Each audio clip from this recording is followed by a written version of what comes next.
Chapter 664. At that moment, there were countless gazes on Lu Chan apart from Yi Futian's. The Sage Palace's assistant palace lord was now the acting main palace lord for the Holy Ji Palace. His will could almost represent the Holy Ji Palace's will. Moreover, everyone knew what Lu Chan's arrival meant. This marriage would bind the three strongest factions in the barren state together. At that moment, there were countless gazes on Lu Chan apart from Yi Futian's. The Sage Palace's assistant palace lord was now the acting main palace lord for the Holy Ji Palace.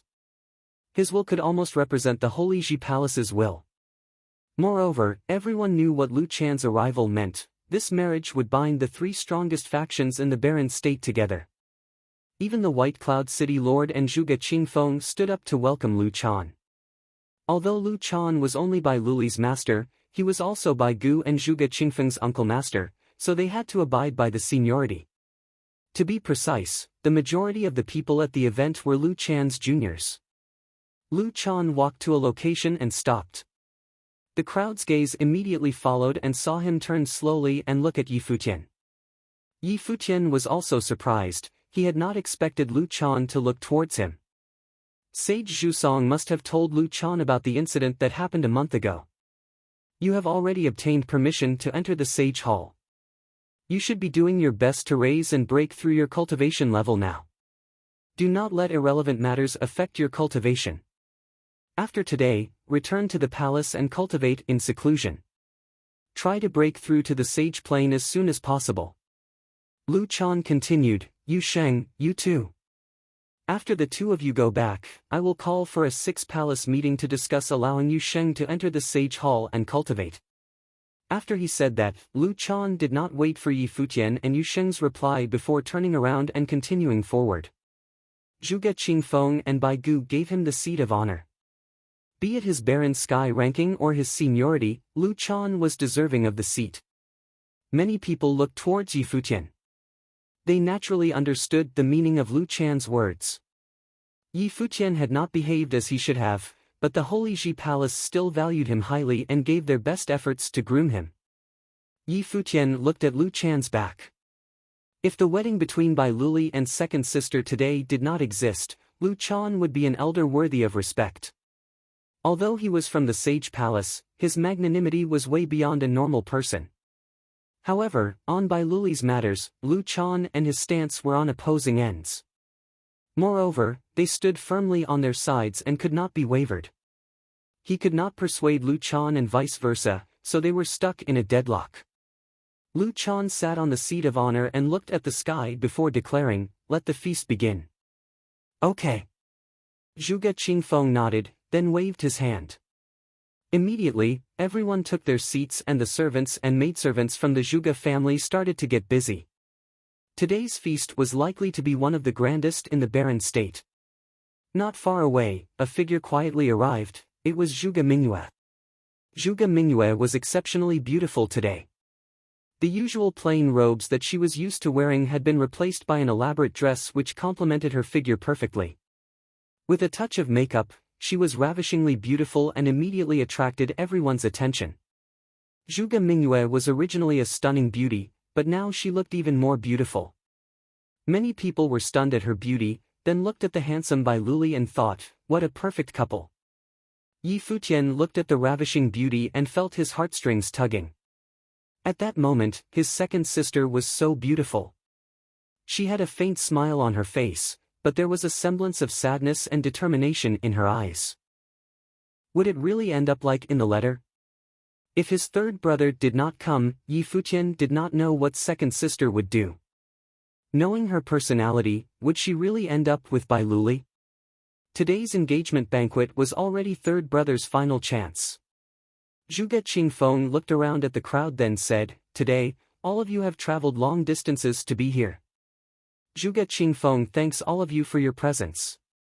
I will skip the formalities, please enjoy the feast and don't hold back. Many of us are old friends and have not met for many years.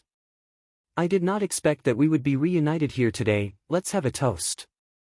As he said that, he raised his glass and said, "After you." The crowd all raised their glasses and finished their wine.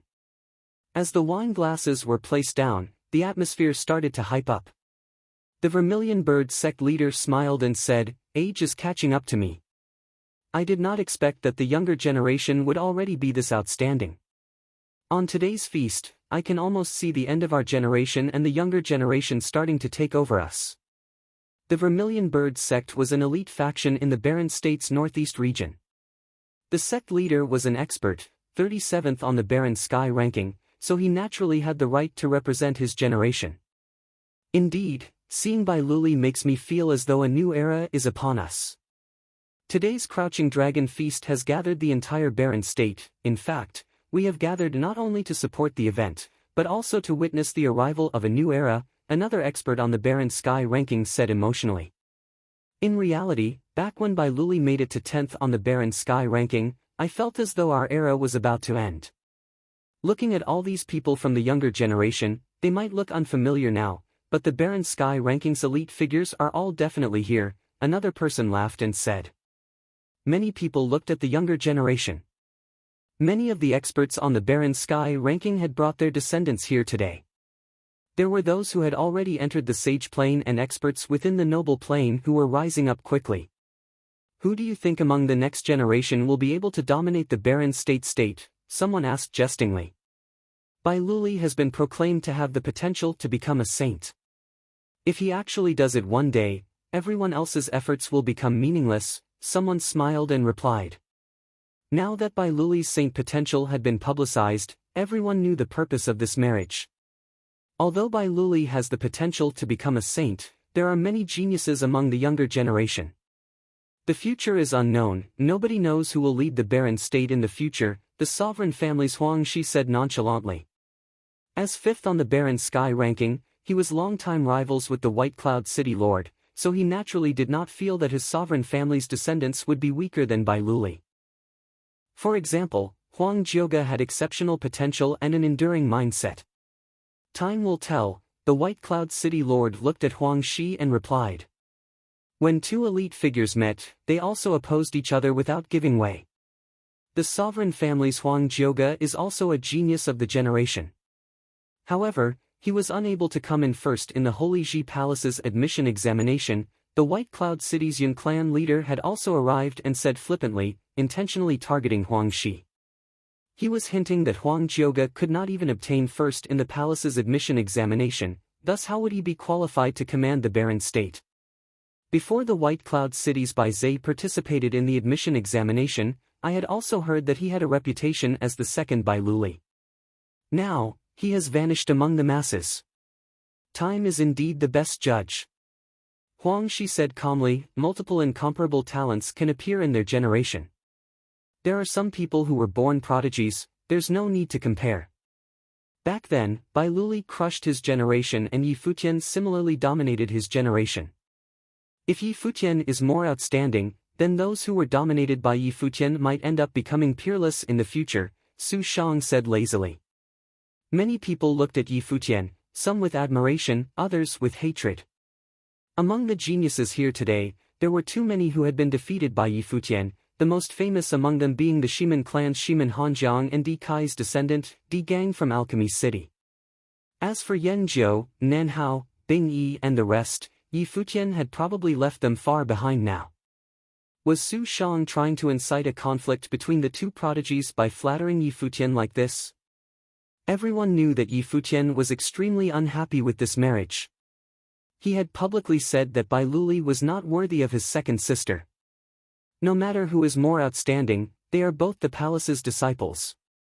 Su Ke is also the same, I have high hopes for them, Lu Chan said. Immediately, Su Shang smiled and shut up. Lu Chan's words still held much weight. It's time. Lu Chan looked at the sky and a glint appeared in Zhuge Qingfeng's eyes. He looked at Yi Futian and nodded, saying, they're here. The White Cloud City Lord stood up and said, bring up the betrothal gifts. His voice was not loud, but it penetrated the area. In an instant, many figures at the foot of Crouching Dragon Mountain made their way up the mountain. These figures made their way up all the way until the feast and handed the betrothal gifts over. There were exotic treasures, elite sage ritual implements, valuable pills, and strong secret methods indexes. There were 99 betrothal gifts and they were all priceless treasures. When the Zhuge family's people saw the scene, they all nodded delightedly. The White Cloud City had come with sincerity. This way, even if they took the Zhuge family's treasure, the Zhuge family would not feel that shortchanged. Countless people sent their congratulations and it was a sight to behold. However, Yi Futian's expression was exceptionally grim. Zhuge Mingyue looked at him nonchalantly, maintaining her expression as she occasionally glanced in the distance. Brother Zhuge family, I am here to officially propose marriage to the Zhuge family on behalf of my son, the White Cloud City Lord said. Although both parties had already come to a consensus, he still needed to display the White Cloud City's sincerity. For one, to highlight the White Cloud City's magnanimity, and secondly, to give the Zhuge family due respect. At the feast, countless people looked at Zhuge Qingfeng. As long as he accepted the betrothal gifts, the engagement would be considered complete. Zhuge Qingfeng looked at the betrothal gifts and surprisingly fell silent for a moment. Wait a minute, at that moment, an abrupt voice sounded. A figure stood up from within the feast and everyone's gazes landed on him. Yi Futian clenched his fists and was actually shivering. Sit down, Lu Chan looked at Yi Futian and said in an imposing voice. Upon hearing Lu Chan's voice, Yi Futian felt his entire body shiver, but he continued to stand firmly and raised his head, staring at Lu Chan with a determined expression, saying, I object. What insolence! Many people from the Zhuge family raged at him. The White Cloud City Lord looked at Yi Futian with a frigid expression. In an instant, a terrifying pressure landed on Yi Futian. We object as well. Shui Yi and Luo Fan stood up, striving to make their objections heard. You too, sit down, Yu Qi chided them lightly. The current scenario would not care for a few young teens' objections. A repressed aura started to spread throughout the grand feast. At that moment, an aura appeared at the foot of the mountain, as though a fight had broken out. Zhuge Qingfeng's gaze moved towards the foot of the mountain, his eyes seemingly able to penetrate space itself. Over there, he saw a figure in white robes climbing up with resolution. In the end, he had still come. Gu Donglu has come to the Zhuge family to propose marriage, the voice sounded through the air and throughout all of Crouching Dragon Mountain. Chapter 665. When the voice sounded on the Crouching Dragon Mountain, countless people looked in the same direction. When the voice sounded on the Crouching Dragon Mountain, countless people looked in the same direction. Gu Donglu had come to the Zhuge family to ask for her hand in marriage. Today was the engagement between the White Cloud City's young city lord Bai Luli and Zhuge Mingyue. The Zhuge family had prepared the Crouching Dragon feast, the entire barren state had come forth to congratulate them, and the White Cloud City lord had already given the betrothal gifts. However, there was someone who had come to ask for her hand in marriage now. Coming at this kind of time, they didn't even need to think to know whose hand he was asking in marriage. Many people in the barren state had heard that there was once a distinguished character that had challenged Bai Luli and left after being defeated. That battle was rumored to be for Zhuge Mingyue. And before this, Yi Futian and Shui Yi had stood up to oppose the marriage. It must have been for this person. Pairs of curious eyes looked across the air and saw a handsome white-robed scholar walking up step by step. His footsteps were not fast, but each step of his had a mysterious tempo and was exceptionally steadfast. Soon, he had appeared at the feast and raised his head, looking forward. Everyone looked at the figure that had appeared. He had a face like a piece of jade and eyes that looked like stars. With his demeanor, he was already a remarkable figure. Facing countless geniuses from the barren state, he had walked up to the Zhuge family to propose marriage. His courage and boldness caused many people to secretly compliment him. Third brother, Yi Futian and Shui Yi called out softly with smiles on their face. However, they did not know whether to be happy or sad. Under the current circumstance, although their third brother had come, could he really change anything? Zhuge Mingyue looked at the familiar face. Although 5 to 6 years had passed, he was still as dull as before but cute in its own way. He had finally come to the Zhuge family and kept his promise. As long as he came, it was enough. At that moment, the glint in Zhuge Mingyue's eyes appeared exceptionally brilliant. Zhuge Qingfeng looked at the figure. It was no wonder his daughter Zhuge Mingyue liked him. Such a dignified person. After being with him for years, it was only natural to fall in love with him. However, the White Cloud City Lord's expression was grim, a frosty intent appearing within his deep black eyes. Asking for trouble. Bai Zhe looked on indifferently. He had spread the news to lure Yi Futian to the Zhuge family. He wanted to see how he would be embroiled in this storm and how he would get out unscathed. He was jealous of Yi Futian and also hated him.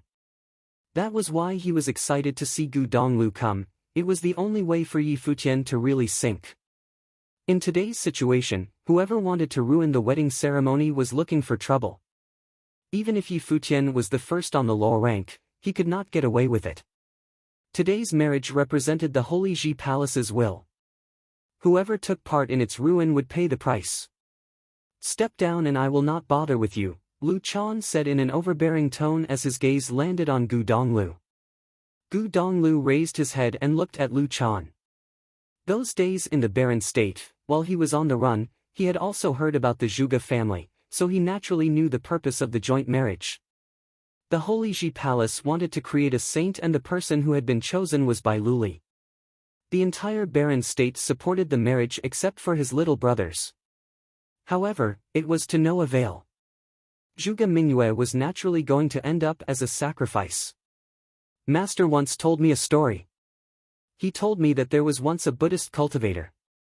He had reached a certain cultivation level and needed to experience more human emotions and experiences. He felt that if he cultivated step by step, he would need to travel too far and experience too many things. If he had that time, he would be able to give more people redemption and do more beneficial things. Gu Donglu looked at Lu Chan and said. The crowd looked confused and did not know what Gu Donglu meant by his words. So, he took a shortcut and robbed others of their memories, using them to experience the lives of others. He successfully broke through his cultivation level, but the other person became a lifeless shell.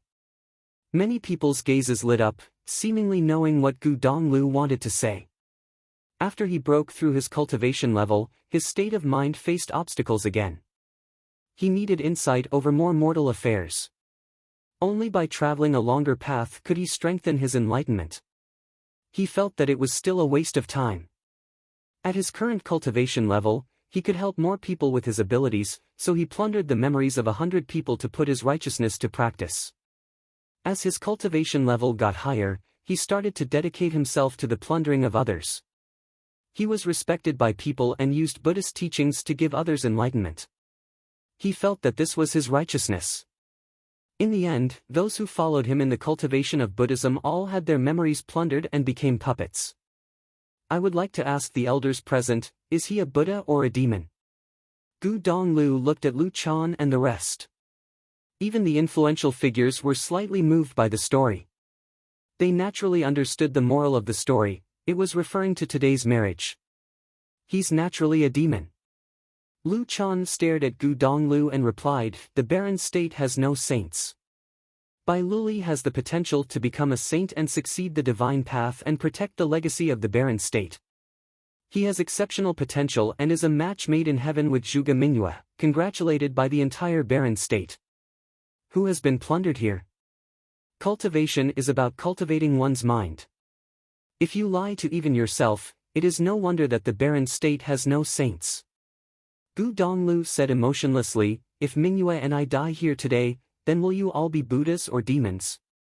Such insolence, an elder from the Zhuge family berated him. Many people stood up and an oppressive aura was released towards Gu Donglu, surrounding him. If it is for righteousness, you should be able to sacrifice yourself and not others. If the Zhuge family wants the barren state to create a saint, they can offer up the treasure. If the Holy Ji Palace and White Cloud City want to create a saint, they can snatch it. Gu Donglu continued, perhaps to you, that is evil and this is righteousness. As he said that, he laughed mockingly at himself. He was a reasonable person, but he also understood that today, these people would not reason with him. After all, reason was not as strong as the fist. As his gaze turned, he looked towards Zhuge Mingyue and a smile appeared in his star-like eyes as he said, sorry for making you wait 6 years. It's fine, Zhuge Mingyue smiled brilliantly and replied. Are you willing to leave with me? Gu Donglu asked. You still owe me something, Zhuge Mingyue said. Gu Donglu looked at her, then smiled and said, I like you. Zhuge Mingyue's smile became even more brilliant. Her wedding robes appeared to have been worn just for this moment. Me too, blockhead. Zhuge Mingyue stood up and the sunlight reflected off her face. At that moment, she was unbelievably beautiful. At the feast, there was only silence apart from their conversation. Everyone stared blankly at this scene, even the influential figures. They were also feeling uneasy. They felt as though they were looking at a sad yet beautiful love story. This time, the Holy Ji Palace and White Cloud City seemed to be the evil ones. Yi Futian watched all this unfold and felt his eyes become watery. Beside him, Hua Jieyu had tears in her eyes while Beitang Xing'er had already started to cry. Second sister had waited for this moment for very long, and third brother was finally willing to say the words. However, what were they to do in today's situation? Good, very good indeed, in one of the seats in the feast, a monk's palms closed together as he said. His appearance was solemn and had traces of divine will, and he had a look of admiration and praise when he looked towards Gu Donglu and Zhuge Mingyue. Zhuge Mingyue's skirt reached the floor as she elegantly walked step by step towards Gu Donglu. The White Cloud City Lord's expression was extremely grim. Mingyue, an elder from the Zhuge family, shouted. Zhuge Mingyue's footsteps stopped and she heard him call out, Do you know what you are doing? Of course I do, I've known clearly what I want to do, Zhuge Mingyue smiled and replied. You have agreed to the marriage and the entire barren state has come forth to congratulate you. Now, you are doing this, what do you think the Zhuge family and the White Cloud City's reputations will become?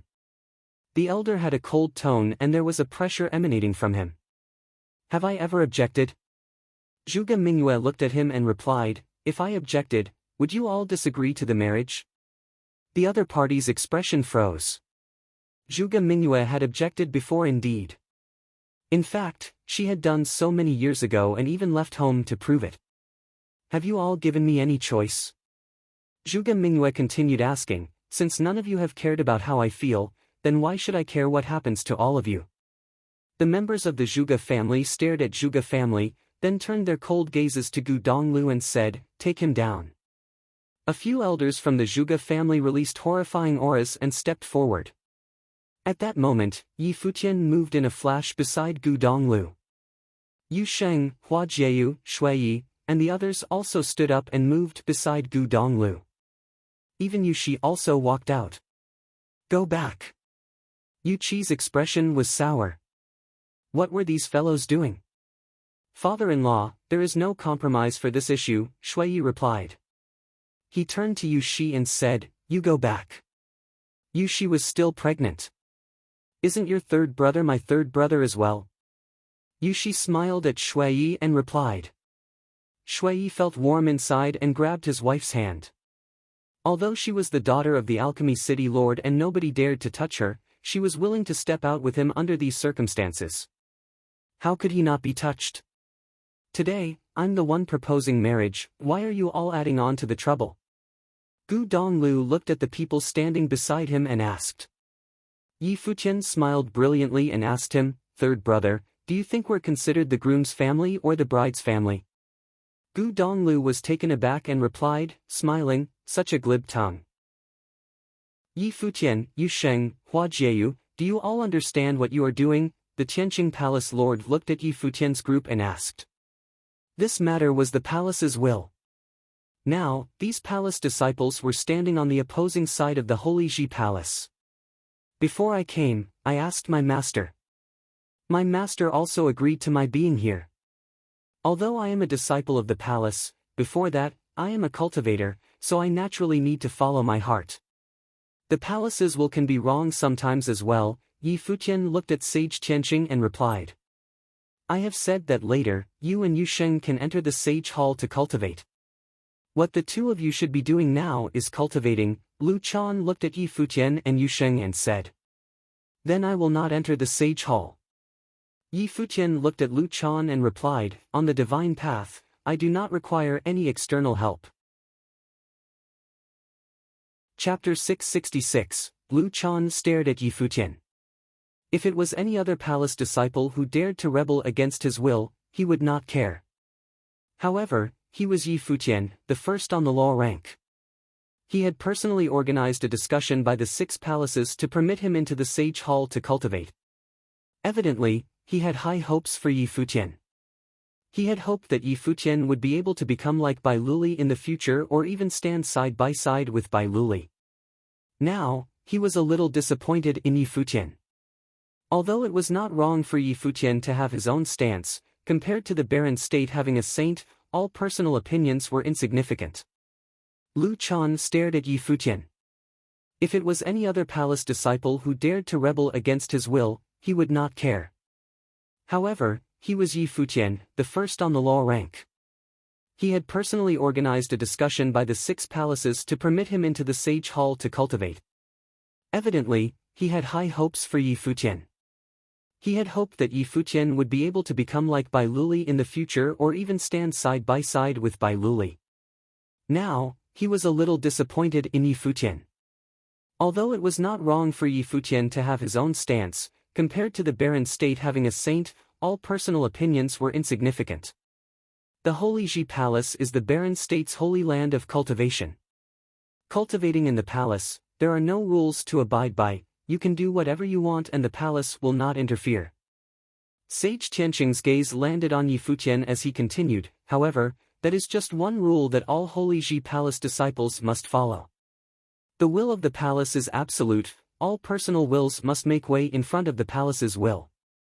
Not just the disciples, but even the elders and the palace lords must abide by it. In today's matter, you have already violated the palace's will. What if the palace's will is wrong? Yi Futian looked at Sage Tianqing and asked, "Every personal will in the palace may be wrong, but the palace's will never be wrong," Sage Tianqing said decisively. Yi Futian looked at Sage Tianqing, then looked at his third brother and second sister, then said with resolution, "However, this time, I firmly believe that the palace's will is wrong." Sage Tianqing looked towards Lu Chan. Lu Chan asked, "I'll ask you one last time, will you step down?" "No." Yi Futian's tone was still certain with no hesitation. "All right." Lu Chan replied, "Tianqing Palace Lord is in charge of the punishments in the palace." "What is the punishment for violating the palace's will and confronting one's elders?" "Expulsion," the Tianqing Palace Lord replied. "Since you are so arrogant, from now on, you are no longer a disciple of the palace."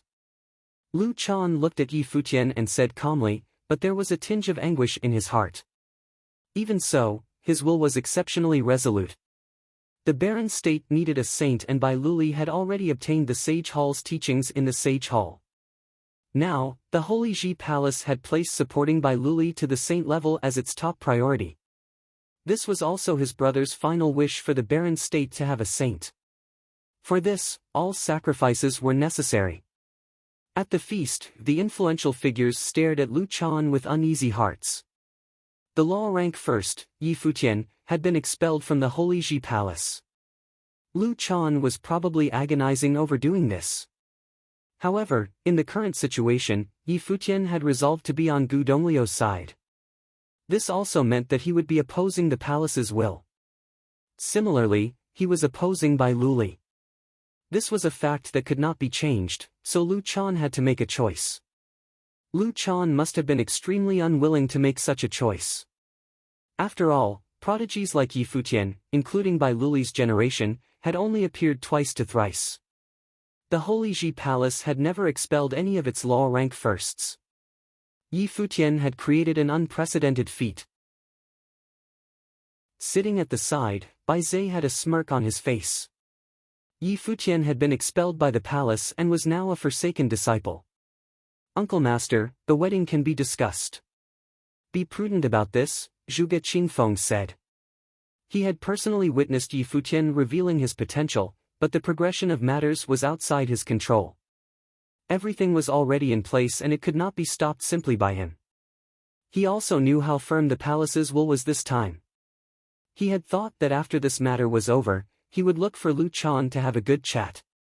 At least, he wanted them to wait for Yi Futian for another year.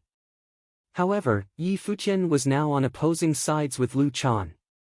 The two of them were equally obstinate and firmly held their own stance. They were both unable to convince the other, so today's scenario had been created. Yi Futian had been expelled. Zhuge Qingfeng naturally understood what it meant. I have already asked him 3 times, Lu Chan replied. He had expelled Yi Futian not just because Yi Futian had violated the palace's will, but also because today's incident meant that he would be on opposing ends with Bai Luli. The Holy Ji Palace needed to be accountable to Bai Luli. Who was hurt the hardest when all this happened? Without a doubt, Bai Luli. He was a genius, 10th of the Baron Sky ranking, but today, Gu Donglu had stepped onto the Crouching Dragon Mountain to ruin his marriage. Zhuge Mingyue had agreed to leave with him in front of everyone without a shred of hesitation. What about you all? Lu Chan looked at Yu Sheng, Hua Jieyu, and Yi Shaoshi. We will stand where he stands, Yu Sheng replied. Hua Jieyu looked at Lu Chan and held Yi Futian's hand, walking side by side. She did not need to say anything more. Very well. Lu Chan took a deep breath and said, from today onwards, all of you are no longer disciples of the Holy Ji Palace. At that moment, the Crouching Dragon feast appeared to be exceptionally quiet and repressed. The law rank 1st and 2nd, as well as a divine spiritual sorcerer, had all been expelled. From this, they could see how deep Lu Chan's obsession with the barren state having a saint was. Yi Futian looked at Lu Chan, then bowed towards him. He then raised his head and said, I have learned much in my 3 years of cultivating in the palace. If this matter can be resolved, I will definitely not treat the palace as my enemy. In the 3 years of cultivation, the palace had left lasting memories on him. Even if he was expelled, he had no grudge against the palace apart from this incident. He only felt that the palace was wrong this time and he maintained his stand. The crowd heard Yi Futian's words and was moved. However, this matter could not be resolved that easily. Su Ke and Huang Jiuge looked at the figure and could not help it. Su Ke had already reminded Yi Futian in fear that he might be rash. However, there was no way for him to persuade him for he was already embroiled within. The Zhuge family's experts stepped forward. Since Yi Futian's group had already been expelled from the palace, they no longer had any reservations. Step down, a commanding voice sounded, causing many people to be astonished. As their gazes turned, they stared dumbfounded at the person who had spoken. It was the Zhuge family lord, Zhuge Qingfeng. The Zhuge family's experts had confused expressions. Their family lord had ordered them to step down. At the feast, many people had confused expressions. Could it be that Zhuge Qingfeng was still in distress over his daughter? Qingfeng, an elder in the Zhuge family, called out to him. He had more seniority than Zhuge Qingfeng. Little brother, what do you mean by doing this? The White Cloud City Lord stood there, the robes on his body shaking in the wind and his body emanating a terrifying aura. He did not look at Zhuge Qingfeng, but before that, when Zhuge Qingfeng had tried persuading Lu Chan to be prudent, he could already feel Zhuge Qingfeng's attitude. It had seemed different from what he had expected. Lu Chan's gaze also looked towards Zhuge Qingfeng. He naturally felt it as well. Zhuge Qingfeng was wavering. Since it's a matter between the youngsters, let them settle it themselves. Zhuge Qingfeng's expression was calm and did not show much emotion, as though he had already thought about it clearly. Since the matter had already come to this, he naturally had to have his own stance. Under such a scenario, any decision of his would change the lives of many people, his daughter Zhuge Mingyue, Yi Futian, Gu Donglu. Every one of these people's lives were now in his hands. He was the only one who could cause a change in the situation. This was Crouching Dragon Mountain, and he was the owner of Crouching Dragon Mountain. Perhaps, this was the reason why Yi Futian had looked for him yesterday. He had understood and so had Yi Futian. After Yi Futian had said what he wanted to say yesterday, he had left. The final decision was still left up to him. Luli, what do you think about this matter? Zhuge Qingfeng looked at Bai Luli, who had been sitting there all the while. At that moment, countless gazes landed on Bai Luli. He was the star of today. Zhuge Mingyue should have been engaged to him, but Gu Donglu coming to Crouching Dragon Mountain and the conversation between the two of them had caused Bai Luli to lose all his reputation. At that moment, Bai Luli stood up and slowly walked forward. Under everyone's gazes, Bai Luli looked at Zhuge Mingyue. If you were not willing, you could have disagreed previously. Why did you have to do this? Bai Luli asked. His master, father, the Holy Ji Palace, and the White Cloud City all hoped that he would end up with Zhuge Mingyue. He understood the responsibility that he had and he also liked Zhuge Mingyue. That was why he naturally agreed to the marriage. Did you ever ask me if I agreed? Zhuge Mingyue looked at Bai Luli and asked. Bai Luli shook his head. He had never asked the question. You are the Barren State's genius of the generation, everyone has high hopes for you. You are 10th on the Barren Sky ranking and are unrivaled in the state, so everyone feels that this marriage is only natural.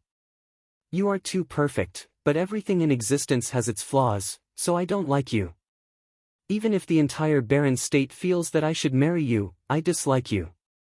Even if he did not come, I would not marry you, she continued saying. Bai Luli quietly listened to Zhuge Mingyue's words, then silently replied, I understand now. As he said that, he had a self-mocking smile. The marriage that the entire Barren State supported was nothing but a farce from the beginning. You're right, everything in existence has its flaws. I am also not a perfect person. Bai Luli looked at Zhuge Mingyue and continued, so, even though I can understand you, I cannot forgive you. As he said that, he started walking forward. As he took a step forward, he said, that is why, I, Bai Luli, insist on taking you as my wife. As his voice landed, he looked towards Gu Donglu and said, as for the person who ruined my marriage, I naturally cannot forgive him. A tyrannical aura emitted from Bai Luli as he stepped in Gu Donglu's direction. The Zhuge family's elders all gave way as they saw this scene and created a path for him. Feeling the pressure from Bai Luli, Yi Futian's group all had stern expressions. At that moment, Gu Donglu stepped forward and shielded them. He faced Bai Luli's gaze head-on and replied, let's go up. As his voice landed, his body flew through the clouds and landed in the area above Crouching Dragon Mountain. Bai Luli raised his head and looked, then moved in a flash and flew into the air. Chapter 667. The two figures flew into the air above Crouching Dragon Mountain. They were both in the Sage Plain, so the impact of their battle would be extremely terrifying.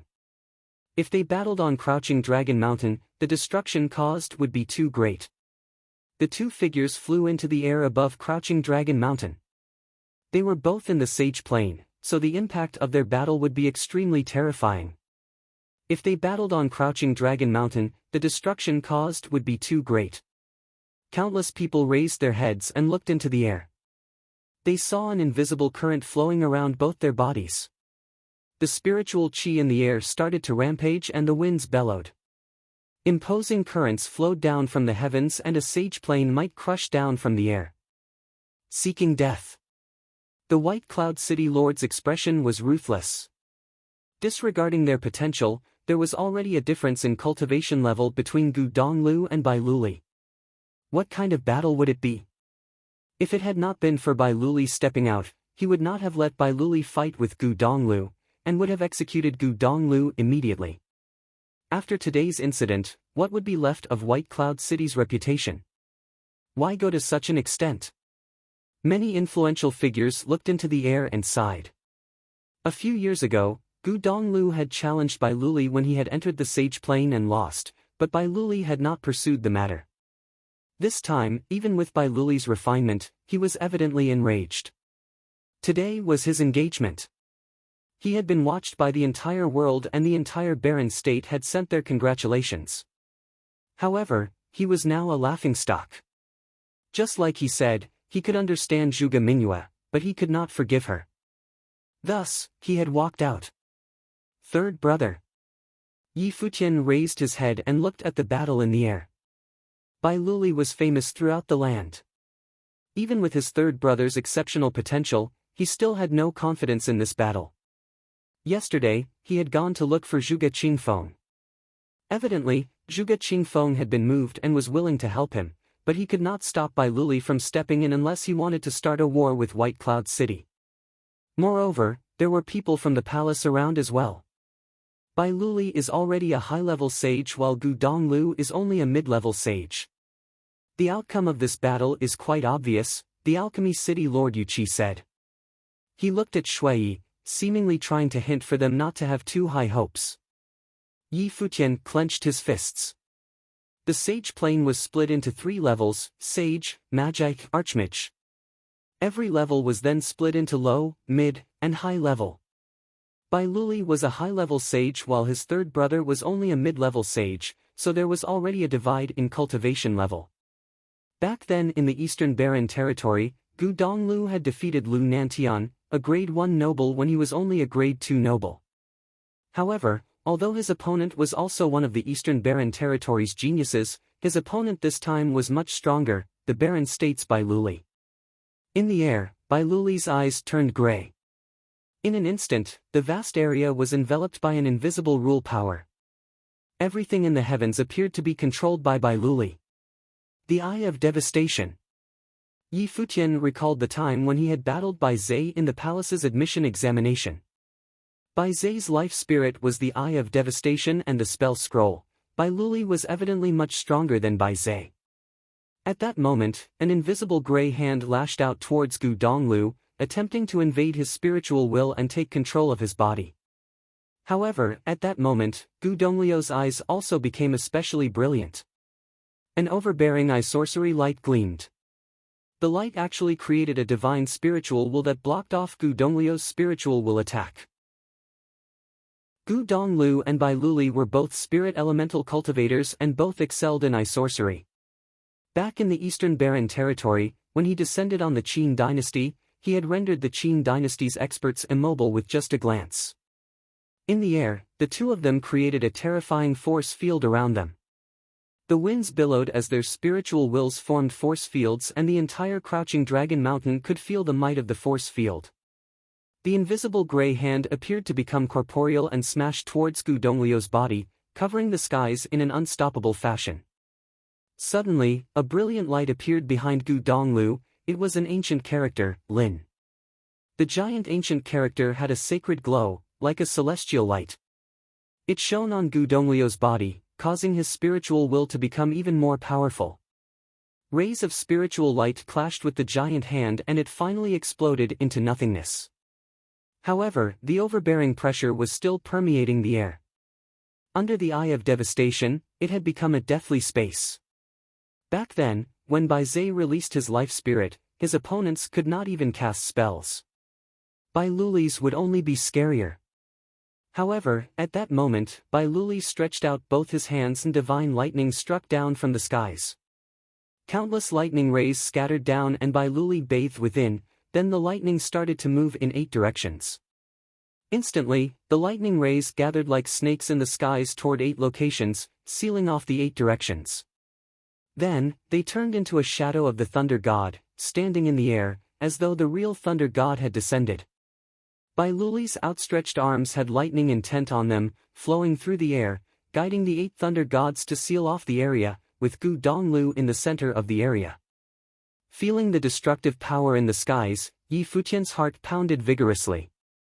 Was this the strength of a sage plane expert? Their spells were too powerful. Hua Jieyu and Zhuge Mingyue also looked at the air, worrying for Gu Donglu. Bai Luli was simply too strong. Even the influential figures from the elite factions looked into the air. Bai Luli, the most prodigious person in the Baron state, had the potential to become a saint. His talent had overshadowed the entire state. Di Gang, Li Futu, and the others of the younger generation figures all looked into the air as well. Bai Luli was the benchmark for all of the Baron state's teens. He was the symbol of their generation, so they naturally wanted to watch him in action. This gentle and refined genius. How imposing would he be when he was angered? The terrifying lightning sealed off the air and the moving lightning rays had even turned pure white like light. However, there was a dark color hidden within them. it was the power of destruction. It was evidently not a simple lightning element spell, but one that had strong rule power fused into its offense. Gu Donglio's gaze was as calm as always. Although he knew how strong Bai Luli was in his heart, he had already experienced it in their battle a few years ago. Otherwise, he would not have left the barren state and gone to the other states, crossing countless regions. It was only until a few years later that he had wanted to return and secretly check on Zhuge Mingyue. However, the news that awaited him upon his return was the marriage that the entire barren state was anticipating. Gu Donglu released his life spirit behind himself and a celestial shadow appeared, surrounded by 9 words: Lin, Bing, Do, Zhe, Jia, Zhen, Lai, Qian, Xing. Each ancient character released a divine glow and had its own unique, powerful aura. Gu Donglu raised his head and looked into the air. Around his body, figures of war gods appeared. The 9 war gods were summoned and surrounded his body. Standing in 9 locations, each war god had one of the 9 words on them. Next, the 9 war gods actually resonated and a devastating force emanated from them. The 9 war gods resonating created an absolutely divine sight, surrounding the entire area with countless ancient characters surrounding a light screen. Divine, strong, absolute. 1000 Direction Strike, Bai Luli said in a cold voice. The 8 thunder gods struck out with strong attacks, and at that moment, unlimited destructive light rushed towards a single direction towards Gu Donglio's body. However, Gu Donglio's body had resonated with the 9 war gods that he had summoned, and the protective light screen created by the 9 words released a blinding light. Then, the ancient characters flew into the air towards the destructive lightning spell in an endless wave. Rays of destructive light were emitted, and in an instant, countless ancient characters were reduced to dust. However, when the spell landed on the light screen, it only caused a crack to appear on it and could not break through. What a strong defense! Many people could feel the offensive strength and were shocked. With Bai Luli's strength, they could imagine how forceful the 1000 Direction Strike he cast was. Even those in the same cultivation level as him would probably be defeated in one hit, but Gu Donglu had blocked his attack with only the cultivation level of a mid-level sage. His potential was also among the barren state's elite geniuses. Many people thought about Yi Futian, Zhuge Mingyue, and Shuiyi. They were all disciples from the same master and were all prodigies. Back then, the Eastern Barren Territory's cottage was indeed a mysterious place. The cottage's master was probably also a prodigious figure, otherwise, the great emperor's men would not have personally descended to bring him away. In the air, a terrifying glow lit up all of Crouching Dragon Mountain. At that moment, there were countless figures outside the Crouching Dragon Mountain who had all wanted to witness the barren state's most anticipated marriage but did not have the right to enter the Zhuge family. However, at this moment, countless people outside Crouching Dragon Mountain were watching the scene in the distance in awe. In the air, a shocking battle had erupted and they could feel the dominant aura clearly even from an extremely far distance. "That's Bai Luli," someone said, astounded. What happened on Crouching Dragon Mountain? Today was Bai Luli and Zhuge Mingyue's engagement, but he was actually battling someone. It was evidently not a simple spar. Who was Bai Luli's opponent? Many people looked at Gu Donglu, the handsome white-robed scholar with glaring light around his body. He was also a prodigy, or he would not be able to battle with Bai Luli. Gu Donglu, someone replied. Previously, someone had heard a voice at the foot of the mountain. Gu Donglu entered the Zhuge family to propose marriage. Who is Gu Donglu? Someone asked. There was someone trying to ruin the marriage at this juncture? Back then, he had challenged Bai Luli for Zhuge Mingyue. Moreover, he is also the brother of the Holy Ji Palace's law rank first, Yi Futian, somebody who knew the details explained. The news spread at a breakneck pace. Not long ago, Xuanwu City had a rumor that Yi Futian did not approve of the marriage. It seemed like it was because of his brother. Now that such a conflict had erupted, what was the law rank first Yi Futian going to do? More and more people rushed towards the Zhuge family on Crouching Dragon Mountain, watching the battle in the air. Over there, thunder gods stood tall among the heavens and Gu Donglu had summoned 9 war gods and was surrounded by 9 ancient characters. What a breathtaking sight! Most people would hardly come by a battle of this level in their lifetime. Chapter 668, In the Air Above Crouching Dragon Mountain, Bai Luli and Gu Donglu fought. The 1,000-direction strike fell straight down and cracks became more and more apparent. The light of 9 words carried intense mystical powers, so much so that it was capable of repairing the cracks. More and more spiritual chi flowed into the light of 9 words from the surroundings, enabling it to shine with undying light. In the air above Crouching Dragon Mountain, Bai Luli and Gu Donglu fought. The 1,000-direction strike fell straight down and cracks became more and more apparent. The light of 9 words carried intense mystical powers, so much so that it was capable of repairing the cracks. More and more spiritual chi flowed into the light of 9 words from the surroundings, enabling it to shine with undying light. Bai Luli remained unfazed. While he knew that Gu Donglu was an extraordinary figure possessing exceptional talents, Bai Luli nonetheless possessed the edge in plain difference. As such, there was little to be left to the imagination with that battle. It was not that Bai Luli was being reckless, it was that he was the most notable figure of his generation in barren state, one possessing the potential to become a saint and a symbol of an era. As such, he needed to have that much confidence. Unending godly thunder coursed throughout Bai Luli's body. He glanced at the airspace above Gu Donglu for a bit. The eye of devastation controlled unlimited power in their surroundings, enabling the coalescence of appalling power right above Gu Donglu. The light from the 9 shadows of thunder gods stopped attacking Gu Donglu and was instead focused on locking down the battlefield. Unending powers flowed to one low point. At that very moment, the shadow of a giant like a true ancient god appeared, just like a saint. Godly creation of all things. Sparkles were seen in the eyes of many great figures from the Holy Ji Palace. It was a super powerful ability of the Holy Ji Palace, one passed down in Sage Hall. Bai Luli entered the Sage Hall long ago, and it was said that he attained the acknowledgement and lineage of the Sage Hall, which was why the Holy Ji Palace saw him to be the successor and the next palace lord. Every single will of the Holy Ji Palace had Bai Luli becoming a saint in mind, paving the way for him to do so. Godly creation of all things was a super powerful offensive technique, but it was also a frightening defensive technique packed with tremendous power. The shadow, which looked like an ancient god, stood tall in the air, holding a heaven-shaking divine hammer. Devastating light rained downward. A terrifying gravitational pressure bore down on everything below. Even in their banquet seat of Crouching Dragon Mountain, everyone was still able to sense the terrifying power of the pressure. Third brother. Shui Ye's expression changed. The pressure was simply too powerful. Luo Fan turned rather pale as well. Yi Futian felt a shudder within. When Gu Donglu and Lu Nantian fought, Shui Yi and Luo Fan were incredibly confident, not worrying that their third brother might end up losing it all. Right here and now, however, neither of them had any of that confidence.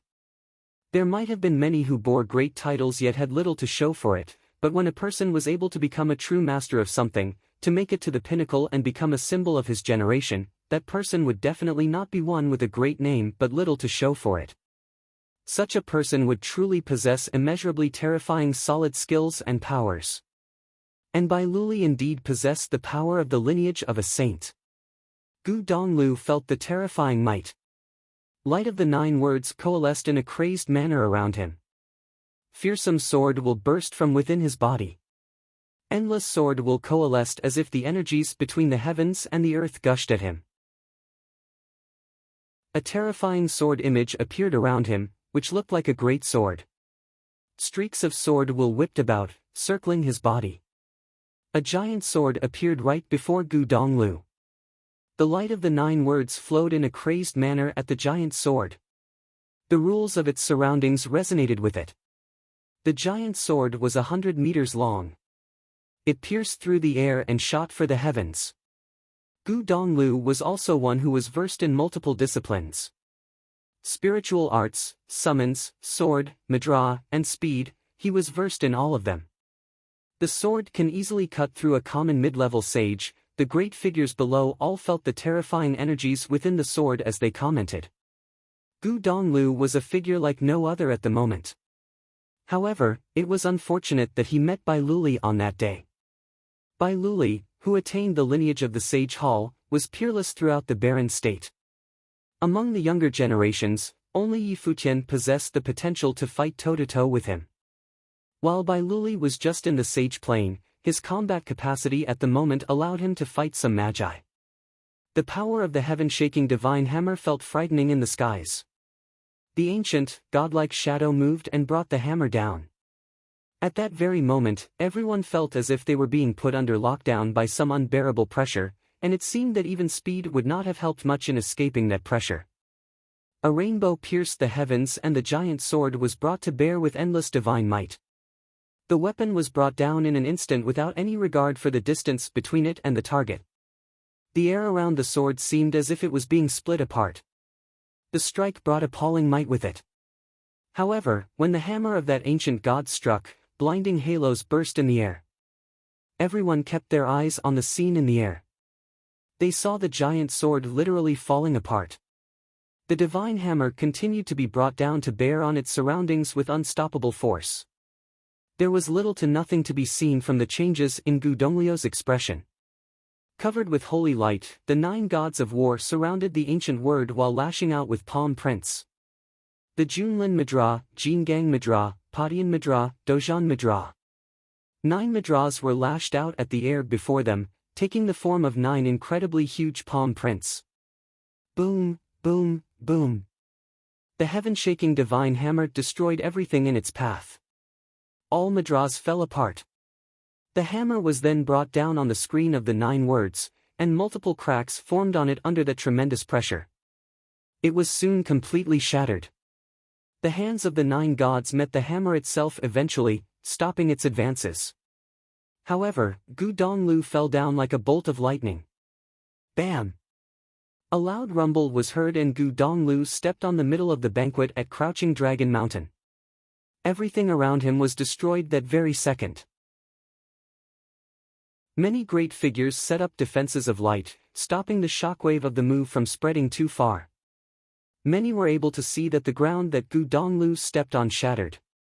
His body was slightly bent and blood was seen from the corner of his mouth. Third brother. Yi Futian and the rest of his party were stunned as they looked at figure dressed in white before them. That is just too powerful. Many turned their heads up to look at Bai Luli in the air. That silhouette stood proud in the air for all to see, be it inside or out of Crouching Dragon Mountain. It exuded the air of an absolute champion, a sight to behold for all in barren state. He would have pummeled anyone from the same plane as he. It went without saying that he was not going to lose that fight, as he was fighting Gu Donglu, someone of a lower plane. Bringing the massive offensive capacity afforded by the lineage of the saint to bear was the greatest acknowledgement he demonstrated for Gu Donglio's abilities. How was that bastard so powerful? Even Long Linger looked rather unwell. Gu Donglu was Yi Futian's senior and it was a given whose side she was on. Long Ao and his wife glanced at the girl before turning their attention back at that figure standing proud in the air. Bai Luli ranked 10th on Barren Sky ranking as a sage, and he managed to do so with his extraordinary talents and incredible frightening potential. How could he not be so powerful? While both had only attacked each other several times in that battle, it was more than enough for everyone around them to see how immensely talented those two were. It was a pity that their stance meant that they were on opposite sides with no chance for reconciliation. Stop fighting already, Zhuge Mingyue looked at Gu Donglu and said. She had never asked for Gu Donglu to beat Bai Luli anyway. Gu Donglu glanced at her and replied, "It is not that I do not know what you are thinking. It is just that there are things that I have to do."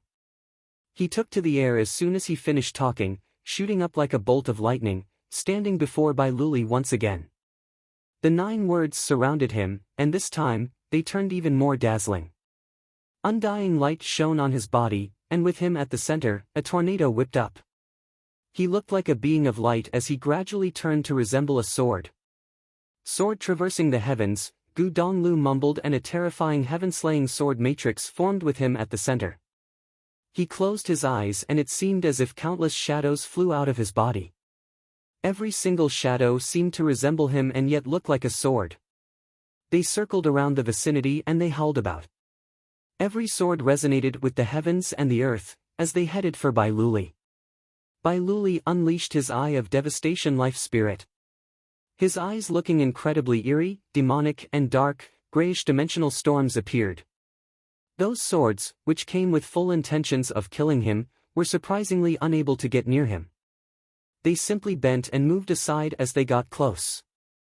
However, those swords did not truly leave, they reversed instead. Both controlled their own spells with an insanely powerful spiritual will. More and more swords appeared as they blocked out the skies and occupied all space possible in the vicinity. Bai Luli stood at the center of everything, yet he looked incredibly calm and composed. There was no fluctuation to be seen from his expression. He went to simply watch everything around him in silence. Undying lights flowed about his body, and yet another shadow of an ancient godlike being appeared. It was an incredibly imposing god clad in gold. It brought its sword down on its target's defenses.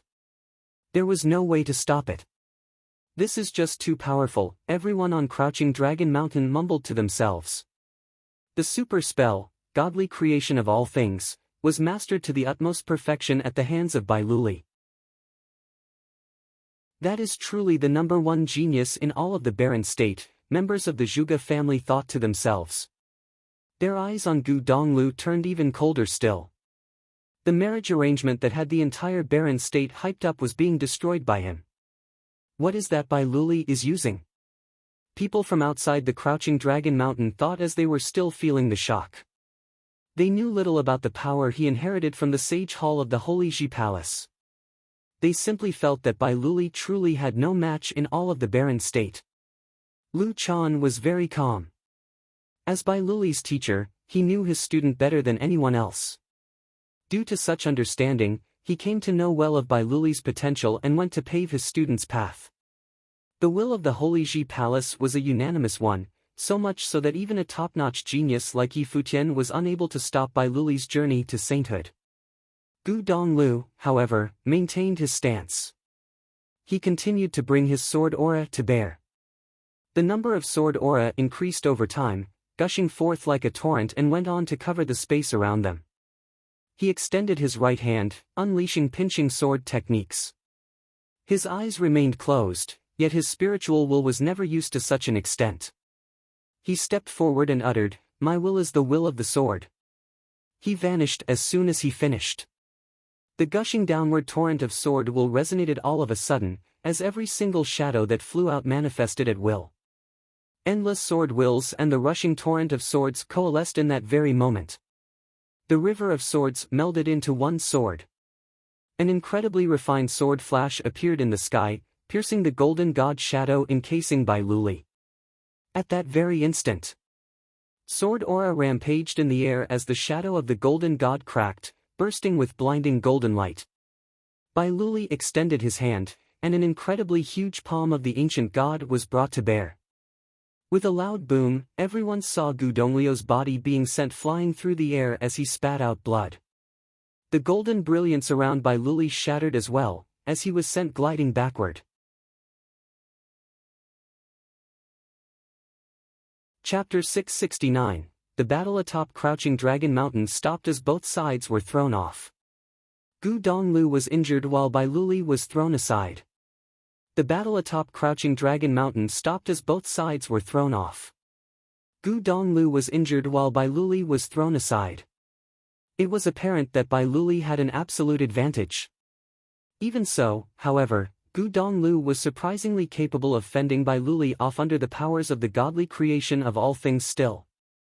It was nonetheless a feat that impressed many. Such a pity. Many looked at Gu Donglu and sighed. Such a person would have become a legend among their peers. While he had only appeared in the barren state twice and was nowhere near as renowned as Bai Luli, that battle on Crouching Dragon Mountain would have made him famous throughout the barren state overnight.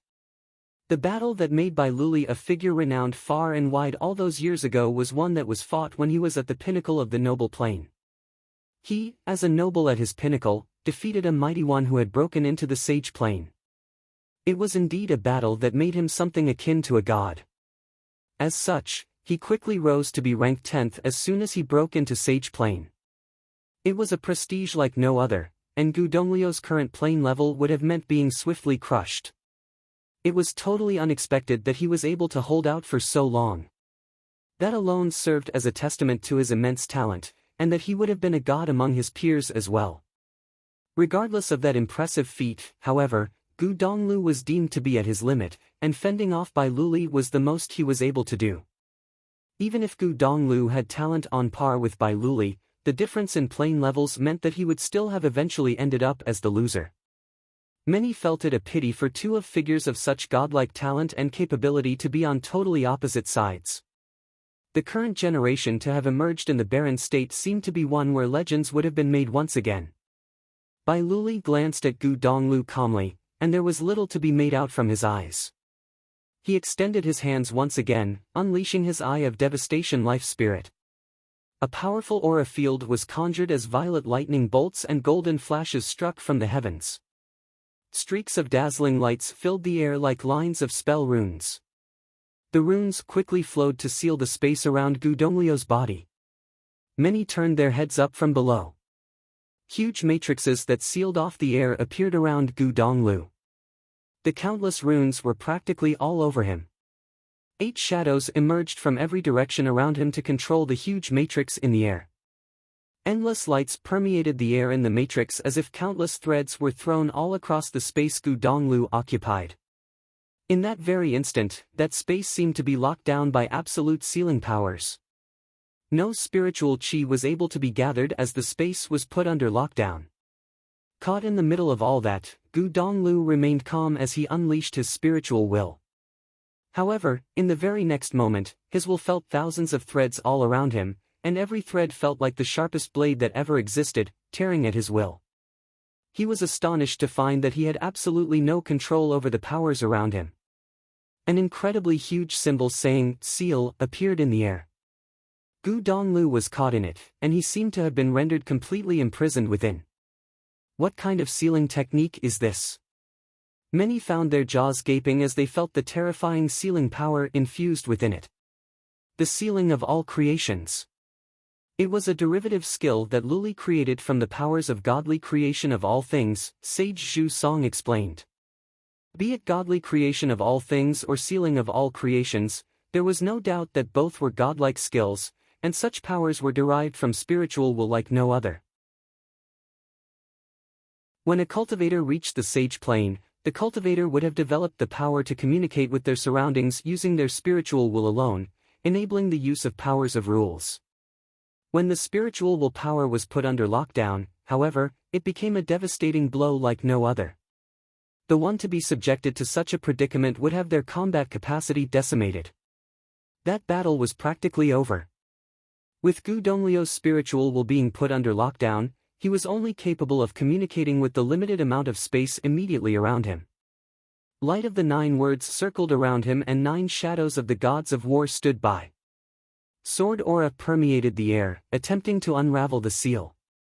At that very moment, a purplish gold shadow of an ancient god appeared before Gu Donglu, standing tall in the sky, looking like some insurmountable god.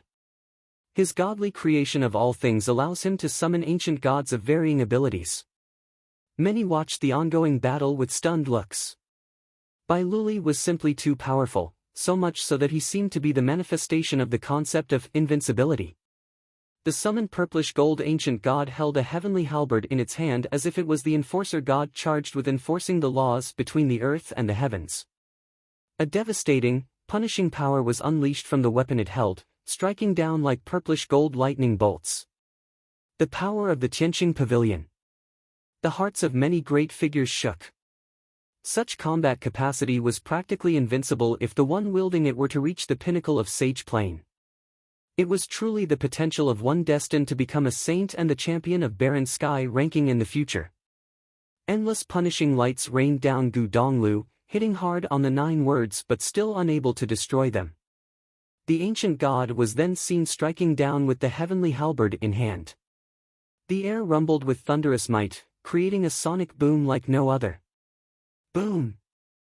When the heavenly halberd hit its intended target, sparkling lights danced in the air, spreading out in all directions. The ancient runes around Gu Donglu shattered one after another, and his defensive screen of light cracked, threatening to shatter at any given second. However, terrifying beams shot out from Gu Donglio's eyes. He unleashed his will to his very limit, keeping the screen of light together.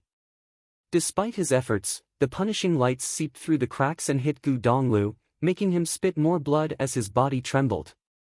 That's the end of it, many quipped to themselves how short the battle had been at the sight of Gu Donglu being bombarded. It was, however, a spectacular battle. Despite Gu Donglio's strategies and tricks, none of them proved to be of much use when he was being severely limited by Bai Luli's overpowering abilities. The air meant for sainthood crushed his opponent through sheer difference in plane levels. Third brother. Yi Futian watched the battle above as he trembled within. So that is what Bai Luli, the #1 genius of the barren state, is capable of. Despite his third brother's unparalleled talents, he was being suppressed all the same. Geniuses were all capable of fighting people of planes higher than theirs, and his third brother was one with such talent. It was a pity that the one who stood before him was another with such talent. It was near impossible to make up for the difference in plane level when fighting someone like Bai Luli and come out on top. Ants trying to shake a tree, futility like none other indeed. Bai Zhe glanced at the air with cold eyes. His expression was a cold one, yet his mind was elated beyond measure. What makes Gu Donglu think he can just come over to Crouching Dragon Mountain and steal the bride like that? Yi Futian had already been expelled from the Holy Ji Palace. If he dared kick up a fuss over Gu Donglio's death, he would have ended up dying next, and there was simply nothing anyone could do to save his skin. The punishing lights headed for Gu Donglu without rest, penetrating the screen of light. Gu Donglu remained adamant in resisting the onslaught. His white garb was stained red with blood, and it was a harrowing sight to behold. Shui, Luo Fan, and all the others clenched their fists as they trembled.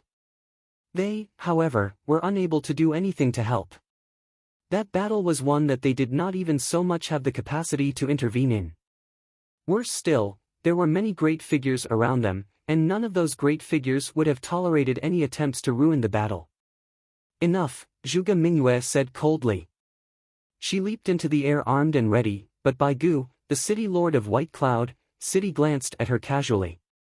Terrifying eye sorcery was unleashed from his eyes, making Zhuge Mingyue feel herself going stiff all over and utterly incapable of moving. The difference in plane between her and the city lord was simply too great. You are the future lady of White Cloud City. Know your place, the city lord said coldly with a deadpan expression. If it was not for that treasure of the Zhuge family and the desire to provide further assurance for his son, Bai Luli, on his way to sainthood, the city lord would not have lowered himself to propose such a marriage arrangement. He was the city lord of White Cloud City, ranked 4th on the barren sky ranking, while his son, Bai Luli, ranked 10th and was seen to be a future saint. No other force throughout the barren state other than the Holy Ji Palace, where both of them trained, was deemed qualified enough to have him take such measures. Despite this, however, Zhuge Mingyue dared do something so outrageous. It was seen as an unparalleled display of insolence. Zhuge Mingyue glared at the city lord coldly before turning her eyes back at the battlefield in the air. Gu Donglio's current predicament seemed to have reddened her eyes somewhat. She had once thought that so long as he was there, she would fear nothing and would give anything to be with him. She came to realize that that had been little more than an assumption. She was still afraid, and at the moment, her heart ached. She felt herself to have gained some understanding about that breakup letter that Gu Donglu sent. Sometimes, it was not so much something done out of worry for oneself, but out of concern for what the other party would do. Zhuge Mingyue turned her eyes at Zhuge Qingfeng. The only one capable of stopping the battle was none other than her father. Zhuge Qingfeng took notice of Zhuge Mingyue's eyes and knew her intentions. He knew her daughter well. If something were to happen to Gu Donglu, all her inhibitions would be thrown out of the window. He knew that while his daughter seemed to be the calm and quiet sort, she was incredibly stubborn within. Bai Luli looked at Gu Donglu in the air and asked, "Don't you want to say something?" Gu Donglu glanced at Bai Luli before closing his eyes, letting all that punishing power penetrate his body. What was that Bai Luli wanted me to say? Whatever one deems to be the right thing to do, then one should persevere with one's undertaking no matter what. What else is there to be said? At that very moment, Gu Donglu recalled a lot of things: the cottage, the old man sitting in there, him standing behind the old man, asking, "Teacher, what does it mean to be a sage?" "Your plain, your breadth of mind, and your bearing," the old man answered. "How is one able to become a sage?" he asked again. "Keep an open mind, and the world will open up before you. Know your destiny, and you will know how to become a sage." What is above the sage? The saint. What does it mean to be the saint? According to my understanding of the saint, it means to be free of shortcomings, the old man said. What would that actually be? He asked again. What the hell is wrong with you, kid? I don't do cultivation. Can't you go find answers yourself? But would I be able to do so? So long as you have the world in your heart and are free of yearning in your mind, there is no way you can't do that. Are you doubting my judgment of character now? I should have left you to your own devices back then, the old man yapped away in anger. Gu Donglu thought, and there seemed to be a holy shadow welling up in his mind. Formless power flowed into his body, and his will seemed to grow stronger, spreading outside his body. The power of the ceiling of all creations was still in place, blocking his willpower. However, the life spirit behind him glittered with dazzling light, becoming increasingly holy as if it was imbued with terrifying divinity. Everyone was dumbfounded at the changes to Gu Donglio's body. The life spirit behind him seemed to have metamorphosed, becoming some holy being. The light of holiness flowed into his body, making him shining inside out with holy glitter.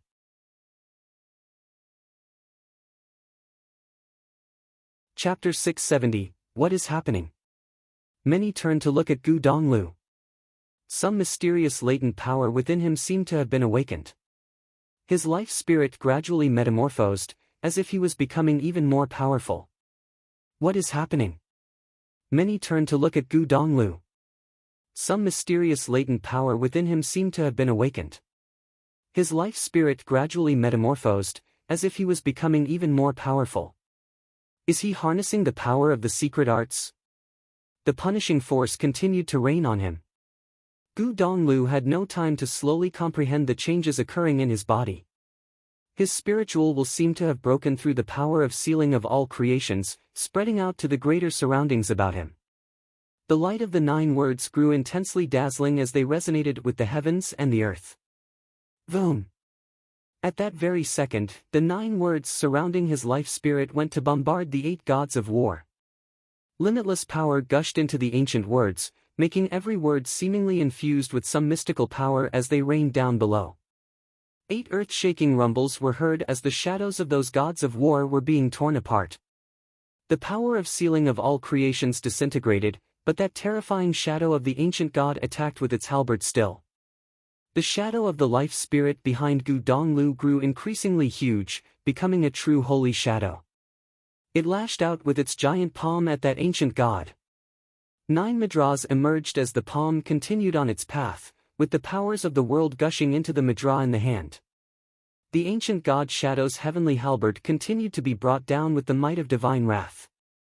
The Madras shattered violently, but that halberd was unable to survive the clash as well. The holy shadow was thrown back with a huge rumble, and the body of that great ancient god broke apart. He became stronger. Countless were shocked to see what Gu Donglu had become. Mystical powers seemed to have emerged from within him, bringing the limitless power of the world in and fusing it with his body. However, Gu Donglio's eyes remained closed all that while. Having the world in his heart and being free of yearning in his mind, the greater world had indeed opened up to him, enabling him to sense the heavens and the earth at a vastly greater capacity. The power of the heavens rushed at him. One shadow after another was seen leaving his body at that very moment, and all of them were illusory shadows of Gu Donglu himself. The shadows morphed into blinding lights and powerful flashes as they traversed the air, appearing before Bai Luli and went straight into his body. They were the manifestations of Gu Donglio's will, and the manifestations were so real that they looked tangible. Bai Luli remained standing proud in the air with his eyes looking forward. Countless shadows of Gu Donglu appeared between Gu Donglu and Bai Luli, heading for the latter, bringing the might of the world to bear. Such powerful spiritual will. Everyone watching from below was able to feel the power permeating the air above. Gu Donglu was fighting a battle of wills with Bai Luli. Such battles were even more perilous, as any missteps would leave the wielders' will crumbling, turning them into beings little more than vegetables. Despite the mystical nature of the power welling up from within Gu Donglu, the man himself was still of a lower plane compared to Bai Luli, and his crazed antics were deemed unthinkable. A pair of gigantic eyes seemed to have appeared behind Bai Luli. The eye of devastation unleashed tremendously terrifying light. Bai Luli's eyes themselves turned demonic. Everything in the world seemed to have been put under his will before, yet at that very moment, the will that was heading his way was something totally out of his control. A shadow of will of intense holiness walked out of Gu Donglio's body as if his very own will had left his body. All life signs in his body ceased as all that holy brilliance gathered about the shadow of the spiritual will walking out. Thousands of others like it walked at the same time, bringing with them the resonance with the powers of the heavens and the earth. They seemed like the sharpest blades to ever be made in the world as they walked towards Bai Luli. This guy is insane. Everyone watched Gu Donglu with stunned expressions. The consequences of that very move he pulled could have very probably led to utter destruction. Once one's own was completely destroyed, the person in question would be rendered a useless cripple, if they were able to even survive. Watching Gu Donglu walking towards him, Bai Luli was able to tell without a doubt that his opponent carried incredible willpower. At that very moment, he felt like there were endless sword wills hanging in the air, ready to penetrate his body. Fearsome will emerged from within Bai Luli as well. A great will of an ancient god appeared, encasing his body. At that moment, Bai Luli looked like a god himself. My spiritual will has already been made flawless when I trained in the Sage Hall. Your plane is lower than mine. Do you think you have a chance at winning this? Bai Luli looked at Gu Donglu and continued, have you ever thought about what will happen to you if you lose? With my mind flawless and my will steeled, I do not see how I will end up losing, Gu Donglu replied. That is your idea of flawless, Bai Luli said. If you fight, you will definitely lose. What is victory and what is defeat? Gu Donglio's gaze was locked onto Bai Luli. The lights of the 9 words shimmered around his body as the endless shadows melded into one and moved forward. He extended his finger and pointed forward. Power gushed at the extended finger in a frenzy, as a devastating storm whipped about where the finger pointed at, penetrating everything as the mighty finger remained extended. The eyes of the shadow of the ancient god turned completely gray. A devastating will out to tear everything apart invaded Gu Donglio's mystical, divine body, yet he was totally unfazed as he continued to move forward. He headed straight for that devastating storm, and with his finger lowered, the powers of the heavens and earth seemed to have melded at the tip of his finger before raining down on the body of that ancient god. At that very instant, countless streaks of light appeared on that body, resembling an ancient god, forming like cracks. I walk the great path alone and my mind remains adamant. So long as I remain firm in the righteousness of my actions, I will not be defeated. Gu Donglio's voice penetrated everything. The hearts of many trembled below, yet Bai Luli remained standing where he was, looking at Gu Donglu. The ancient god's shadow formed by Bai Luli's spiritual will looked increasingly cracked. Streaks of devastating light leaked from within as if the construct itself would shatter soon. The expressions of Lu Chan and the city lord of White Cloud City turned somewhat in response. A moment was stretched to feel like an eternity. Bai Luli stared at Gu Donglu. While Gu Donglu seemed to be at the verge of destruction, it seemed, at the same time, that he was not going to be destroyed. Gu Donglio's eyes remained forward as he said, "My mind is flawless." His divine body clashed with the shadow of the ancient god shortly after. Appalling might encompassed the air above.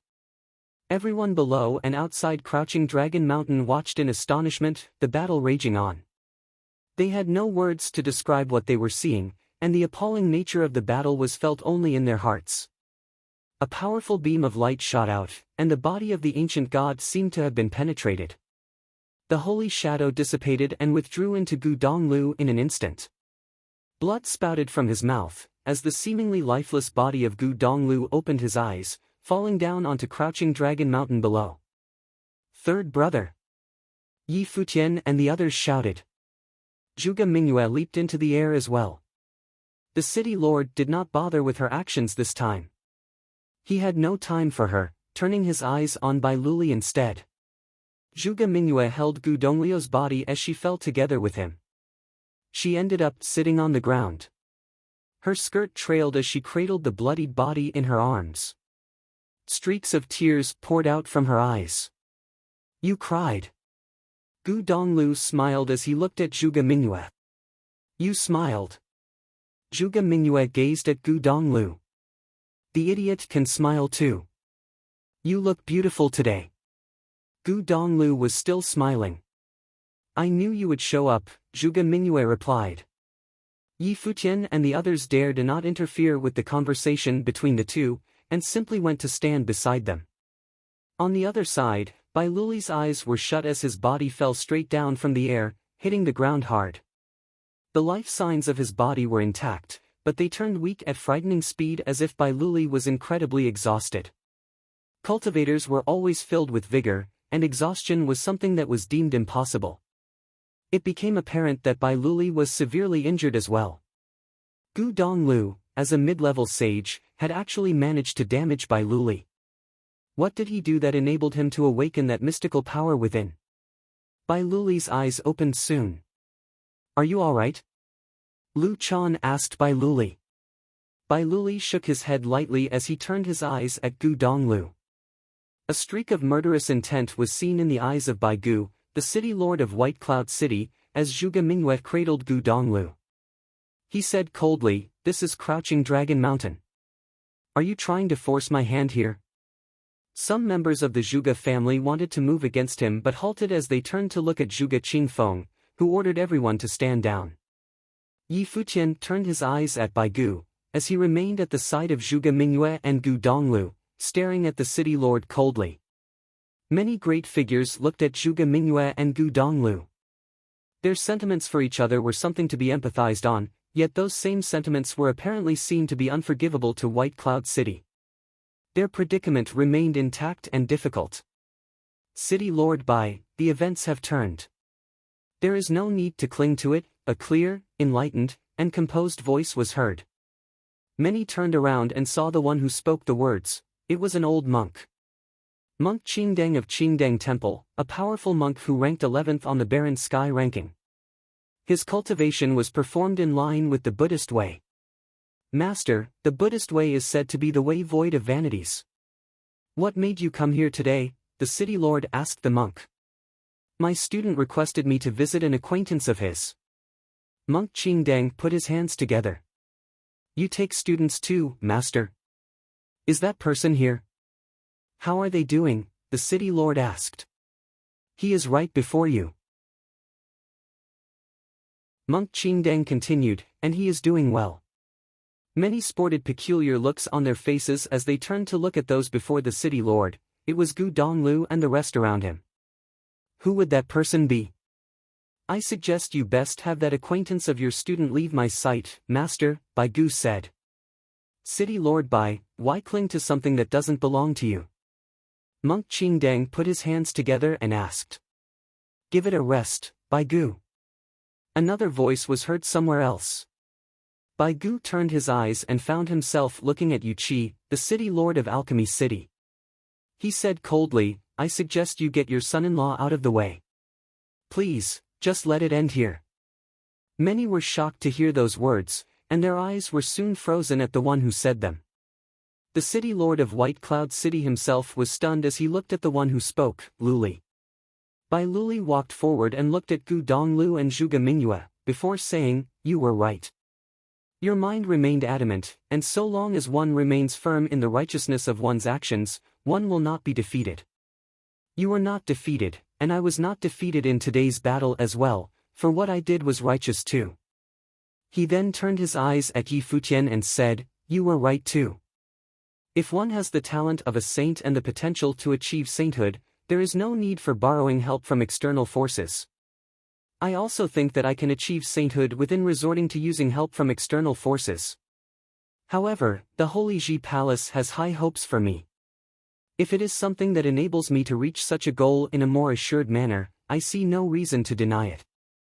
He then turned to look at Zhuge Mingyue and said, I'm not a perfect person, and there is no perfect person in this world. I would not have needed to explain anything, but in this battle, if he had not earned respect for himself, I would have killed him without hesitation. I need to do something for myself for what happened today. Finally, he turned around and said to Lu Chan, Teacher, let's go. Lu Chan looked at Bai Luli with eyes of admiration. This is indeed Bai Luli, the genius of his generation like none other. Indeed. Lu Chan nodded. He did not say anything further and did nothing to blame anyone. If Bai Luli himself wanted to end things that way, then so be it. Bai Luli nodded and leaped into the air. His silhouette was high in the air as he said, I walk the great path alone, and while I'm not perfect, my mind is flawless.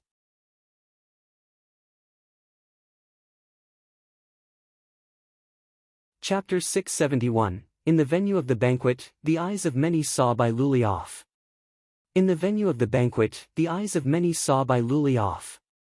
As he said it himself, he was no saint and, therefore, was imperfect. As such, he would have been angered and would have resented people and things. As he put it himself, he was unable to forgive Zhuge Mingyue and Gu Donglu, yet that battle changed his mind and he calmed down. It was probably done out of respect and acknowledgement for Gu Dongliu's prowess and belief, but Bai Luli looked even more human for doing so. Bai Luli was, after all, the #1 genius in all of Baron State and the heir chosen by the Holy Ji Palace. As such, his temperament would have been that with a comprehensive moral compass. Bai Luli was a person worthy of respect and so was Gu Donglu.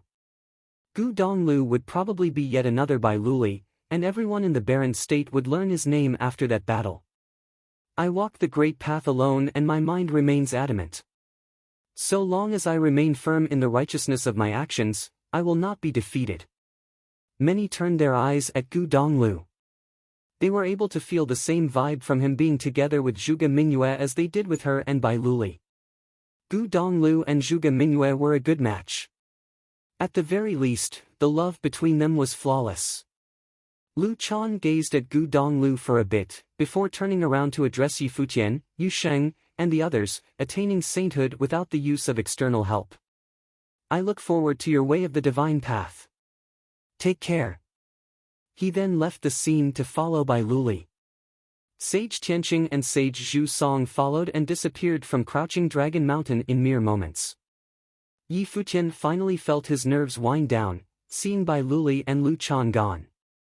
He had never expected the one to eventually give up to be Bai Luli. If Bai Luli had not made his stance clear, the Holy Ji Palace would have still sided adamantly with him, and their predicament would have remained. He knew clearly that both Bai Luli and Lu Chan were adamant in their stances, and none felt themselves to have done the wrong thing. Cultivators also trained to cultivate their minds, after all. If they thought something to be wrong, they would not have done so in the first place. The entire Baron State looked forward to the marriage between Bai Luli and Zhuge Mingyue. The Holy Ji Palace and White Cloud City both hoped Bai Luli to do so and did all they were able to prepare everything for him. Bai Luli said it himself as well, he liked Zhuge Mingyue's temperament. As such, he did nothing to resist the arrangement. If it had not been for Gu Dongliu's emergence, the wedding that everyone in Baron State looked forward to would have probably been flawless. However, there were few who cared what Zhuge Mingyue thought about the arrangement. The pressure from the Holy Ji Palace and White Cloud City was intense. This pressure had been shouldered by Zhuge Mingyue. As such, she agreed to it, and everything unfolded as it had today. As for Lu Chan, he probably knew Zhuge Mingyue's attitude and stance on the whole arrangement, yet he did not see himself to be doing the wrong thing. In Lu Chan's eyes, the priority of having a saint emerge from the Baron State superseded everything else. It was a great endeavor, and Zhuge Mingyue's personal wishes were insignificant in comparison. Furthermore, Lu Chan may have thought it to be a good thing for Zhuge Mingyue to be able to marry Bai Luli. As such, that further reinforced his beliefs of him doing nothing wrong. However, Yi Futian was the junior of both Gu Donglu and Zhuge Mingyue, and he was just as entangled in the predicament as those two. He too had his own stance and stuck to it. As such, in his eyes, both Lu Chan and Bai Luli were, without a doubt, wrong. Anyone who arranged and encouraged for the wedding to happen was all wrong. That was because he knew that if there were to be even some slight changes to how the events unfolded today, his second sister and third brother might have been eternally doomed. Lu Chan's position was a flawless one. He had nothing to rebuke Yi Futian and even allowed the young man entrance to the sage hall, free of all selfish thoughts. Even when Yi Futian ended up being expelled from the Holy Ji Palace, he had nothing to say about it and held no grudges. The wedding was the only thing that Yi Futian did not agree to. It was fortunate that the ending was not an irredeemable, sour one. The one to have felt most displeased was the city lord of White Cloud City. He remained where he was with a cold expression and said, Luli devoted himself to the great endeavor, yet despite having agreed to the marriage arrangement, something like this happened with the Zhuge family. Don't you think you owe me reparations in some form, Junior? Many were able to tell right there and then that the city lord of White Cloud City was still immensely displeased with the whole thing. Senior, if Luli is able to let go and wish them both happiness, don't you think you should let go of the matter as well? I will find a suitable time after this to apologize personally at your place, Zhuge Qingfeng said. Bai Gu's expression remained cold. It became apparent to him that Zhuge Qingfeng had decided to simply let the matter slide. If that is the case, save your efforts. Bai Gu then said plainly, farewell. He waved his hands aside and leaped into the air. The people of White Cloud City began to leave one after another. Bai Zai's expression was an utterly disgusted one. He glared at Yi Futian coldly, finding it puzzling as to why his brother decided to give up at the very last minute. If his brother had insisted, Gu Donglu would have been dead. If Yi Futian dared stand in his brother's way, Yi Futian would have died as well. However, everything had come to nothing. He stood and left with the people of White Cloud City. Many great figures of the barren state looked at the scene and thought that the relations between White Cloud City and the Zhuge family had just taken a turn for the worse. The city lord of White Cloud City had always been a very overbearing person. His talents were peerless and he had made quite notable achievements when he was young. He was probably even the most exceptional figure of his time, and he had never been caught in such an awkward predicament. What the Zhuge family did today had no doubt offended White Cloud City direly. Many turned their eyes at Zhuge Qingfeng. The stance of the clan leader of the Zhuge family had definitely budged. He would not have prevented the mighty ones from the Zhuge family from acting otherwise, as his daughter was still the main focus of the day. There was little to be read from Zhuge Qingfeng's expression. He looked composed as he saw Bai Gu off. Zhuge Qingfeng knew his senior well. Bai Gu was immensely overbearing, wanting to be the number one and the most prestigious one no matter where he went. Bai Gu was also incredibly stubborn. Such a combination of personality traits coupled with his talents got him to where he was today. The city lord of White Cloud City enjoyed a status that was just as prestigious as the city lord of Alchemy City, and both figures were seen as the most renowned figures in the western regions. It was such that he and the city lord of Alchemy City were two of the most powerful figures in the barren state, right behind the mighty ones from the Holy Ji Palace and the Ice Temple. As Zhuge Qingfeng knew Bai Gu very well, he also knew that he had offended Bai Gu in ways unthinkable. However, he did not feel guilty about it all.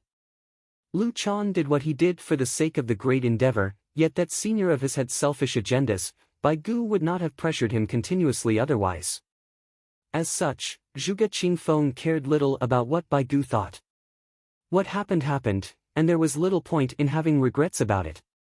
Furthermore, despite having lost quite a bit, Zhuge Qingfeng had a lot to gain that day. What there was for the taking needed to be taken.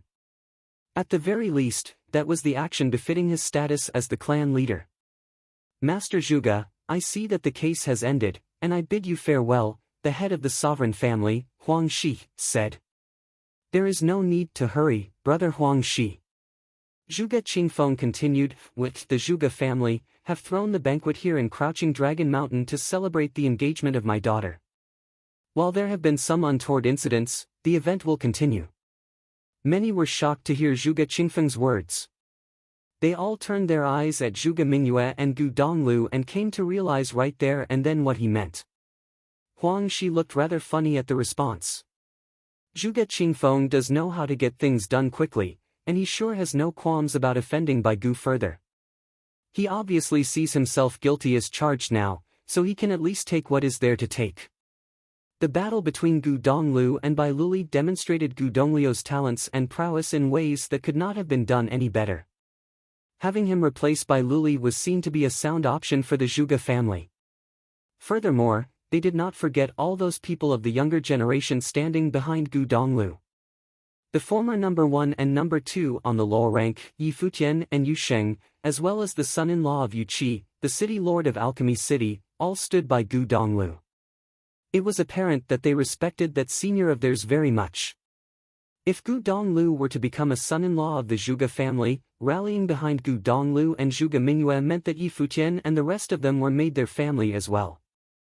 Zhuge Qingfeng literally wasted no time with his new decision.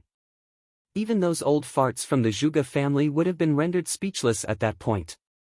Zhuge Mingyue lifted her head to look at her father, then lowered her head to look at Gu Donglu and smiled. Yi Futian and the others smiled as well, looking forward to it all. However, Gu Donglio's expression changed somewhat and he said, "No." The smiles of many were, as expected, frozen in place. Zhuge Mingyue's smile disappeared as she looked at Gu Donglu. Father actually wanted us to get engaged, and you, Gu Donglu, object instead? What the hell are you thinking? Mingyue, we'll talk about this later. I need to leave. Gu Donglu struggled to get up as he seemed to have recalled something. His expression was of the utmost seriousness. The expressions of everyone in Zhuge family turned ice cold. That bastard ruined Bai Luli and Zhuge Mingyue's wedding just to bail right afterward? We are visitors from Yu State, here to pay our respects to the Zhuge family, a voice was heard from outside Crouching Dragon Mountain. Countless eyes turned in the direction of that voice in an instant. Many felt the occurrence peculiar. Visitors from Yu State? Yu State was one of the orthodoxy states led by Emperor Xia, situated right next to Baron State, with their borders being near the Baron State's western regions. Visitors from Yu State? What are they doing here in Crouching Dragon Mountain? Gu Donglio's expression changed drastically. Such changes in expression had not appeared on him even when he was fighting Bai Luli just moments ago. He knew that one battle would, at least, have not gotten many in trouble, and that was also the reason he refused to show up and had written that breakup letter instead.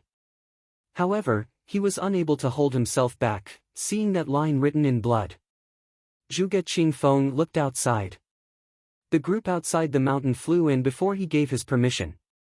Their auras were powerful and the guards of Crouching Dragon Mountain did not bother stopping them. They knew they could have stopped those visitors. There were even several among the group who possessed the aura of sages. The group landed before them from the air. The young man standing in the middle exuded an air of exceptionality. His body was a slender one and his eyes were filled with pride. He swept his glance at Gu Donglu and thought that he had to praise Gu Donglu for his prowess in running away. Gu Donglu kept his trail well hidden and that made him very difficult to find. Even when the group had a lock on his aura, they were only capable of tracking him to a possible area, not an exact one. If he had stayed hidden all the time, they would have had a more difficult time tracking him down. It was unfortunate that Gu Donglu sparked a battle himself, which enabled the group to track him.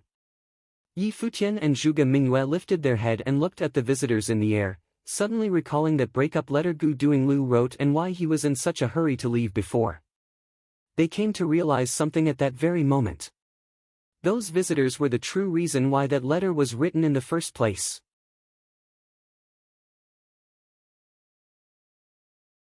Chapter 672. Everyone's eyes were on the group that showed up out of nowhere. The young man who seemed to be the leader glanced at Gu Donglu and Zhuge Mingyue, smirking in his mind. He is doing this for a girl. Hardly surprising. Everyone's eyes were on the group that showed up out of nowhere. The young man who seemed to be the leader glanced at Gu Donglu and Zhuge Mingyue, smirking in his mind. He is doing this for a girl. Hardly surprising. The impasse of love had always been the downfall of heroes.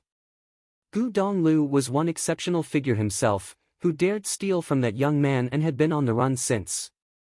It was unfortunate that Gu Donglu was caught eventually. Girls, always the weakness. And you would be? Zhuge Qingfeng looked at the group that just showed up.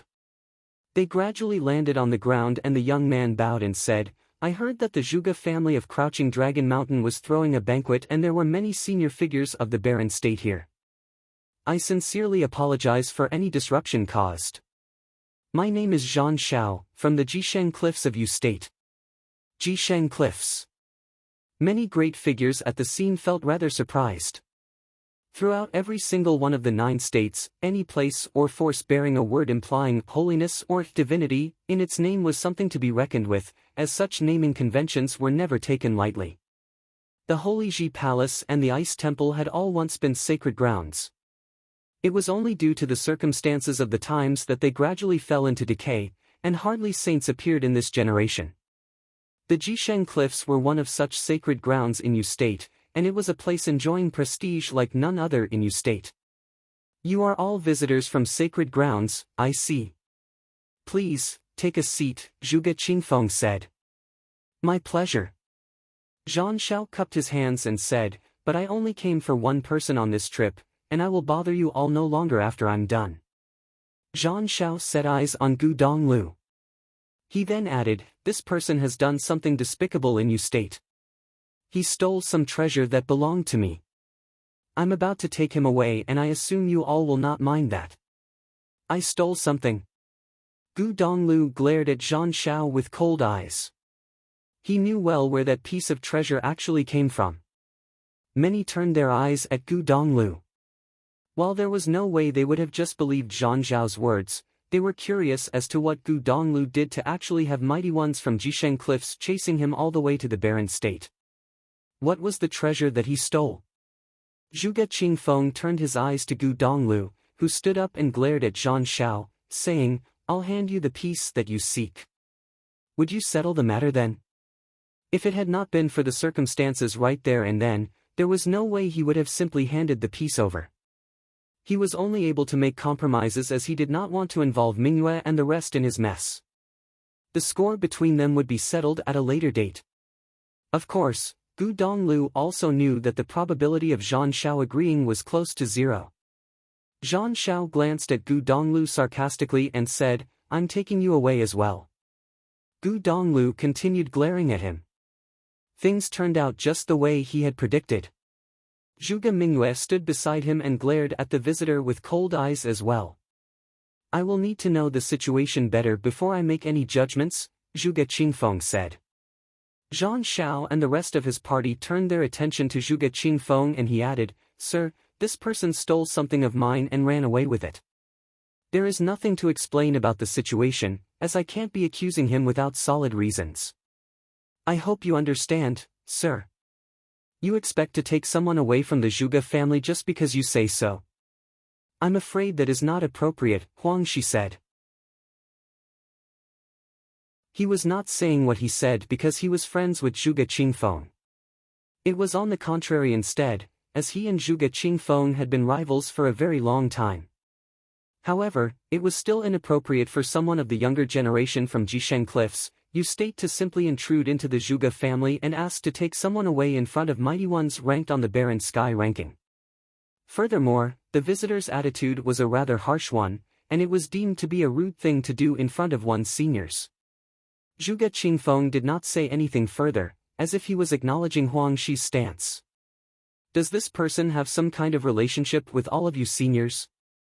Zhan Xiao looked at everyone present and asked.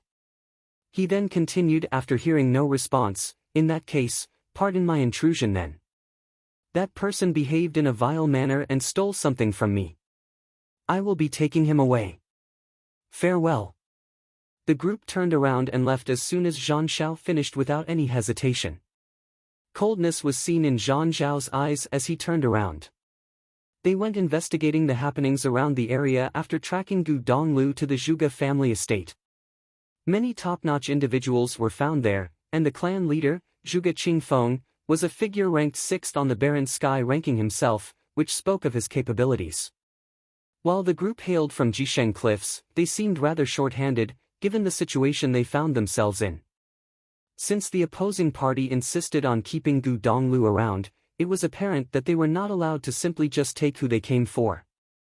Quite a surprise that you got someone so powerful to back you in the barren state. Head back to Jisheng Cliffs and tell my junior that I will be looking into that sacred item with him. Zhang Xiao transmitted his voice to the one beside him, causing the mighty ones at his side to react abruptly. The person knew well who Junior Zhang Xiao meant. There was no one else but him who would be able to move someone whom the top-notch figures in the barren state insisted on keeping with them.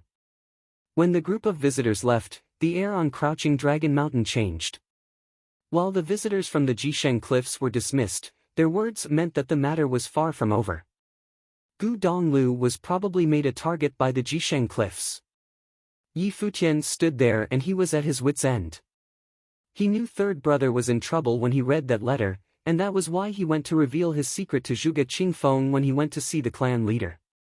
He knew that if third brother indeed showed up, the one who would be able to break the deadlock was none other than Zhuge Qingfeng. How much of what he said was true? Zhuge Qingfeng asked Gu Donglu. Gu Donglu turned around and looked at Zhuge Qingfeng. He had come all the way to Crouching Dragon Mountain preparing to give his life up. He deemed himself lucky that he was still alive. Mingyue's father had been good to him so far. Zhang Xiao is indeed someone from Jisheng Cliffs. His plane is close to mine, but he has sages serving him. As such, one could say that his status in Jisheng Cliffs is a high one. It is said that he was one of the 9 warriors of Jisheng Cliffs. As for the treasure, I did take one, but it wasn't exactly how Wei he put it. For now, I'm afraid it's inconvenient for me to reveal the details, Gu Donglu explained. He did not want to lay out what Zhang Xiao did in front of everyone. If the details went back to Zhang Zhao's ears, his vicious personality would make sure that many died for it. While everyone present was a renowned figure in the barren state, Gu Donglu would have rather not get anyone entangled in his mess. Zhuge Qingfeng nodded. In that case, stay and recuperate to your heart's content. While Zhang Xiao may be someone from Jisheng Cliffs, he won't be able to do anything against the Zhuge family for now. While Jisheng Cliffs was sacred ground, what the younger generations did outside would not reach the ears of the saints in Jisheng Cliffs. There were many lineages to Jisheng Cliffs, and that was one similarity shared with the 1,000 holy islands in the Holy Ji Palace. Even their most powerful individuals would only be on par with the mighty ones on the Barren Sky ranking. Even if they were somewhat stronger, they would not be stronger by much. There was an old saying, the mighty dragon is no match for the native serpent. It would not have been easy for the visitors to do anything against the Zhuge family. Be it Zhuge Qingfeng or any of the top-notch figures in Barren State, many of them were mighty ones ranked on the Barren Sky ranking who had been through a lot.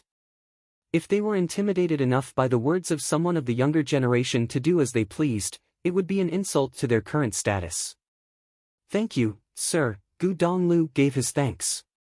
Father, let the banquet continue, Zhuge Mingyue said as she looked at her father. Many looked at Zhuge Mingyue with startled eyes. No one had expected Zhuge Mingyue, a girl, to ask to be married to Gu Donglu. Her personality was indeed something else altogether. Mingyue. Gu Donglu looked at her. Zhuge Mingyue returned the gaze, staring straight at his eyes, smiling. She said firmly, if you are unwilling, I'll just go find someone else.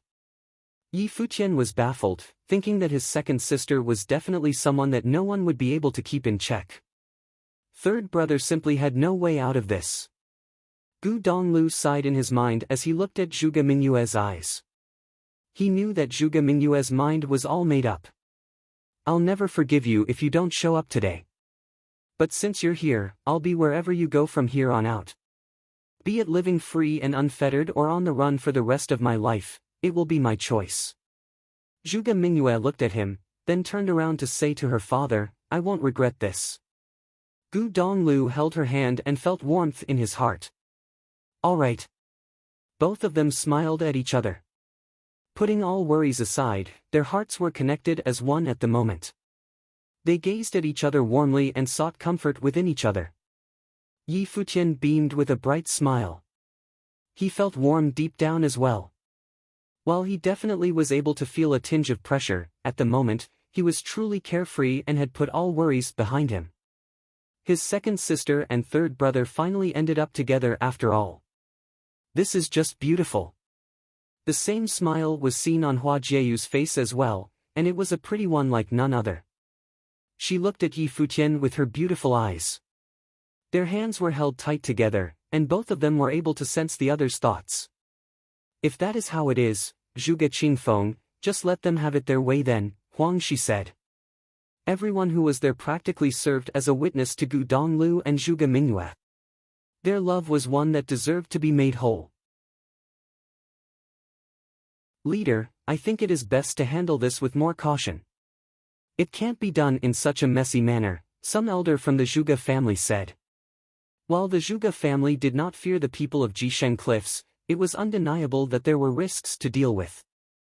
Furthermore, despite Gu Donglu having demonstrated his exceptional talents, the arrival of visitors from the Jisheng Cliffs irked them.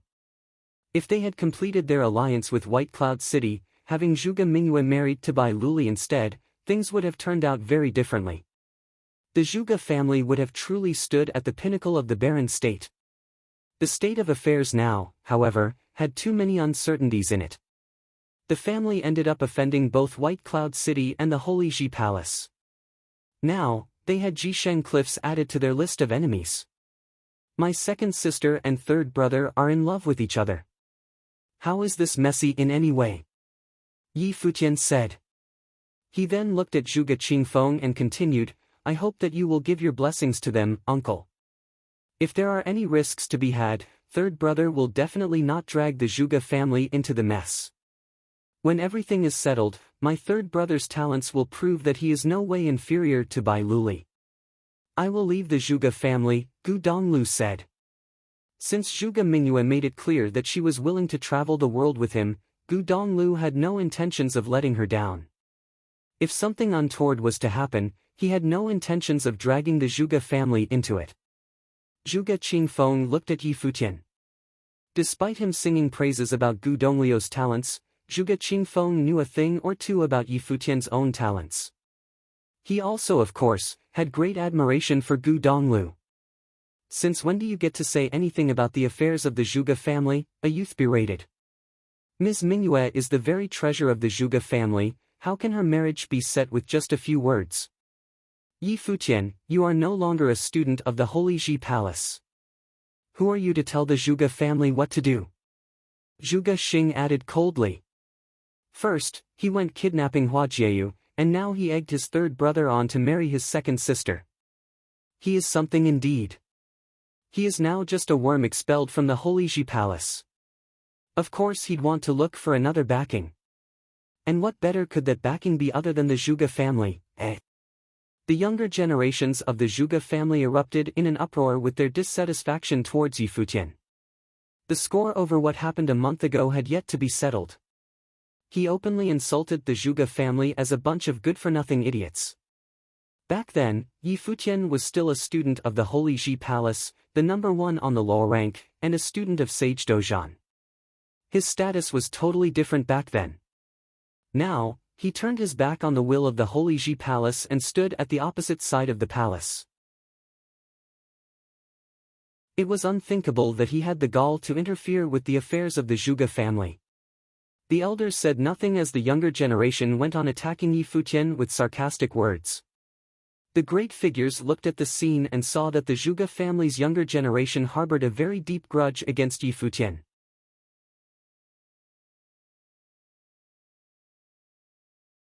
Chapter 673, Yi Futian scanned them and felt anger welling up inside, but it was not anger at how those people berated him sarcastically, it was anger caused by how they only saw their own interests and the interests of their family.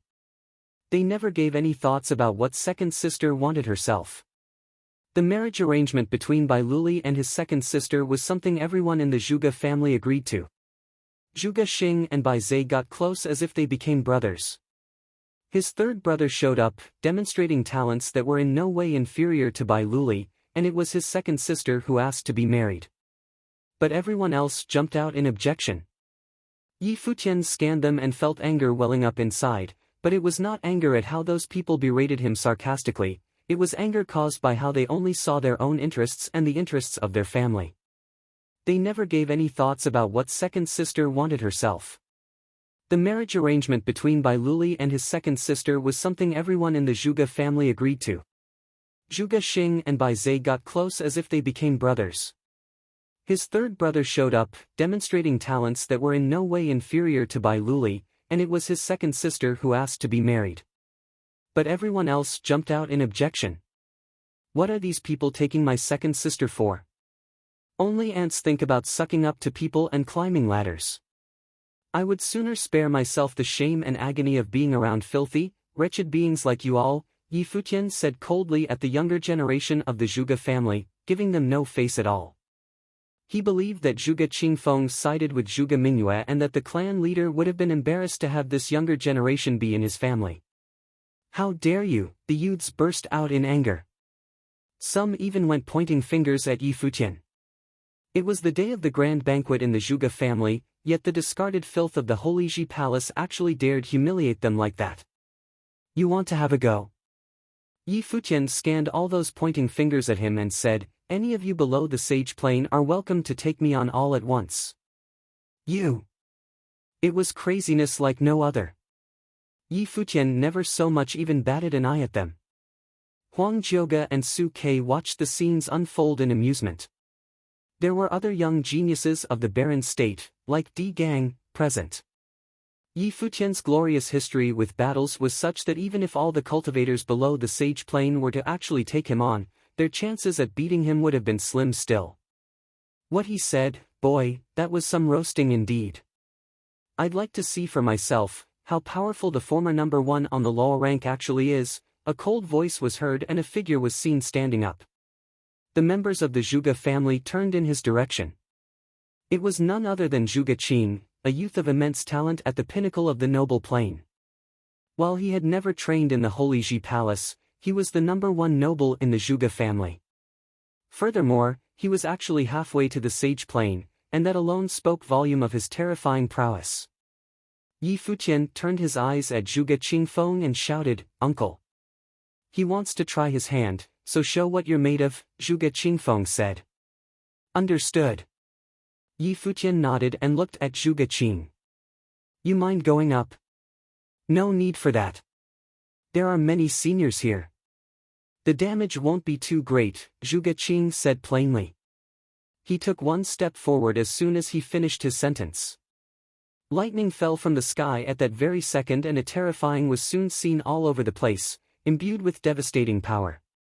Many great figures went to isolate the area right outside where both of them were. Zhuge Qing's eyes turned especially demonic. Extremely terrifying lightning will invaded Yi Futian's mind right there and then. Zhuge Qing's body turned into thousands of mirages in the very next second, and lightning bolts headed for Yi Futian. Crackling, devastating forces bombarded Yi Futian's body. Yet he stood there completely unfazed, taking on the lightning bolts with nothing but his own body. Yi Futian glanced at Zhuge Qing with plain eyes. One look was all it took to slow the thousands of streaks of lightning to almost a standstill. The mirages were almost frozen in place. Everything at that moment seemed to have stopped altogether. Get lost. Yi Futian lifted his palm and vibrated it in the air. Meteors streaked the skies, shattering the mirages, which then coalesced into a single being, Zhuge Qing. Zhuge Qing was being bombarded heavily at that very moment. Blood spewed from his mouth as he was thrown hard on the floor, destroying the tables and chairs below. The youths of the Zhuge family turned pale. That was only one move. The number one noble in the Zhuge family was totally helpless. Zhuge Xing and many others were filled with envy as they watched Yi Futian at work. No one in their generation was even able to match Yi Futian blow for blow. The great figures of the barren state present at the banquet were all shocked. They had long heard that the young genius from the Holy Ji Palace was a powerful being like none other, but they did not have any idea how powerful he actually was. They were able to see for themselves that very day that Yi Futian was indeed very powerful. There was no one of his caliber to be found in the Zhuge family, or rather, there was no one of his caliber to be found among all the nobles in any of the top forces. Grade 2 noble now. A tinge of bafflement was seen in the eyes of Huang Jiuge, Su Ke, and the others. Yi Futian defeated Di Gang and Shimin Hanjiang when he was a grade 3 noble. Now that he became a grade 2 noble, it stood to reason why Zhuge Qing looked so helpless in front of him. It was Zhuge Qing's unlucky day to fight a genius like Yi Futian. Anyone else feel like having a go? Yi Futian scanned the younger generation of the Zhuge family, and as expected, none dared answered. Yi Futian, would you consider joining the sovereign family? I'll train you like how I trained the rest of the members of our family, Huang Shi said. Come to Alchemy City instead. Yu Qi interjected, you have your senior here for company. The faces of the younger generation of Zhuge family turned even more sour as the two great figures extended their invitations. The burn was intense. Discarded filth of the Holy Ji Palace? Dreaming of sucking up to the Zhuge family? A genius like Yi Futian would have doors open for him throughout every single top force in the barren state even if he was indeed expelled from the Holy Ji Palace. I thank you both for your kind invitations, however, I currently do not have any thoughts of joining any force, Yi Futian said. The two nodded while smiling. They were not actually being serious to begin with. Of course, if Yi Futian had actually said yes to any one of them, they would have been very happy nonetheless. Uncle, Yi Futian looked at Zhuge Qingfeng and said, I do not have any intentions of interfering with the affairs of the Zhuge family. I showed my concern because the matter at hand involved my second sister and third brother. Zhuge Qingfeng had, of course, understood his intentions. Yi Futian practically handed his life to Zhuge Qingfeng the day before. His relationship with Mingyue was that so long as the Zhuge family did not let Mingyue down, it was all the same whether he ended up joining the Zhuge family or not. Zhuge Qingfeng turned to look at his daughter. The eyes he saw said that even if he were to object, it would all turn out the same anyway. The girl would have ended up running away with Gu Donglu regardless. She had done the very same thing all those years before, after all. Very well, the marriage will have my blessing, Zhuge Qingfeng smiled and said. Gu Donglu and Zhuge Mingyue were stunned for a bit, before turning to smile at each other. Many great figures at the banquet smiled as well. The lovebirds tied the knot, and it was a rather happy ending to things. However, the ending brought some measure of pressure with it nonetheless. Clan leader.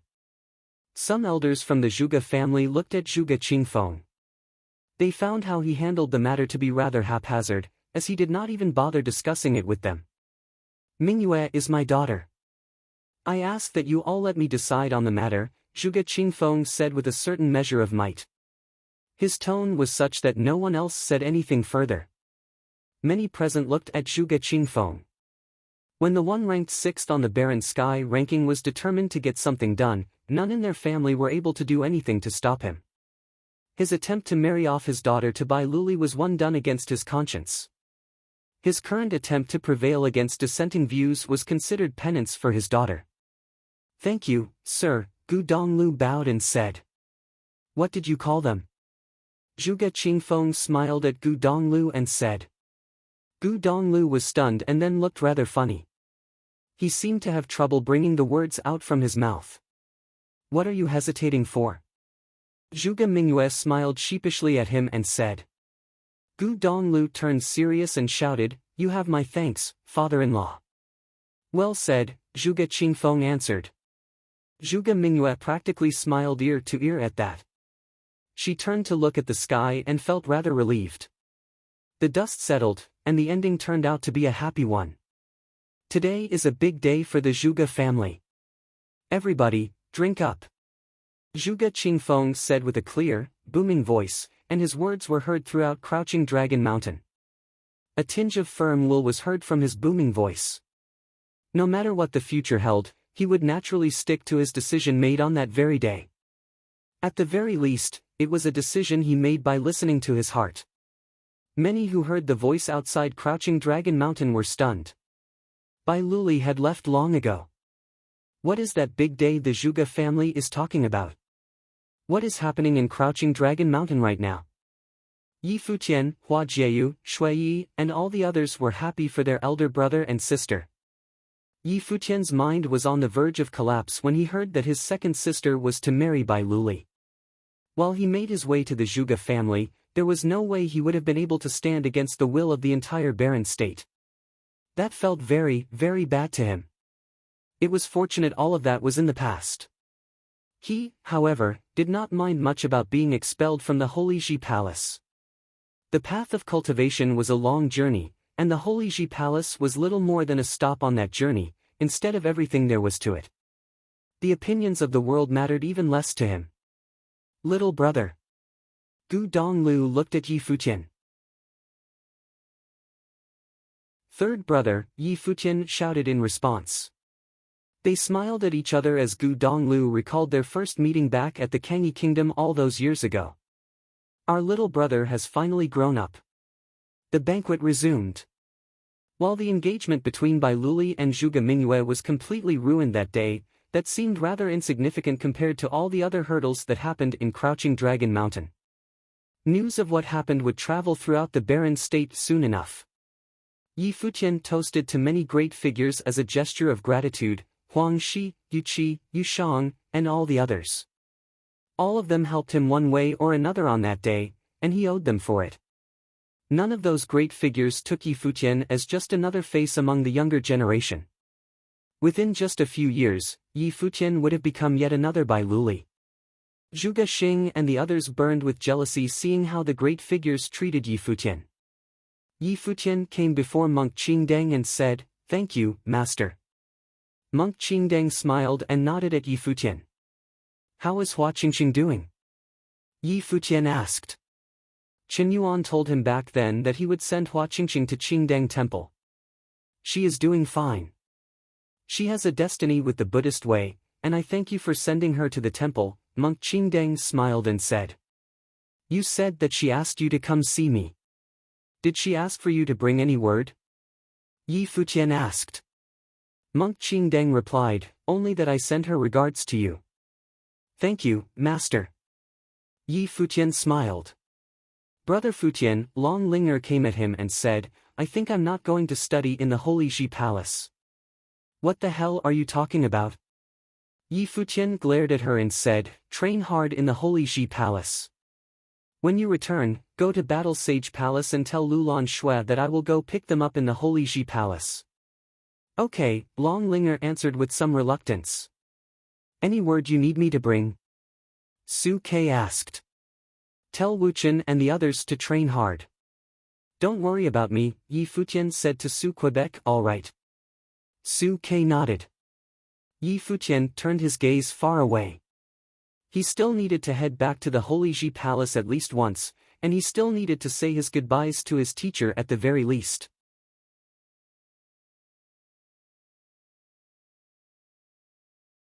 Chapter 674. After a few days, news of what happened at Crouching Dragon Mountain had spread across the barren state, causing a great furor.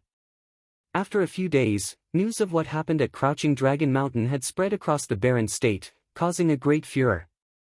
Bai Luli and Zhuge Mingyue's engagement had been the talk of all of the barren state, and over half of the top powers in the land had come to wish them well. However, someone had tried to steal the bride on the day itself, and in the end, the engagement ceremony had become Zhuge Mingyue and Gu Donglu's.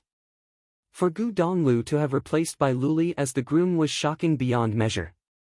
Furthermore, it seemed that when the two clashed that day, in a battle between the barren state's two most monstrously talented individuals, Gu Donglu had actually been able to injure Bai Luli despite being just a mid-level sage. And it was even said that if the two had been of the same plane, then Gu Donglu would have been even more powerful. This seemed ridiculous to many. In the past, Bai Luli had stood alone at the top of his generation, with no one within his generation who was good enough to challenge him. Anyone who did had been defeated. But now, it seemed like there was finally someone who was good enough to challenge Bai Luli at the top. Furthermore, following after these two monstrous talents was Yi Futian. His future was bright, and perhaps he too would be able to contest Bai Luli after some time. Looks like there were many talents within this generation in the barren state. There was one more thing that made people shudder to hear.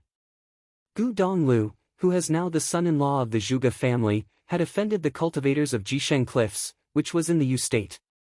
It seemed like those cultivators weren't planning to let Gu Donglu off. They had probably gone back to mobilize more people.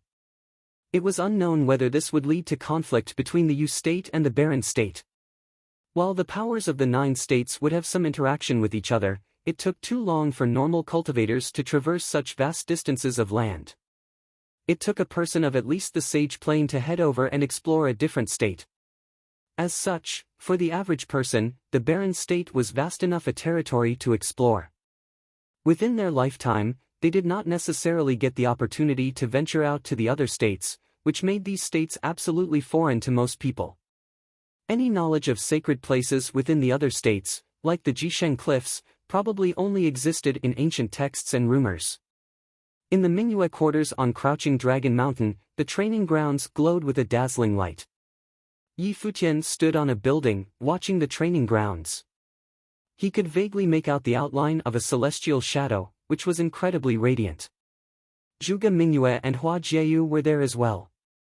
Zhuge Mingyue was even prettier than before now. With a smile on her face, she watched the celestial shadow. Is third older brother still training? Yi Futian asked. Yeah, Zhuge Mingyue nodded, and continued, he seemed to have some sort of realization during that battle. Since he didn't get the opportunity to train during the fight itself, he went straight into training that very night. But that... Yi Futian blinked in surprise, that was the best time. Every moment in a night of passion was priceless, but his third older brother had shut himself off to go and train instead. What are you thinking about, youngest brother? Zhuge Mingyue looked over at him smiling. Yi Futian shuddered before answering, and nothing. I just feel it's a bit of a pity. Fourth older brother and fifth older brother went to such trouble to come visit, but third older brother has shut himself away like this. He's really missed out on this reunion. Shuiyi and Luo Fan had already returned to Alchemy City with Yu Qi. Zhuge Mingyue looked at him with a half-smile. This rascal dared to make fun of his second older sister and his third older brother. He was really getting bolder nowadays. Older sister, do you think third older brother will break through to the next plane? Yi Futian asked. He was excited about the prospects of that happening. If his third older brother were to break through to the next plane, he would be at the same level as Bai Luli. If they were to battle again then, who knew how things could turn out this time? Maybe. But according to him, something has changed in his life spirit, Zhuge Mingyue replied.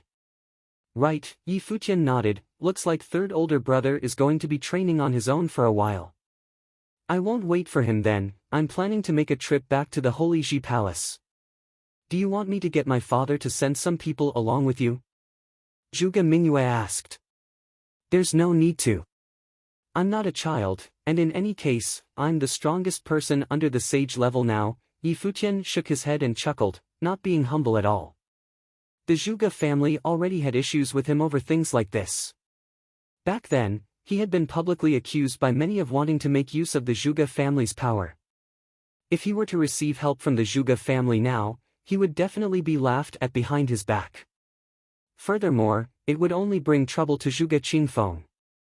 Alright then. Zhuge Mingyue smiled and nodded.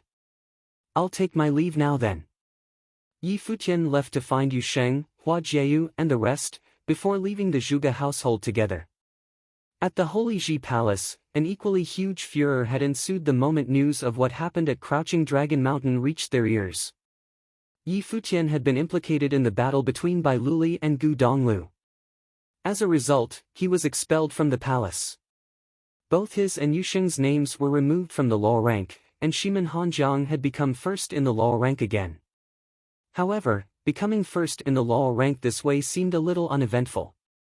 It had been a lot more exciting the first time Shimin Hanjiang had reached the top of the rank before Yi Futian had taken over him. Many months ago, Yi Futian had faced Shimin Hanjiang and won in a battle they had after he had risen to the top. Many people were anticipating the day where they would be able to compare Yi Futian and Bai Luli. But life was full of surprises, and in just a few months Yi Futian was no longer a disciple of the Holy Ji Palace. He set a historic precedent for being the first disciple who had been first in both the law battle and the law rank to be expelled from the palace. Right then, Yi Futian was being blocked by a guard outside the palace. "I'm here to say goodbye to my teacher and to pick up my family.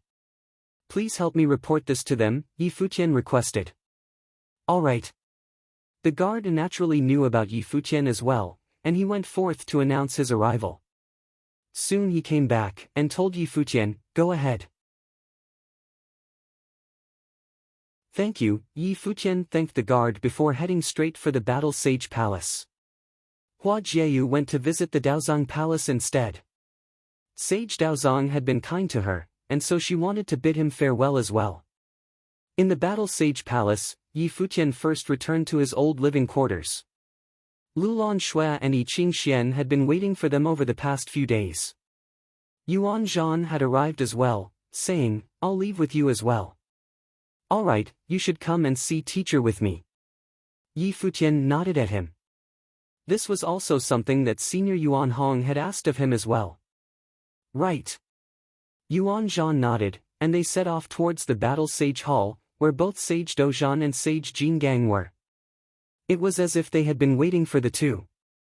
"Teacher, I've been very unfilial to you," Yi Futian bowed to Sage Dozhan as he spoke. Sage Dozhan was a large, burly man. He watched Yi Futian very calmly, and replied, "Back then when you asked to go visit the Zhuge family, your will was unshakable. I thought about it but concluded you wouldn't regret anything. Since you acted out of your own will, there is no question of you being unfilial. Will Yuan Zhan leave with you too?" Sage Jingang asked. "Yes, uncle." "I'm sorry," Yi Futian replied apologetically. "Don't worry about it." Sage Jingang shook his head and chuckled. You and Yusheng were previously first and second in the law rank, with few worthy competitors in the noble plane, Sage Dozhan mused. Your next aim should be to reach the Sage Plane. It's just a pity you didn't manage to train inside the Sage Palace. But since this was a choice you made on your own, there isn't much to be sorry or regretful over. The world is vast, there'll be training opportunities everywhere. Thank you, teacher, Yi Futian replied, his heart warm. His three teachers, Hua Fenglu, Mr. Du from the cottage, and Sage Dozhan, had all been individuals with unique personalities. They all had an important influence on various periods of time in his life, offering him help and advice. They had been very kind to him, and he was extremely grateful for that. Walking this path of cultivation, Yi Futian had encountered many challenges and enemies, but he had also met many elders worth respecting and made friends that stuck through thick and thin with him. Just like what Sage Dozhan had just said, the world was vast, and there'll be training opportunities everywhere.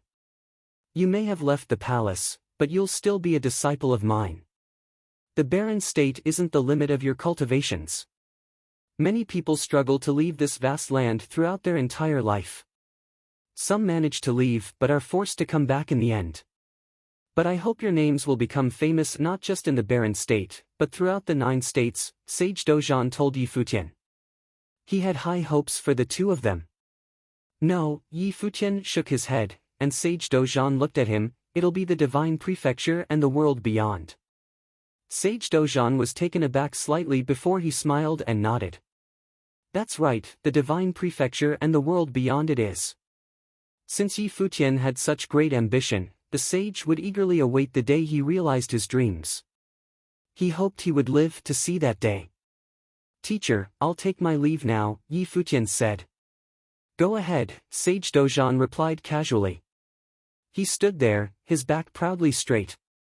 Yi Futian turned and walked out of the Battle Sage Hall. He then looked back at the building, before bowing once towards the hall and leaving for good. Yusheng too bowed towards the hall, and the group walked out of the Battle Sage Palace. Younger brother, take care of yourself, Qi Jia called out from aside. Older brother, you take care too. Yi Futian waved casually at him. Many people had gathered outside the battle sage palace. From the sword palace, there was Yi Wuchen, Lu Chenyu, Zui Qianchou, and Su Quebec. Many people had come from the Daozang Palace as well. There was Hua Jieyu, Yun Shuisheng, and Phoenix. Even Xiang Zhiqin had come as well. Mu Zhiqiu and Zhongli were here too, and many people stood watching from afar. There were people who had received guidance from Yi Futian, like Yan Qingwu and many other disciples from the palace, who had come to say goodbye as well. Wuchen, Yi Futian called out to Yi Wuchen, you got my message from Su Ke, right? Yi Wuchen nodded, and asked, what are your plans from now on? I don't know yet, Yi Futian replied. You just carry on with your training in the palace and aim for the sage plane. I urgently have to break through to the next plane.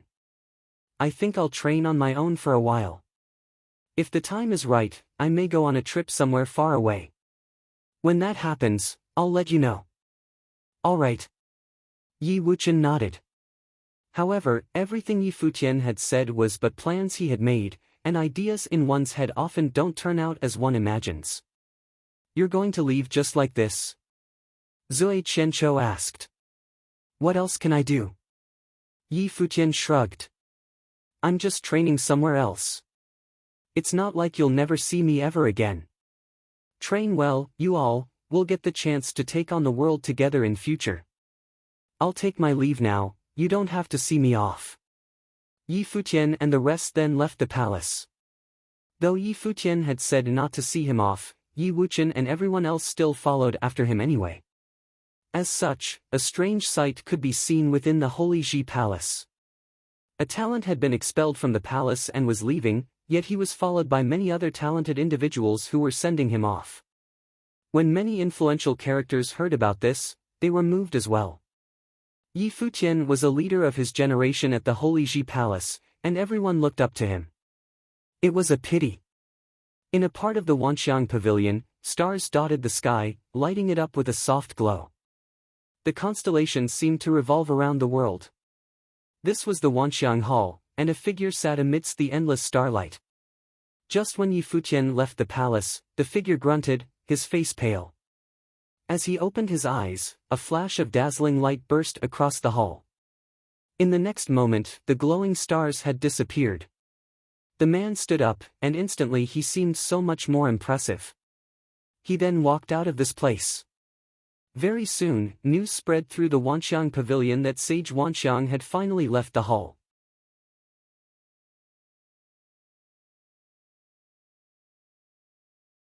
Chapter 675. In the Holy Sage Pavilion, Lu Chan sat cross-legged, taking a break.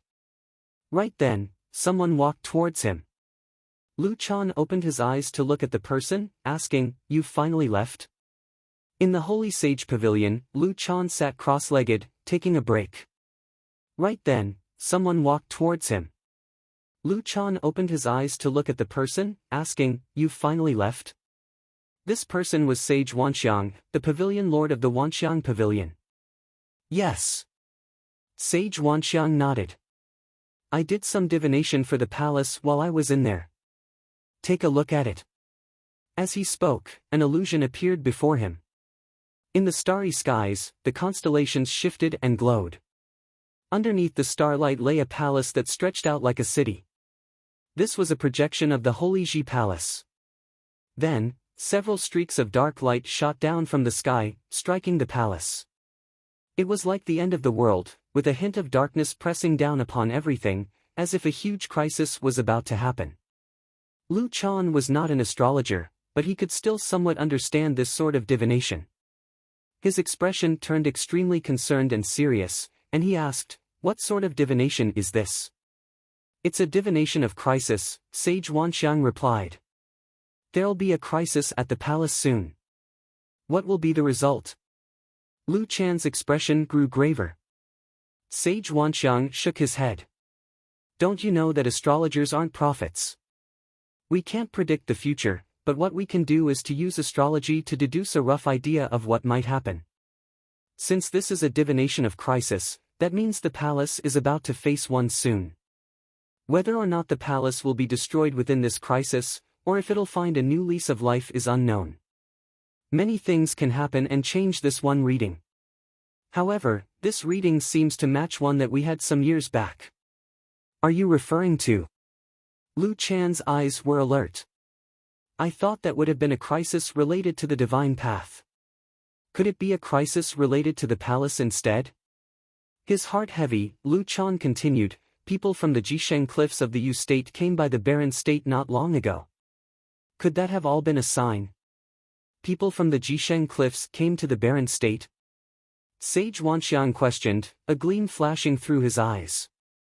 The 9 states all coexisted under the rule of Emperor Xia. However, as this generation of the barren state appeared weaker, the other states were beginning to position themselves in a way that would eventually push the barren state out of the picture and have its sacred learning grounds replaced. As such, those from the Jisheng cliffs were definitely not in the barren state just to train. This was definitely not a good sign at all. Yes, there was an incident several days ago. Lu Chan nodded. Could this crisis be related to there being no saint in the barren state? I can't say for sure, but that is definitely possible. Sage Wanxiang sighed. As there is no saint in the barren state, the Holy Ji Palace could be replaced at any time. Luli is currently aiming for the Magi plane. We should help him as much as we can, such that at the next battle for supremacy, he'll be at a place where he can aspire toward sainthood, Lu Chan said. His gaze grew determined. There wasn't much time left for the barren state. The black-winged condor soared through the sky above the 1,000 holy islands. Yi Futian, Yu Sheng, Hua Jieyu, Yuan Zhan, Yi Shaoshi, Lulan Shui and Yi Qingxian were all there. Long Linger had come along too. The girl had insisted on sending them off. The many islands in the Divine Sea made for a beautiful sight. The island cities hung above the mountain, and weaving through them was like going through a magical celestial world. Despite the beautiful view, Yi Futian was still somewhat downcast. He wasn't too affected by his expulsion from the palace, but he still felt a sense of reluctance in saying goodbye to a place where he had trained at over the past 4 years. Furthermore, he had made many friends at the palace, all of whom he had to bid farewell to as well. Linger, you take good care of yourself now that Jieyu and I won't be at the palace anymore. If anything happens you can always go to your older sister Phoenix and Yun Shuisheng, Yi Futian told the girl. Alright, big brother Futian.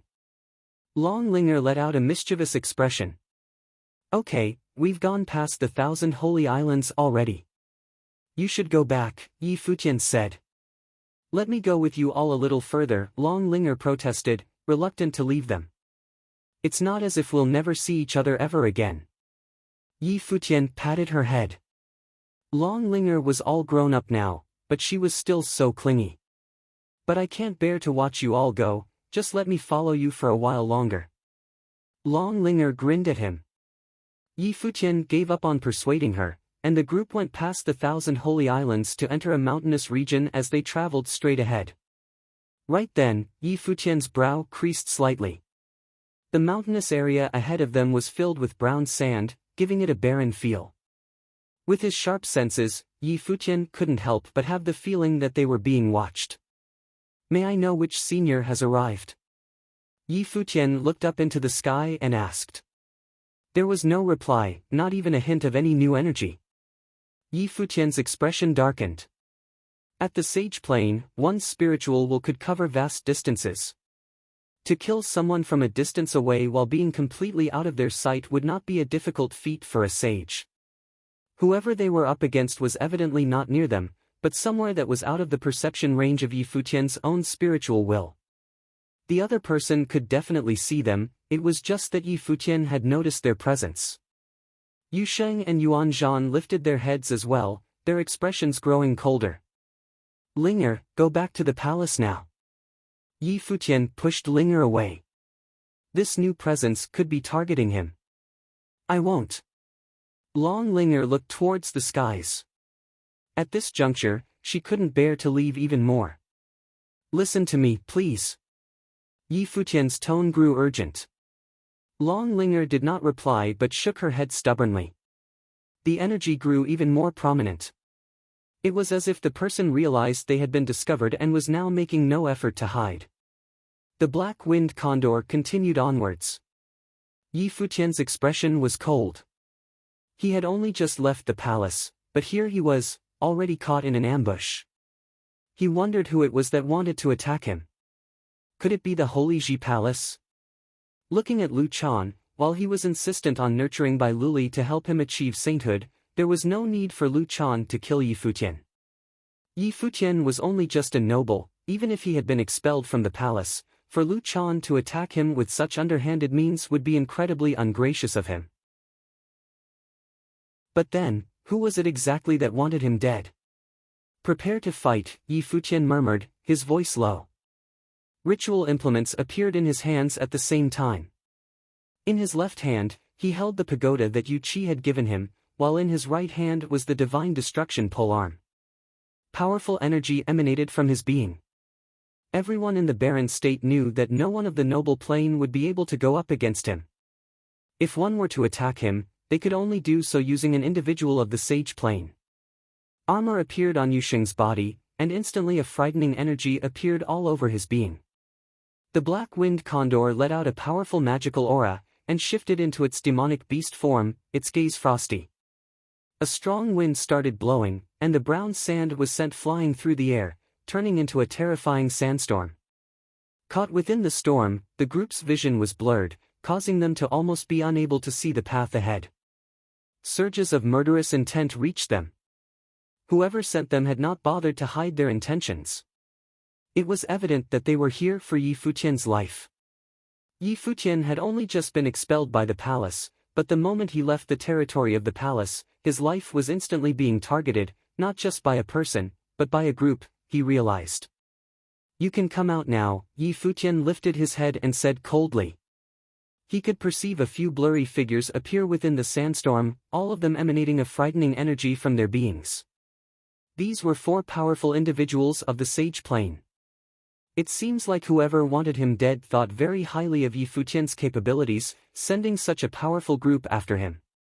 Whatever happened in the sky was beyond everyone's concern at this point, but a frightening energy was beginning to manifest there as well.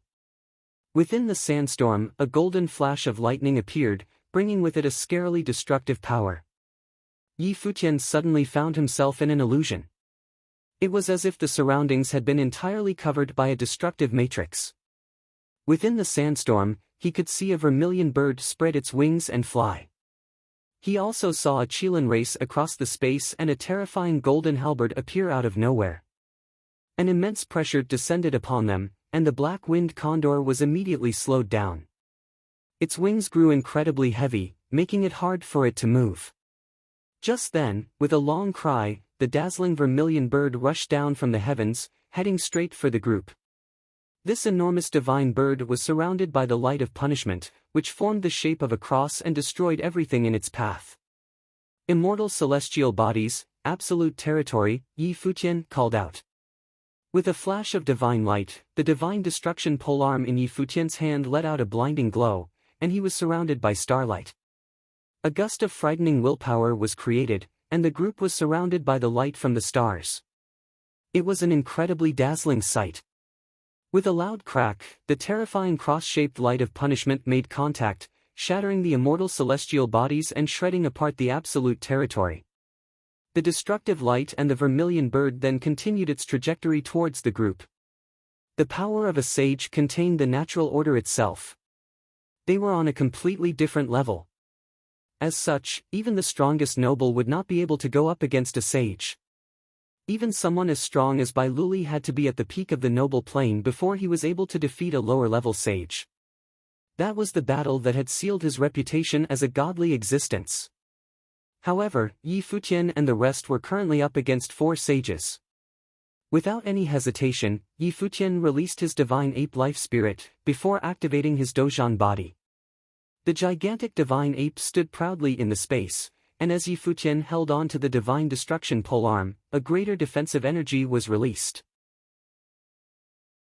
The group now seemed to be surrounded by an actual star itself, and as the frightening cross-shaped light continued its descent, only cracks appeared in the star. It was not torn apart by the light. At this moment, the vermilion bird suddenly rushed down, and with a crack, the star was broken apart once again. However, Yi Futian raised the divine destruction polearm, and it turned into a 100-meter polearm that covered the sky. The polearm slashed towards the sky with a destructive power. With a loud crash, the violent destructive power tore through the space and tore the vermilion bird into pieces. But, a far scarier power began to descend from the heavens, seeming to turn everything into an image of destruction. Yuan Zhan stepped into the sky and roared. Wolf Fang bat in hand, Yuan Zhan charged straight for the Qilin pacing about in the sky. The Qilin was immense in size, and despite the great power of the Wolf Fang bat, it felt like the attack had landed on the body of an actual divine beast. Yuan Zhan spat out a mouthful of blood, feeling his own body being suppressed. Even with a ritual implement, the increment in his power was limited, and he struggled to fight back against the attack of a sage. An even more savage destructive power descended upon them. Dazzling golden halberds appeared in the sky, with each halberd being about 100 meters long. They spun down from the heavens, emanating an immense power that could destroy everything in their path. The next moment, the halberds descended all at once towards Yi Futian, in an attempt to suppress him immediately. It seemed like the most important target to get rid of here was Yi Futian. With several thuds, several dazzling streaks of light shot through Yusheng's body, and 5 of the 7 star acupoints were activated. Terrifying demonic energy surged out of him, and his eyes became like that of a demon's, shining with a blood-red glow. He was not holding back at all. He knew all too well that to hold back in this battle would be to court death. It was the same for Yi Futian, who was harnessing the energy within his body to the maximum. Golden flames enveloped his body, and a dazzling divine light shot upwards into the heavens.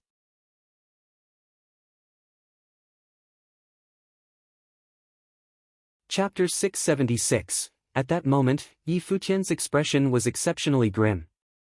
It was a life-and-death moment. He could no longer keep his strength a secret. What was the point of keeping a secret if he lost his life? At that moment, Yi Futian's expression was exceptionally grim. It was a life-and-death moment. He could no longer keep his strength a secret. What was the point of keeping a secret if he lost his life?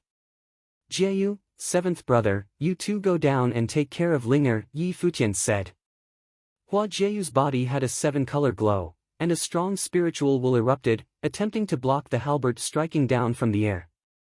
However, even with the treasure pearl's boost, she was still unable to stop the halberd's offense. Yi Futian and Yusheng's body stepped into the air at the same time, both of them releasing their Dozhan body and opening 5-star acupoints, pushing their strength to the limit. Go! Yi Futian took out his tower ritual implement and his will of the emperor entering the ritual implement, using the most strength he could from the ritual implement. The area around them appeared to have frozen. Above them, the tower glowed, surrounding the area. The halberd crushed down onto their defenses but was unable to break through it.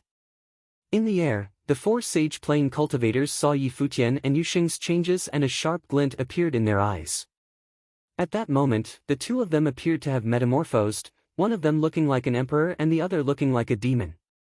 Moreover, they both had elite ritual implements in their hands. In such a hurry to kill me right after I leave the palace, have you thought of the consequences?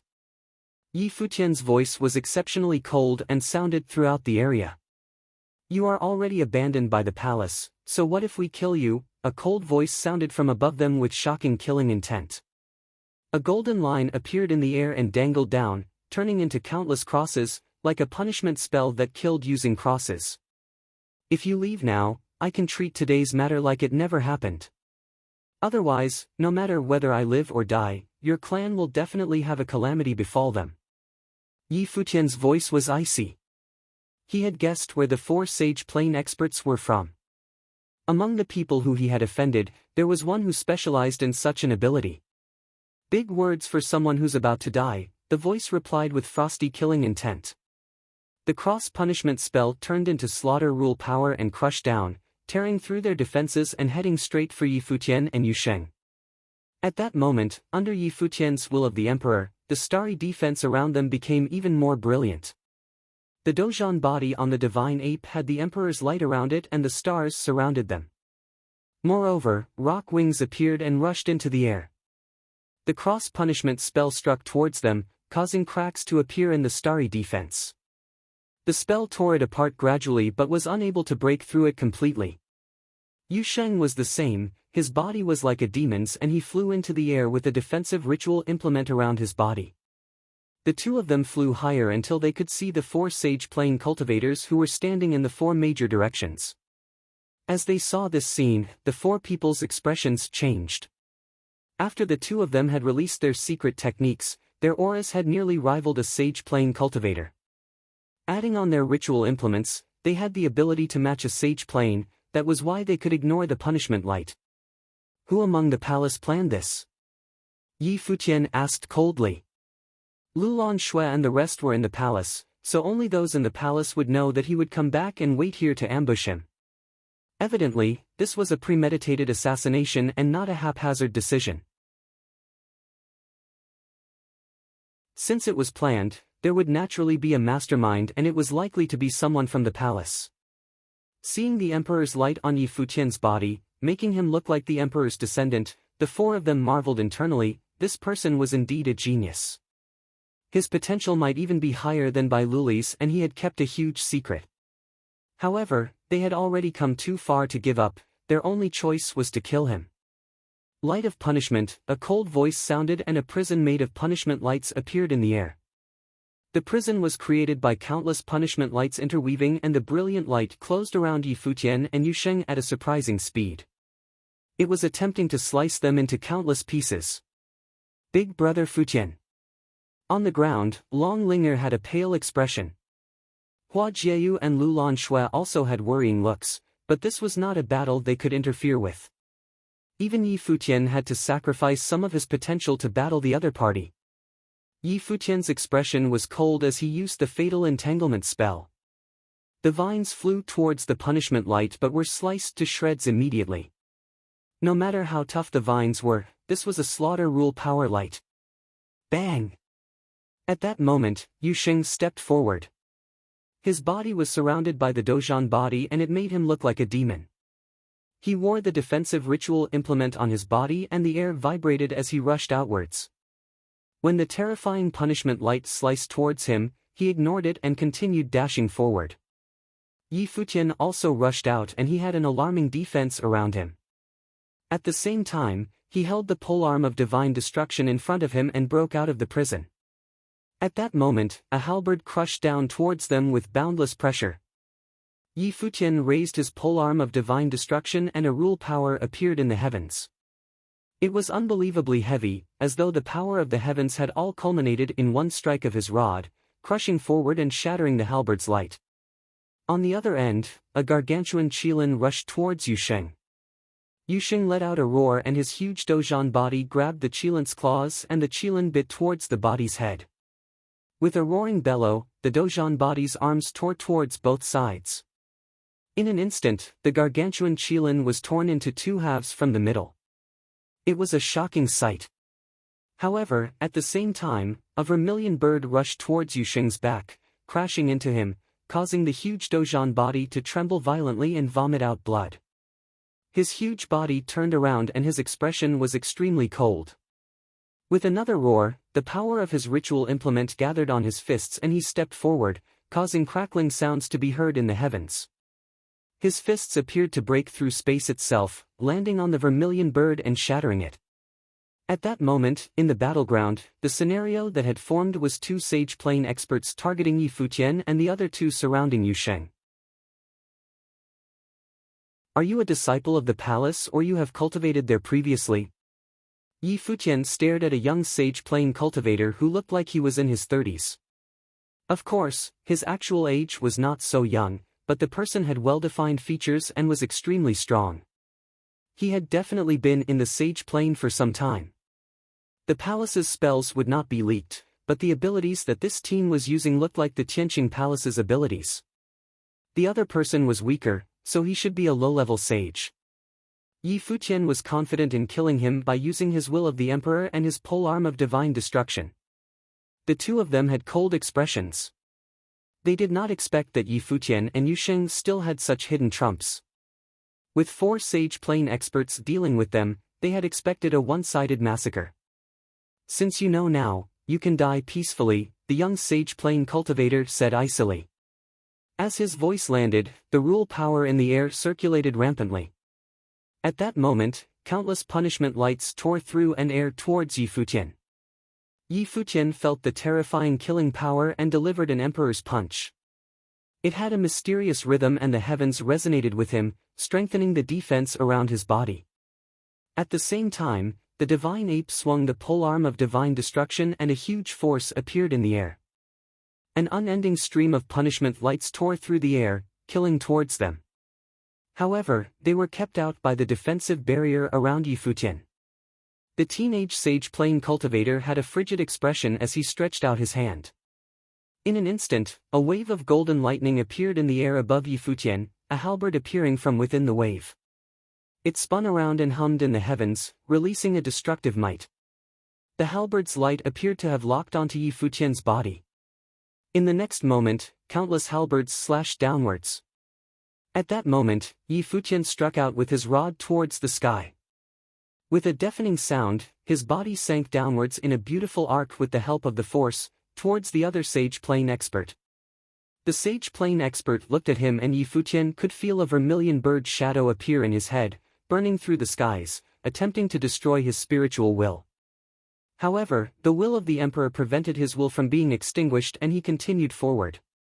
A huge vermilion bird flew towards him, blocking out the skies and surrounding him in endless flames. Yi Futian rushed straight towards it, surrounded by his starry defense. The divine ape roared and struck out towards the heavens onto the giant vermilion bird. A deafening crash sounded and the vermilion bird cried in agony, its body exploding and flames burning throughout the skies. The sage plane expert attempted to retreat, but Yi Futian threw out the tower ritual implement in his hand and a terrifying force emitted from it. Yi Futian's spiritual will had assimilated into it and at that moment, time and space appeared to have frozen. The sage plane expert could feel his body becoming slower, while Yi Futian moved in an arc, assaulting him with another strike of the rod. His eyes widened as a terrifying vermilion bird flame rushed out from his pupils. However, Yi Futian's eyes were like the emperor's eyes and as his gaze swept across, the divine ape swung down with the polearm and it landed on the sage plane expert's body. In an instant, the sage plane cultivator's brain was cracked open and his body fell to the ground. A sage plane expert dead. At the same time, a dangerous feeling came over Yi Futian and he turned around immediately, slashing out with his rod. However, he saw countless halberds rushing towards him and his rod technique was unable to completely shield him. The halberd tore through his defenses, landing on his dozhan body, causing it to quiver. He immediately retreated and coughed out a few mouthfuls of blood. Using the force to retreat, his body appeared in the area where Yu Sheng was. He saw a sage plane cultivator who had been forced to retreat by Yu Sheng's fists and swung down at him with his rod. The sage plane expert suddenly felt as though his body was unable to move and raised his head, but what awaited him was the divine ape swinging a ritual implement down on him. With another thunderous crash, the second sage plane cultivator fell to the ground, dead. The other sage plane expert who had been fighting with Yu Sheng retreated and created distance between them, his expression ghastly.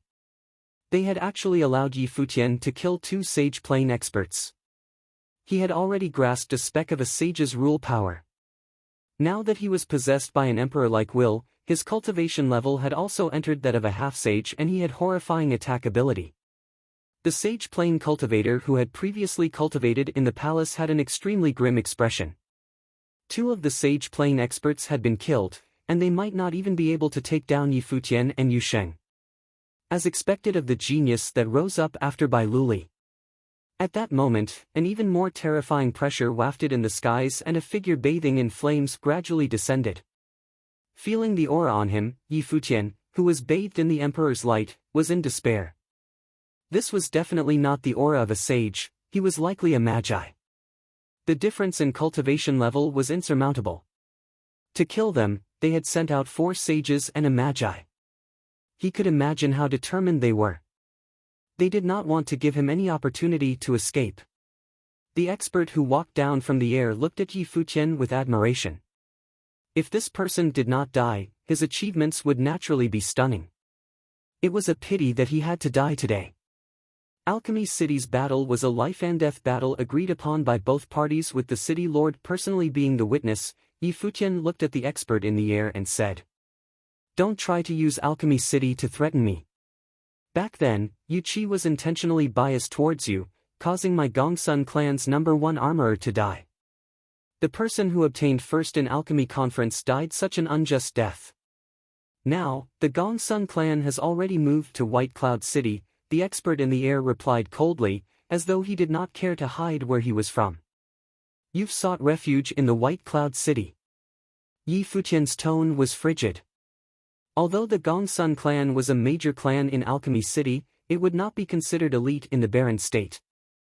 In the past, it depended on the city lord office and emperor family, but Gongsun Ye's death caused a rift between the Gongsun clan and the city lord office. Moreover, the emperor family had tried to solicit them. However, the emperor family was still inferior to the city lord office. So, they chose to leave and enter White Cloud City. In White Cloud City, the White Cloud City Lord was the absolute ruler. As the fourth on the Barren Sky ranking, only he could pay no attention to Yu Qi, so, "You must die," the person declared coldly. Behind him, a giant vermilion bird appeared and the skies started burning crimson. A colossal vermilion bird claw gripped downwards, covering the skies. It was much larger than the divine ape, and Yi Futian used his will of the emperor to push his polearm of divine destruction to the limit, swinging out towards the sky. However, divine bird's claw was indomitable and the rod shadows were torn to shreds. The terrifying claw continued downwards and smashed onto Yi Futian's Dozhan body, crushing it immediately. Yi Futian's body fell to the ground. He spit blood at the corner of his mouth. "Die!" Boundless flames surrounded the area and spread towards Yi Futian. However, Yusheng stepped forward to Yi Futian's side, his demon wings surrounding Yi Futian within. Courting death, the expert in the air howled and the vermilion bird struck again, crashing on Yusheng's body, causing his body to convulse violently. He also spurted out blood and the two of them crashed heavily into the ground. This expert was a mid-level magi. To Yi Futian's group, it was not someone they could stand up to. Hua Jieyu and the rest landed in front of Yi Futian and Yusheng, their expressions pale like paper. "Kill," the expert in the air said coldly.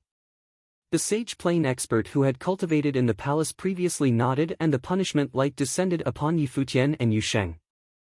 Hua Jieyu flew into the air, stimulating the telekinesis pearl to its limit in her mind. Her hair flew and she closed her eyes, making her look like a goddess. Her spiritual energy affected the path of the descending punishment light. The punishment light pulsated and the sage plane expert in the air humphed. In an instant, Hua Jieyu spat out blood and her spiritual energy received a huge blow, causing her to fall to the ground. Roar! Yuan Zhan flew into the air with a bellow. "Don't kill Yuan Zhan," a voice sounded in the air and the killing light avoided Yuan Zhan. He was the only successor to the Taihang Mountain, so they would definitely not kill him. Otherwise, if that old ape flared up, it would not end well for them. As the killing light was about to land, Long Linger ran in front of Yi Futian and shielded him with tears in her eyes. She ripped the dragon-shaped jade on her neck and said, "Uncle, you said that you would protect Linger, I need you now." As she said that, she flew into the air, standing above Yi Futian and raising the dragon-shaped jade in her hands. She closed her eyes as tears flowed down her cheeks. Were they really going to die here?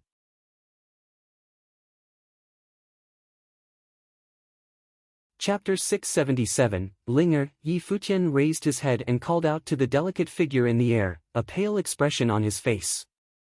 Although the teenage girl still looked weak, she stood there firmly, allowing the rampaging wind to billow on her body. Her clothes fluttered and her hair blew wildly while the youthful girl's face had tears streaking down it. Evidently, she was scared. She was not even 19, how could she not fear death? However, even though she was scared, she still stood there, like a duckweed in the wind that could be blown apart easily. Linger Yi Futian raised his head and called out to the delicate figure in the air, a pale expression on his face. Although the teenage girl still looked weak, she stood there firmly, allowing the rampaging wind to billow on her body.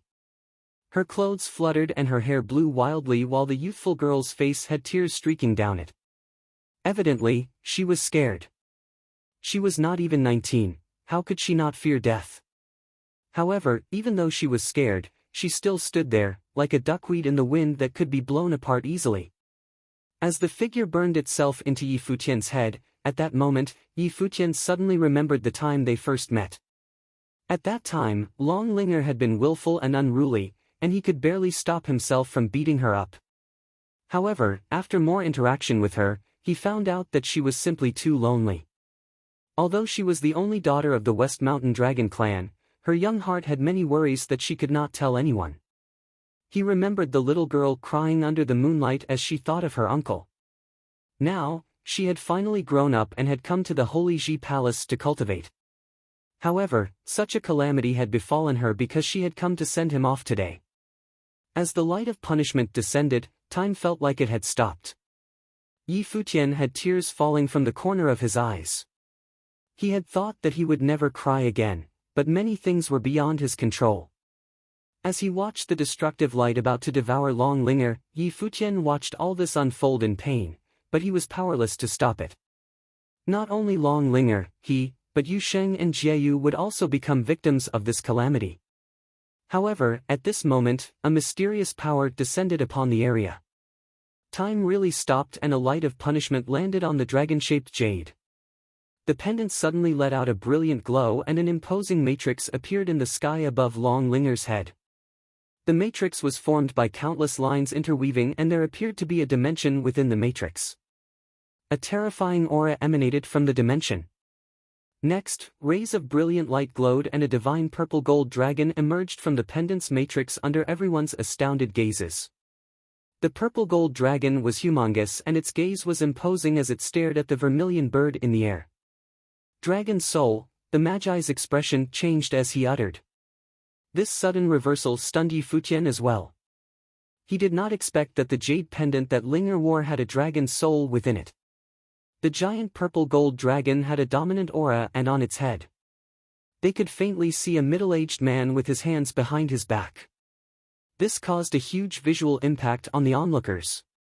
Long Linger was equally stunned as she raised her head and looked at the dragon. Uncle Long Linger mumbled as her heart raced. This was her uncle's dragon. She often rode on it when she was younger. As she looked further up the purple-gold dragon, Long Linger could no longer hold in her tears as they streaked down her face. She shouted out softly, "Uncle, have you returned?"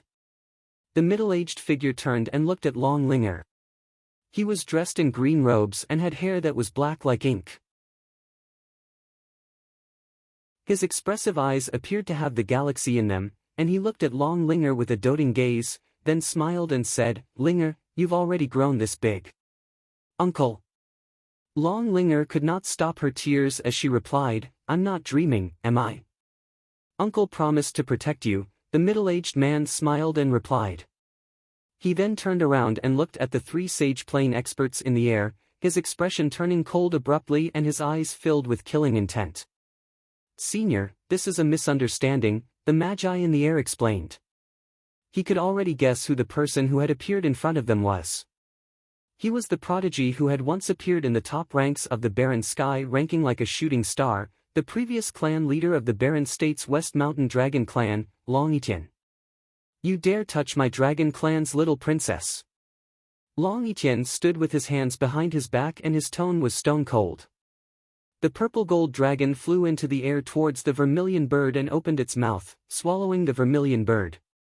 The three sages' expressions turned pale and the person at the front shouted, "Retreat."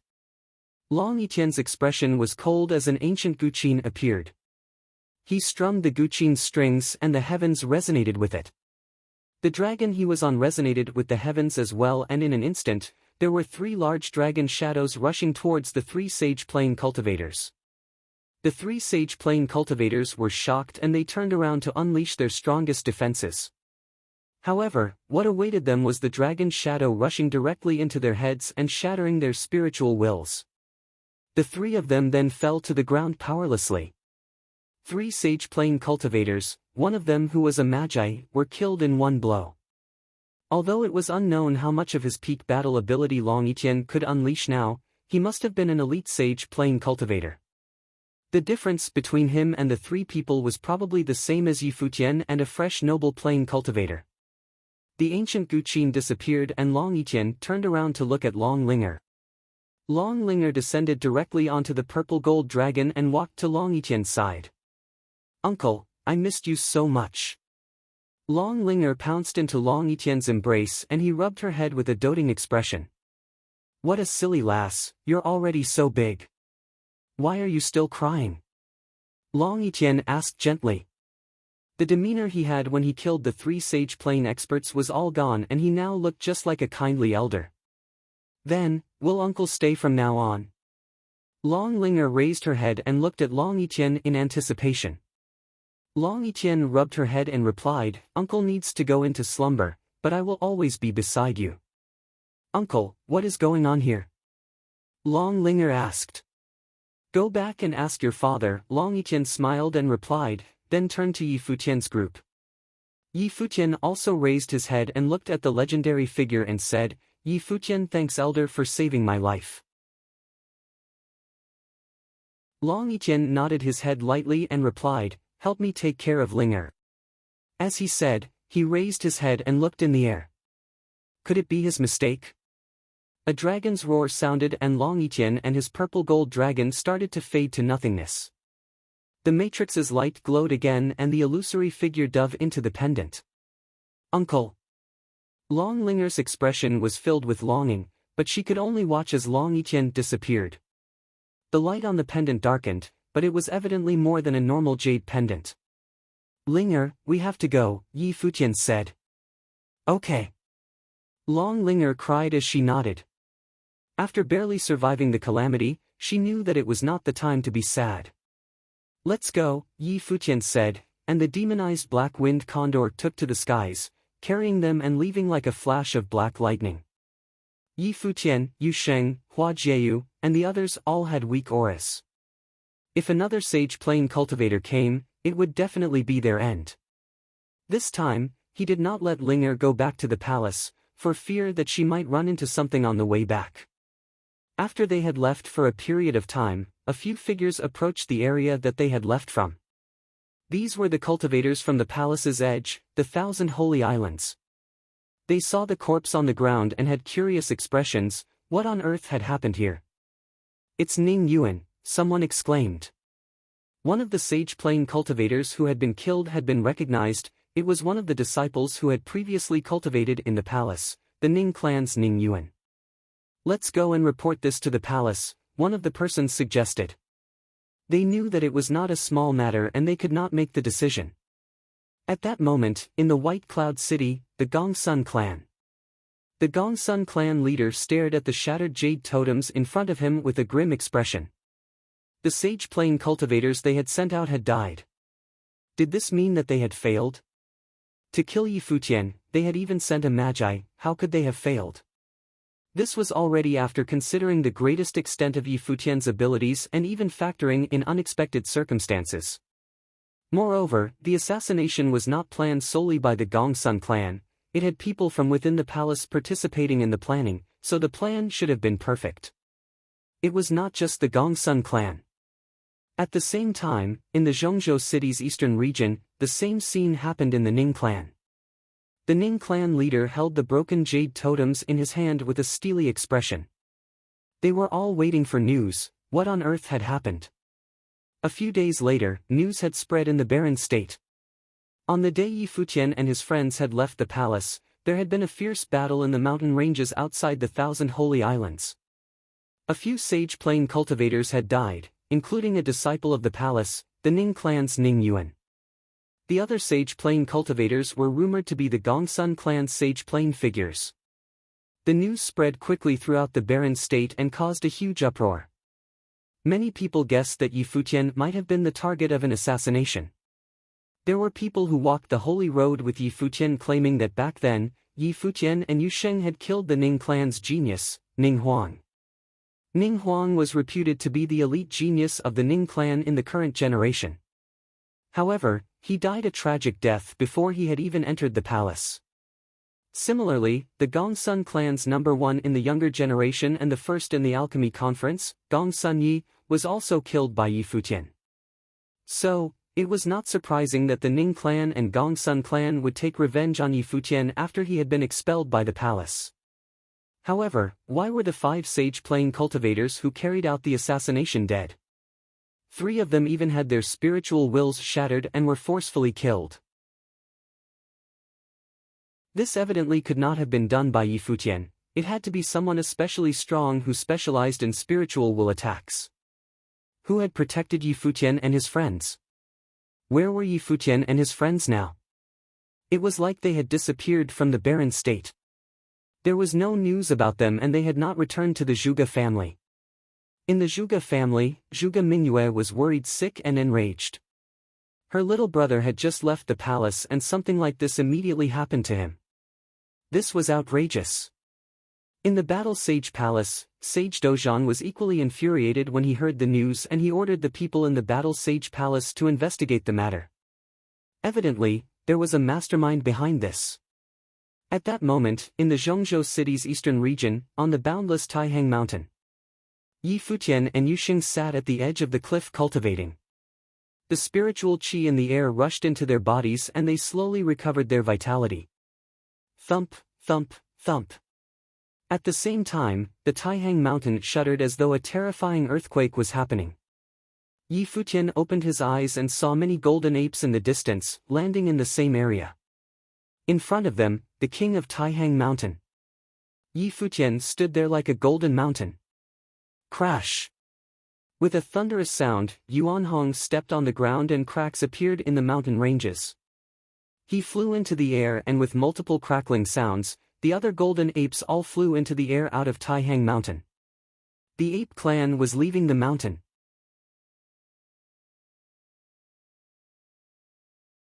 Chapter 678. Now, if the barren state was split up into 9 regions according to the holy roads, the Dawn Road would be considered part of the same region. Taihang Mountain and the Ning clan were both within the region of the Dawn Road, the eastern area of the Zhongzhou city. Back then, both Ning Huang and Yuan Zhan had entered the holy road from the Dawn Road. As such, the Taihang Mountain was not far from the Ning clan. Now, if the barren state was split up into 9 regions according to the holy roads, the Dawn Road would be considered part of the same region. Taihang Mountain and the Ning clan were both within the region of the Dawn Road, the eastern area of the Zhongzhou city.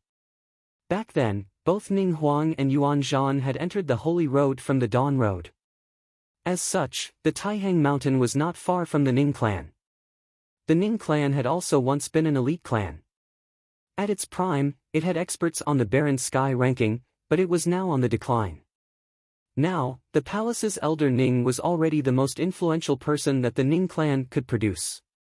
For the past few days, the Ning clan leader Ning Yuan had had a feeling of unease. That day, the assassination had failed and Ning Yuan had died. Until now, they did not know who had protected Yi Futian, but it was at least a magi, otherwise, they could not have killed Ning Yuan. If he had a person of that level protecting him, what other factions were behind Yi Futian? The reason they had dared to assassinate Yi Futian was naturally because he had been expelled from the palace and the palace would not interfere. As long as the assassination succeeded, nobody would know who had done it. Even if someone managed to find out, who would stick up for Yi Futian? Although the Zhuge family and the alchemy city had some relations with him, that was only because his brother and sister were in these factions, but they were not the ones in power. So, the relationship would definitely not be too intimate, even if Zhuge Qingfeng and Yu Qi valued Yi Futian's potential. If Yi Futian was dead, all that potential would be pointless. Back then, Ning Huang's death was definitely a thorn in the Ning clan's heart. However, Yi Futian had entered the Holy Ji Palace to cultivate and they could not kill him in the palace. Afterward, he had become the first on the law rank and he was protected even better. The Ning clan had once thought that revenge was impossible until Yi Futian had been expelled from the palace. That was when the assassination plan had begun. However, they had failed. The corpses of the 5 Sage Plane experts were left there, so they would know who did it at a glance. Thud. A dull sound was heard and Ning Yuan frowned. What was happening? It was not only him who had heard the sound. At that moment, within the huge Ning clan residence, many people felt the ground shake. Outside the Ning clan residence, the people within the city looked dumbfoundedly at the scene before them. It was a herd of golden apes. On the ground, rampaging golden apes trampled the ground, causing cracks to appear. The golden apes had violent demonic chi around their bodies and in the front. The golden ape bodies rapidly grew to a size of 10 meters, each of them looking like a mountain, crushing the ground beyond their feet as they walked forward. There were also immensely strong golden apes walking in the air. The golden ape at the forefront appeared to be the king of the apes, its golden body standing tall at tens of meters, giving people an immovable, divine feel. Many people started escaping in all directions. They had realized that the golden apes appeared to be heading for the Ning clan residence. At that moment, there were people flying into the air from the Ning clan residence. When they saw the grand sight before their eyes, they were startled and their bodies started to shiver. It was the Golden Ape clan from the Taihang Mountain.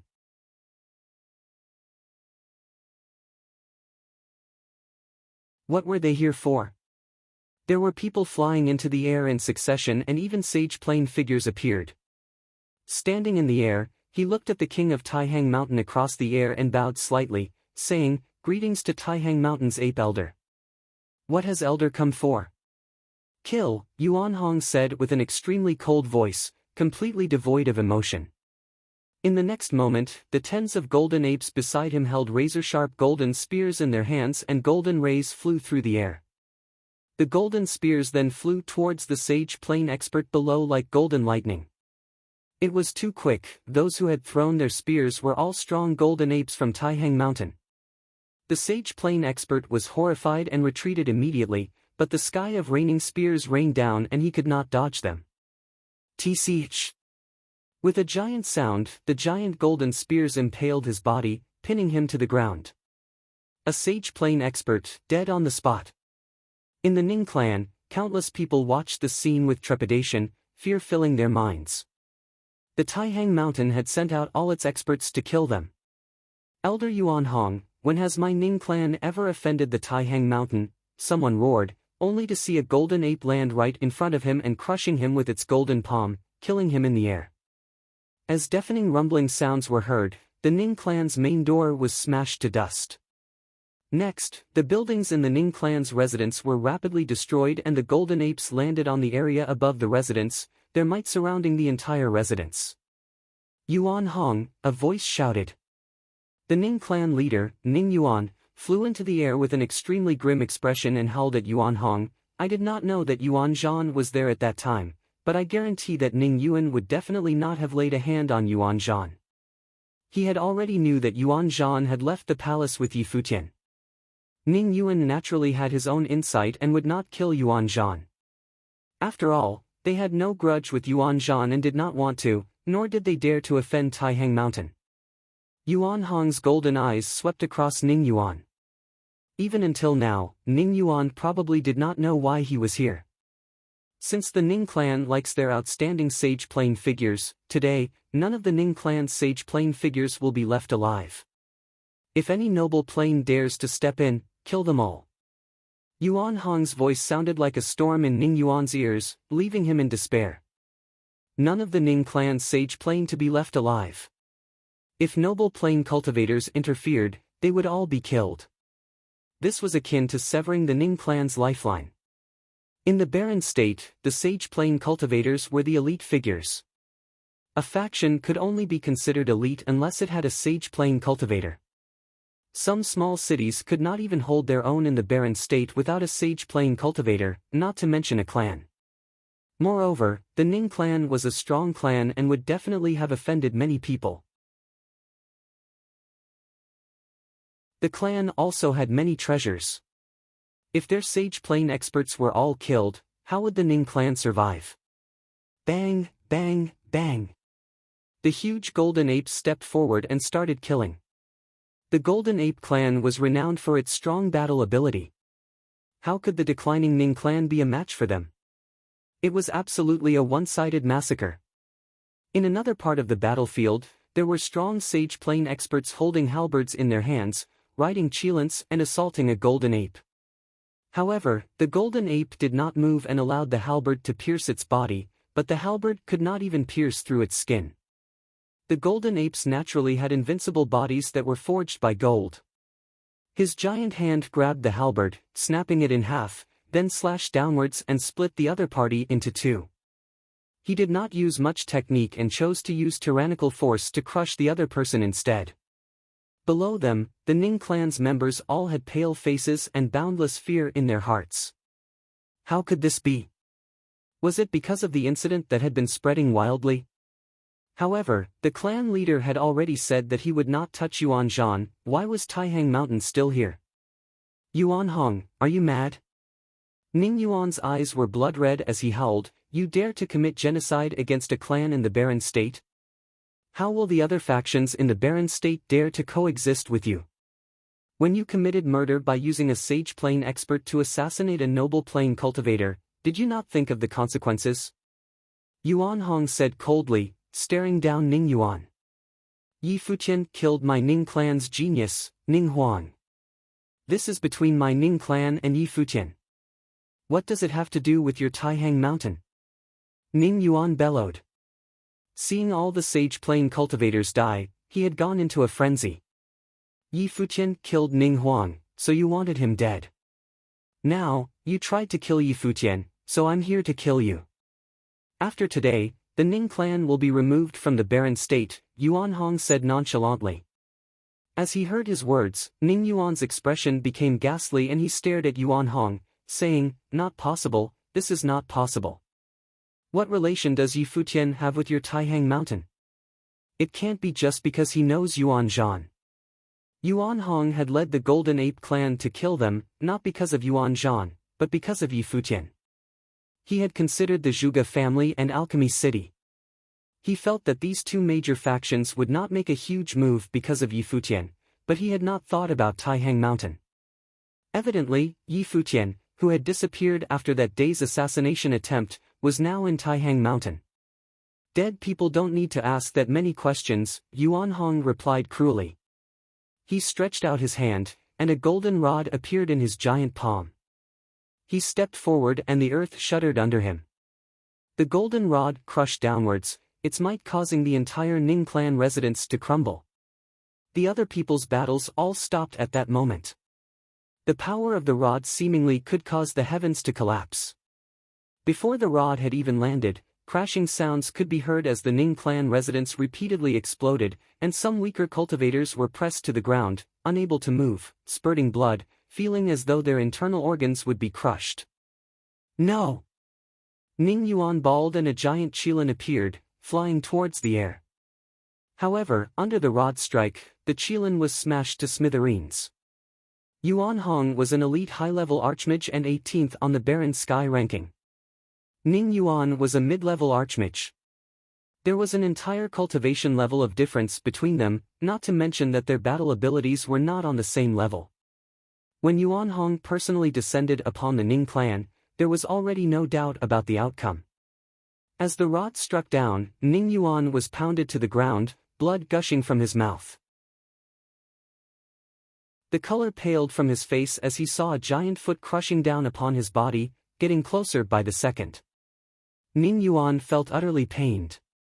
Was he going to die in such a humiliating way? Being crushed to death. Countless gazes stared in his direction, watching Yuan Hong's foot trampling down. With a thunderous clap, the ground ruptured and cracks appeared in the entire residence as the Ning clan members watched with looks of despair. Their clan leader had been stepped on and crushed to death. What a humiliating way to die. Do your job. Yuan Hong raised his head and looked at the golden apes in the air. The golden apes immediately went on a killing spree and howls of agony could be heard all over the Ning clan. The noble plain cultivators all shivered, not daring to participate in the battle, their cries being completely drowned out by the battle. The Ning clan was finished. After today, they would be removed from the barren state, all because their clan leader had ordered an assassination on Yi Futian. Not long after, the ground shook and roaring sounds could be heard as Taihang Mountain's demonic beasts took to the skies and left. Outside the residence, countless people came over to the Ning clan, but what was left was crying and rubble. The apes on Taihang Mountain are really brutal, many people thought. The Golden Ape clan were still demonic beasts after all, and the rage of a demonic beast was utterly barbaric.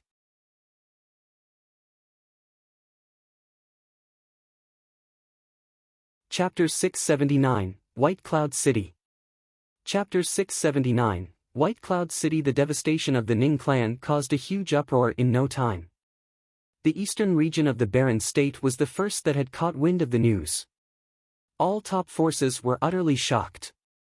It was said that the king of Taihang Mountain, that violent king of the Golden Great Apes, brought his forces of Demon Ape down Taihang Mountain down on the Ning clan.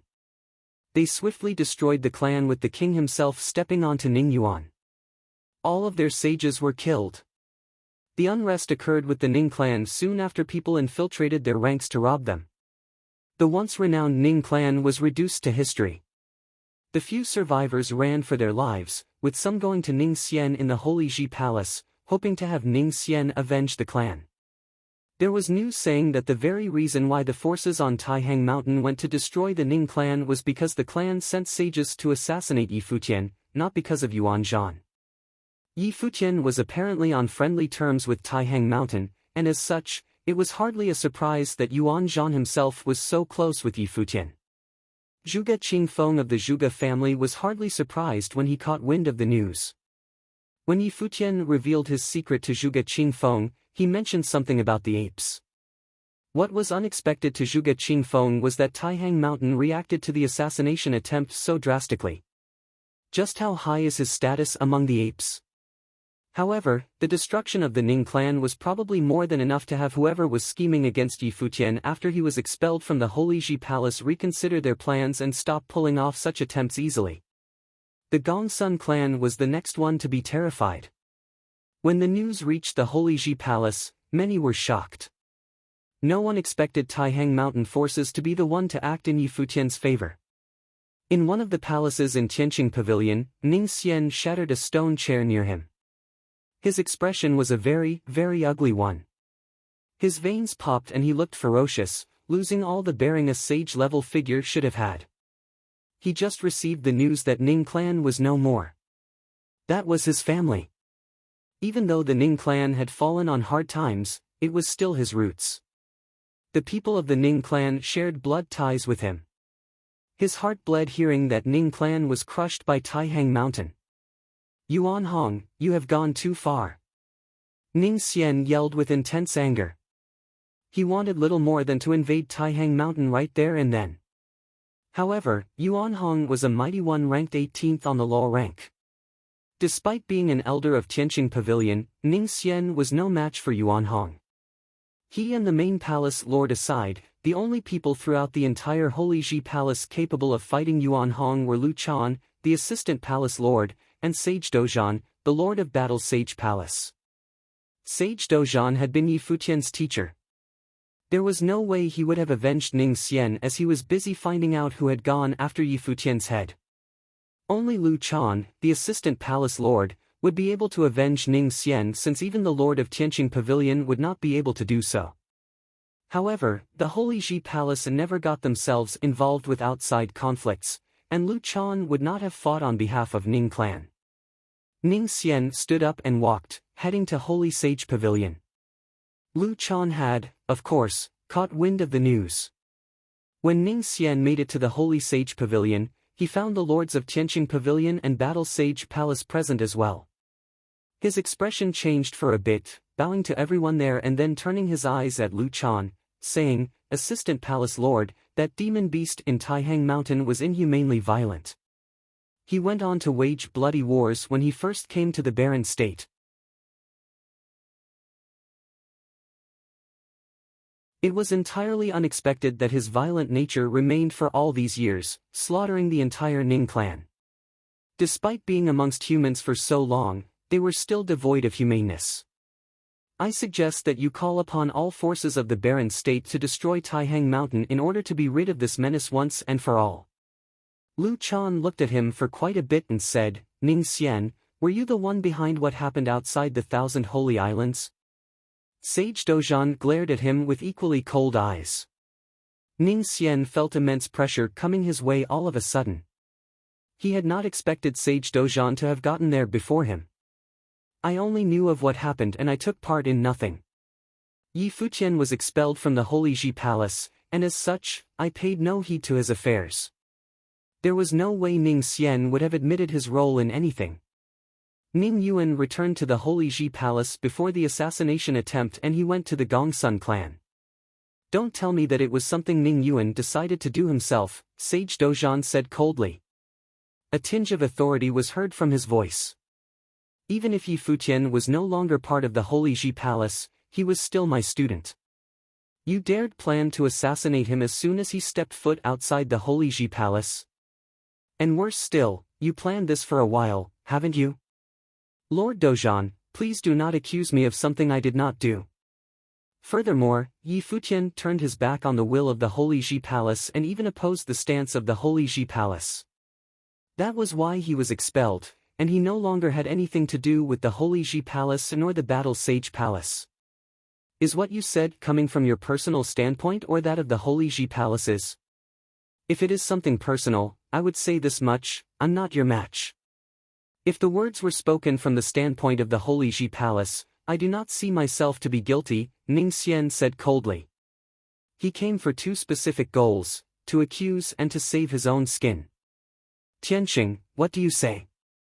Sage Dozhan did not bother with Ning Xian and went to ask Sage Tianxing instead. The Lord of Tianxing Pavilion was in charge of the laws, and such matters were within his jurisdiction. However, Ning Xian was an elder of the Tianxing Pavilion. Ning Xian did not say anything wrong. Yi Futian was expelled from the Holy Ji Palace, and as such, he had nothing more to do with the Holy Ji Palace. It was something personal, and from the Holy Ji Palace's standpoint, we have no right to deal with Ning Xian. Of course, the case of Taihang Mountain avenging Yi Futian is something that the Holy Ji Palace will also not get involved with. However, the demonic beasts in Taihang Mountain have indeed gone too far by slaughtering the entire Ning clan. If other forces were to imitate their way of doing things, the barren state will be caught in a bloody storm in no time, Sage Tianxing elaborated. Lu Chan looked at the people before him calmly and said, none of this has anything to do with the Holy Ji Palace itself. Period. Ning Xian, if you decide to seek vengeance, do it in an open manner and put your life on the line.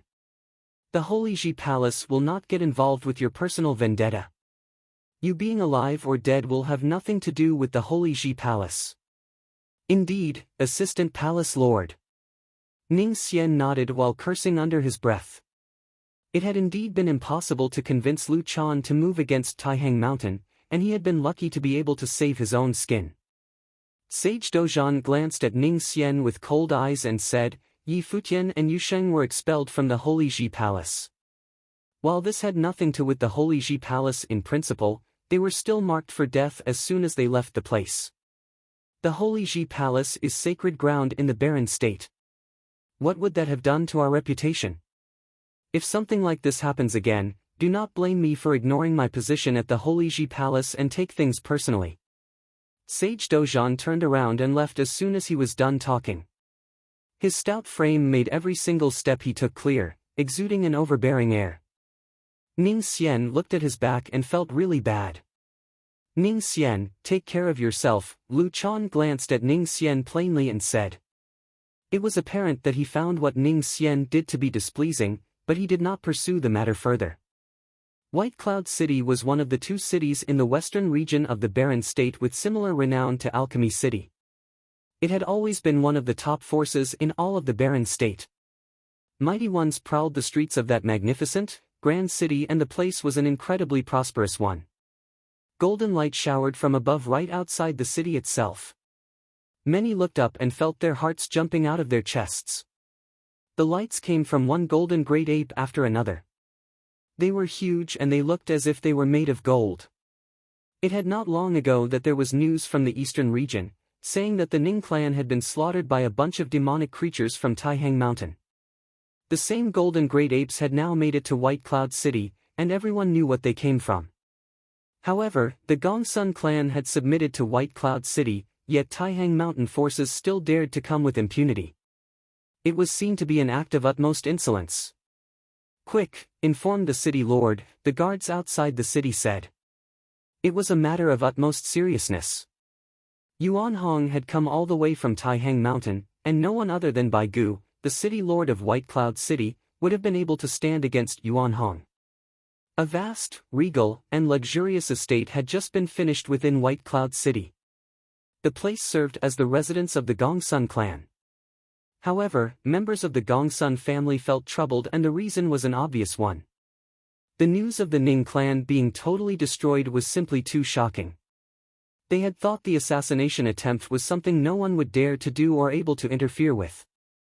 They never expected Taihang Mountain forces to bring their might to bear on them, crushing the Ning clan to stand up for Futian. As Taihang Mountain dared move against Ning clan, it was a given that they dared move against Gongsun clan. There were two people playing chess in the vast estate. One of them being Gongsun Jing, the clan leader of the Gongsun clan, while the other was a top-notch mighty one renowned in White Cloud City, Yunhao, clan leader of Yun clan. While White Cloud City was ruled by Bai clan, in actuality, many of the affairs in the city were taken care of by the Yun clan. Yunhao was a force to be reckoned with in White Cloud City.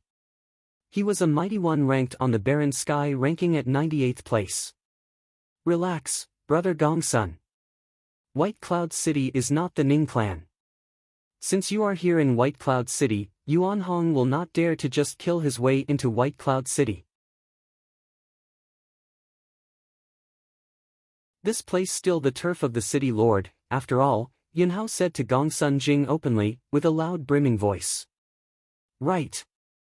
Gongsun Jing nodded, but he still could not help but worried about things. Boom. The earth shook violently for a brief moment. Yunhao frowned while Gongsun Jing was immediately and extremely distressed. Boom, boom. There seemed to be something like an earthquake happening as the shaking continued. Both of them spread their spiritual will out far and wide, and both of them went pale soon after. Yunhao looked distressed and embarrassed while Gongsun Jing stood up and gave an order with a loud voice, "Everyone retreat." Yuan Hong had actually come for them.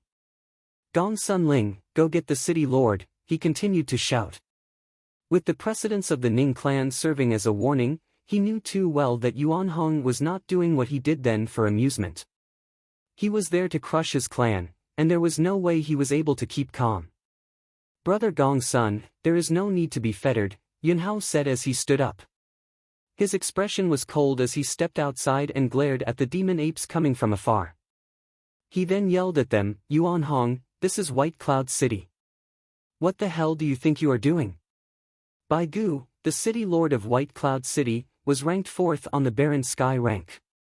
Of the 3 ranked before him, 1 was his teacher, 1 was his senior, and 1 was in the Ice Temple. That meant that there was hardly anyone who dared piss off the city lord of White Cloud City in the entire Barren State. What Yuan Hong did right there, trampling all the way from Taihang Mountain, was seen to be insolence of the highest order. Boom, boom. The earth continued shaking as one golden great ape after another showed up. There were some among them who split up, intending to surround the Gongsun clan estate. Get lost. Yuan Hong glared at Yunhao with his huge golden eyes in a condescending manner. The one ranked last on Barren Sky ranking had no place talking to him.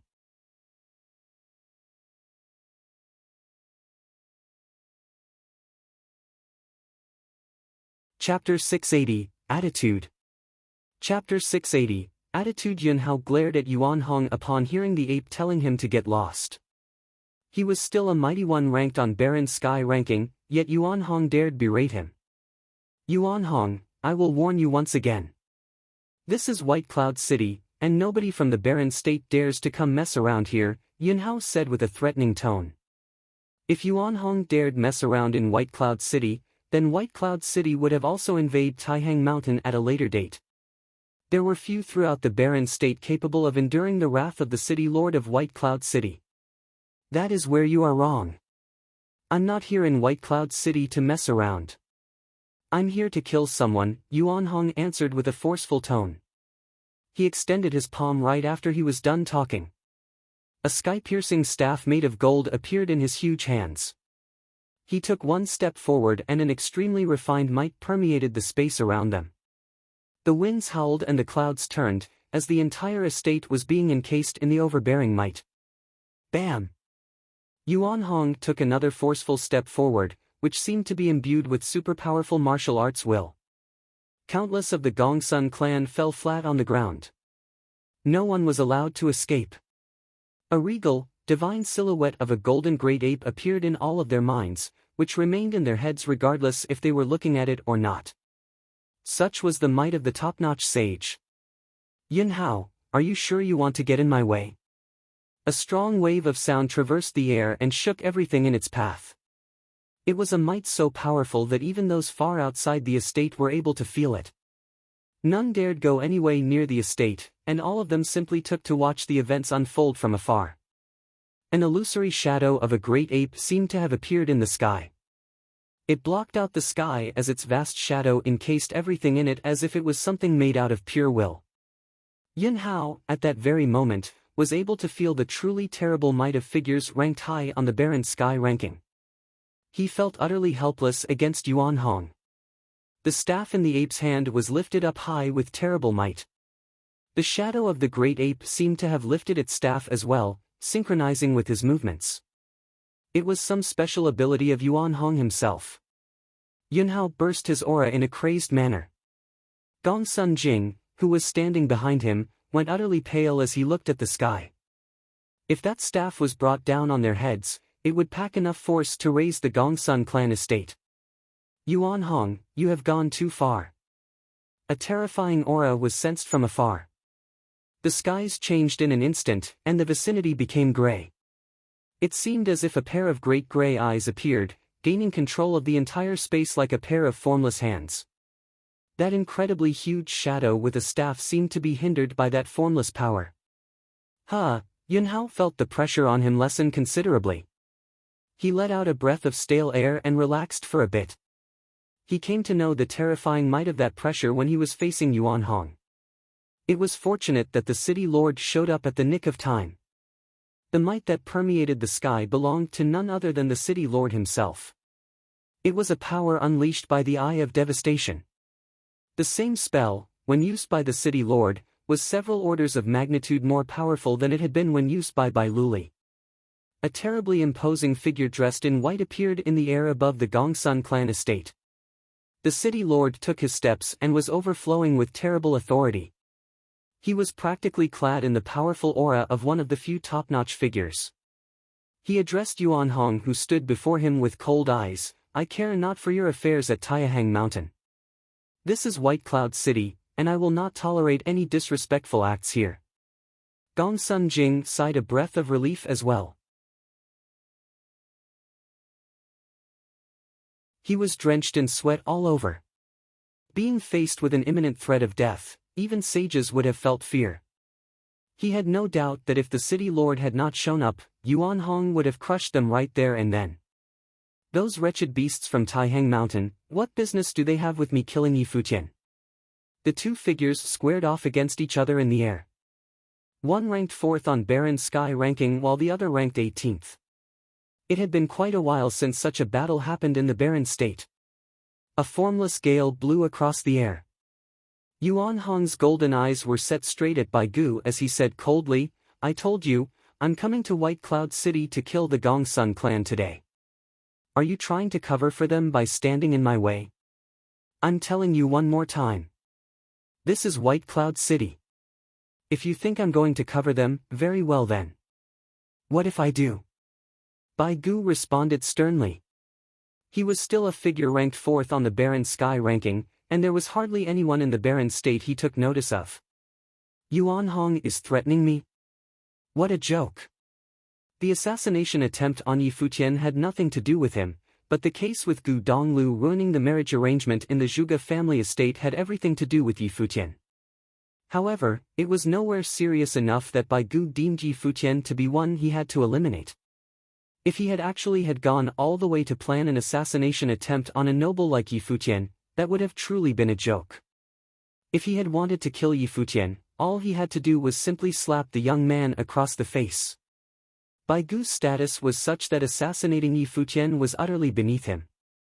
However, since the Gongsun clan had joined White Cloud City, it was only natural that they became Bai Gu's men.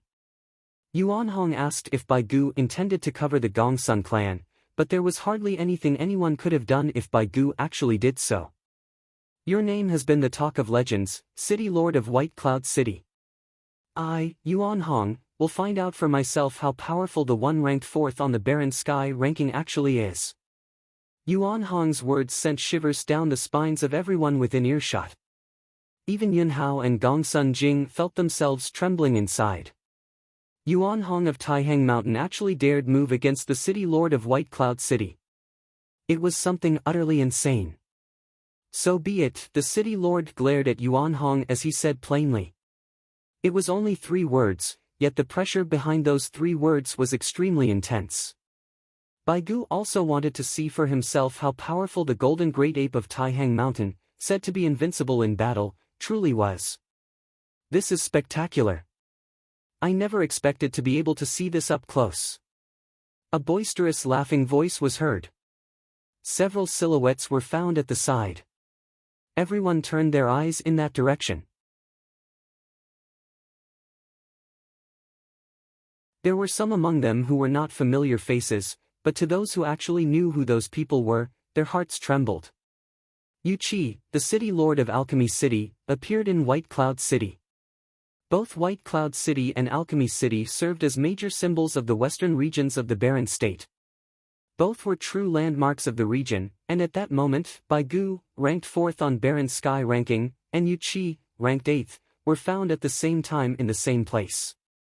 Bai Gu and Yuan Hong did not find his appearance to be surprising, as they obviously were able to sense him.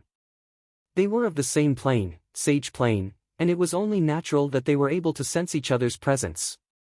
Yet, Gongsun Jing's face changed. He had, after all, come all the way from Alchemy City to join White Cloud City. Yu Qi, I assume that you're not here in White Cloud City just for the show? Bai Gu asked. Of course not, Yu Qi said plainly. I came for the Gongsun clan.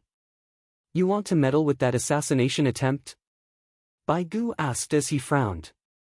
Just because the victim is a junior of your son-in-law? Gongsun Jing's face went pale. Yu Qi wants in on this as well. My business here actually has little to do with Yi Futian.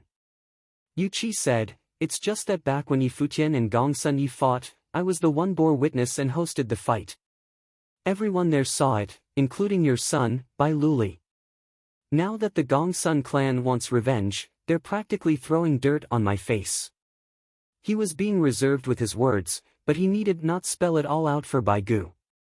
Gongsun clan did more than just that, they had come to join White Cloud City before they planned the assassination, and that embarrassed Yu Qi even further. So? Bai Gu asked. So, I'm here to ask you. Do you mind handing Gongsun Jing to me? Yu Qi asked with a smile. Gongsun Jing's face went pale. Yu Qi had indeed come for him. Can't do. He is one of my people now, Bai Gu said casually. Gongsun Jing was already one of his men. If he had simply handed Gongsun Jing over just like that, that would have been an insult to his status as the City Lord of White Cloud City. I knew you would say something like that, given your temperament and all. Yu Qi hardly minded. He continued with a smile, in that case, I'll just sit back and enjoy the show. Go on. Gongsun Jing felt immensely distressed. Since when did Yu Qi become so easy to talk to? Bai Gu turned his attention back at Yuan Hong and said, after you. Yuan Hong said nothing. He simply swung his staff, and in an instant, conjured multiple shadows of the staff in the air, yet he did not attack. The shadow of the ape in the sky swung its staff around as well. An intense might was brought to bear on everything below, and many felt unable to even stand still. The shadows of the staffs grew increasingly intense, and it seemed to be the 81 strikes of heaven-traversing staff techniques of the apes. Multiple shadows of the staff were conjured in the air as a boundless air of terror hung above. It was just the might of the skill, yet many felt themselves crumbling under its pressure as if the sky was to be brought down on them soon. The city lord of White Cloud City looked up and cast his gaze high up in the air. There seemed to be pairs of formless, gray, huge hands interrupting with the flow of the might. At the same time, an incredibly huge golden shadow formed, as if an ancient god was standing between the heavens and the earth. It was a conjuration made entirely of gold, seemingly conjured out of spite against Yuan Hong. The summoned huge golden ancient god extended multiple golden arms and lashed out in the air. It was a terrifying sight to behold. Boom! A thunderous rumble was heard. At the very next moment, the shadow of staff all over the air coalesced into one single weapon and was brought down on everything below. In that very instant, many of the mighty ones were brought to the ground by the pressure, as if the sky itself was being brought down on them. The staff went swiftly at them in the air. The golden ancient god's countless arms went on to grab the staff, but golden lights burst upon contact. Many of those arms crumbled and that ancient god leaped into the air and went straight for the staff. Terrifying will in the air seeped into the body of the ancient god as it burst for higher ground. Boom! Yet another thunderous rumble was heard and the staff was brought down once more. The ancient god crumbled from top to bottom as every inch of its body burst into bits. Yet, the might of the staff was continuously weakened, gradually brought to a halt right on top of the city lord of White Cloud City before dissipating altogether. Buildings within the Gongsun clan estate on the ground were reduced to ashes. Many had blood around their mouths. The one strike was far more powerful than what was dealt to the Ning clan. I see, Yuan Hong said plainly. The city lord of White Cloud City stared at Yuan Hong's shadow. The staff had incredible force. Yuan Hong's offensive capacity was far beyond what he had anticipated. We'll meet again when the time comes. As for you all of the Gongsun clan, you would do well to cower forever in White Cloud City, never stepping outside ever again, Yuan Hong said as he turned around to leave. Many of the golden great apes followed. But then, Yu Qi called, Yuan Hong. Yuan Hong halted his steps and glanced at Yu Qi. What business do you have with me, City Lord Yu? Come visit Alchemy City sometime. That golden staff you conjured with spiritual qi, it was terrifyingly powerful, but the power it packed was limited. I can forge you a weapon-type ritual implement specifically for you, Yu Qi elaborated. The City Lord of White Cloud City sparked with sharp flashes. Is Yu Qi trying to mess with me here? Very well, I will visit Alchemy City sometime. Thank you. Yuan Hong turned around and left with the apes of Taihang Mountain as soon as he finished. Yu Qi glanced at Bai Gu and said, That's all for me, farewell. He then turned around and left as well. Bai Gu, City Lord of White Cloud City, paid no heed to Yu Qi as such. Yu Qi deemed it unnecessary for him to pay much heed to Bai Gu. Yuan Hong naturally understood that if Bai Gu, the one ranked fourth on Baron Sky ranking, insisted on intervening, there was little else he could have done. However, Yuan Hong demonstrated his thoughts and attitude by showing up. He would have killed if he could, but even if he was unable to do so, he was sending a message to all in Baron State. Anyone who dared move against Yi Futian had better remember the fact that the Gongsun clan was reduced to having to spend the rest of their days in fear. Yu Qi understood it all the same, but it was unthinkable for him to simply wage a war against the City Lord of White Cloud City. Both of them were top-notch figures in the Baron State, and it would have been bad for them to simply go for each other's throats because of Gongsun Jing. However, he needed to make his stance on the matter clear, nonetheless. The Gongsun clan had deserted Alchemy City for White Cloud City and tired to assassinate Yi Futian. All that they did was seen as a severe slight against him, and he was compelled to make sure Gongsun Jing remembered that, or else everyone would think they could have their way with Yu Qi as they pleased. The forging of a weapon for Yuan Hong was a show of force. If you, City Lord of White Cloud City, insists on covering for Gongsun clan and will not show me any face, there is little I can do about that. But, I need not give face to you as well. He was interested to see if the City Lord of White Cloud City found Gongsun Jing worth keeping around, and he wanted Gongsun Jing himself as well as the entire Barren State to see that. Yu Qi and Yuan Hong both left White Cloud City. The demonic beasts of Taihang Mountain withdrew as they left behind rumble on the ground tea, but White Cloud City was far from quiet. It was especially so for the Gongsun clan. Gongsun Jing's face was ashen at that point. He began to have regrets, pondering if it had been worth it to try to assassinate Yi Futian simply because he had not been able to hold himself back. He never thought that not only did the attempt ended in failure, but it had also even kicked up such a great fuss with powerful figures. The Taihang Mountain forces went out of their way for him, and Yu Qi visited White Cloud City personally for him. What would happen to Gongsun clan from here on out? Were they really going to just cower in White Cloud City forever?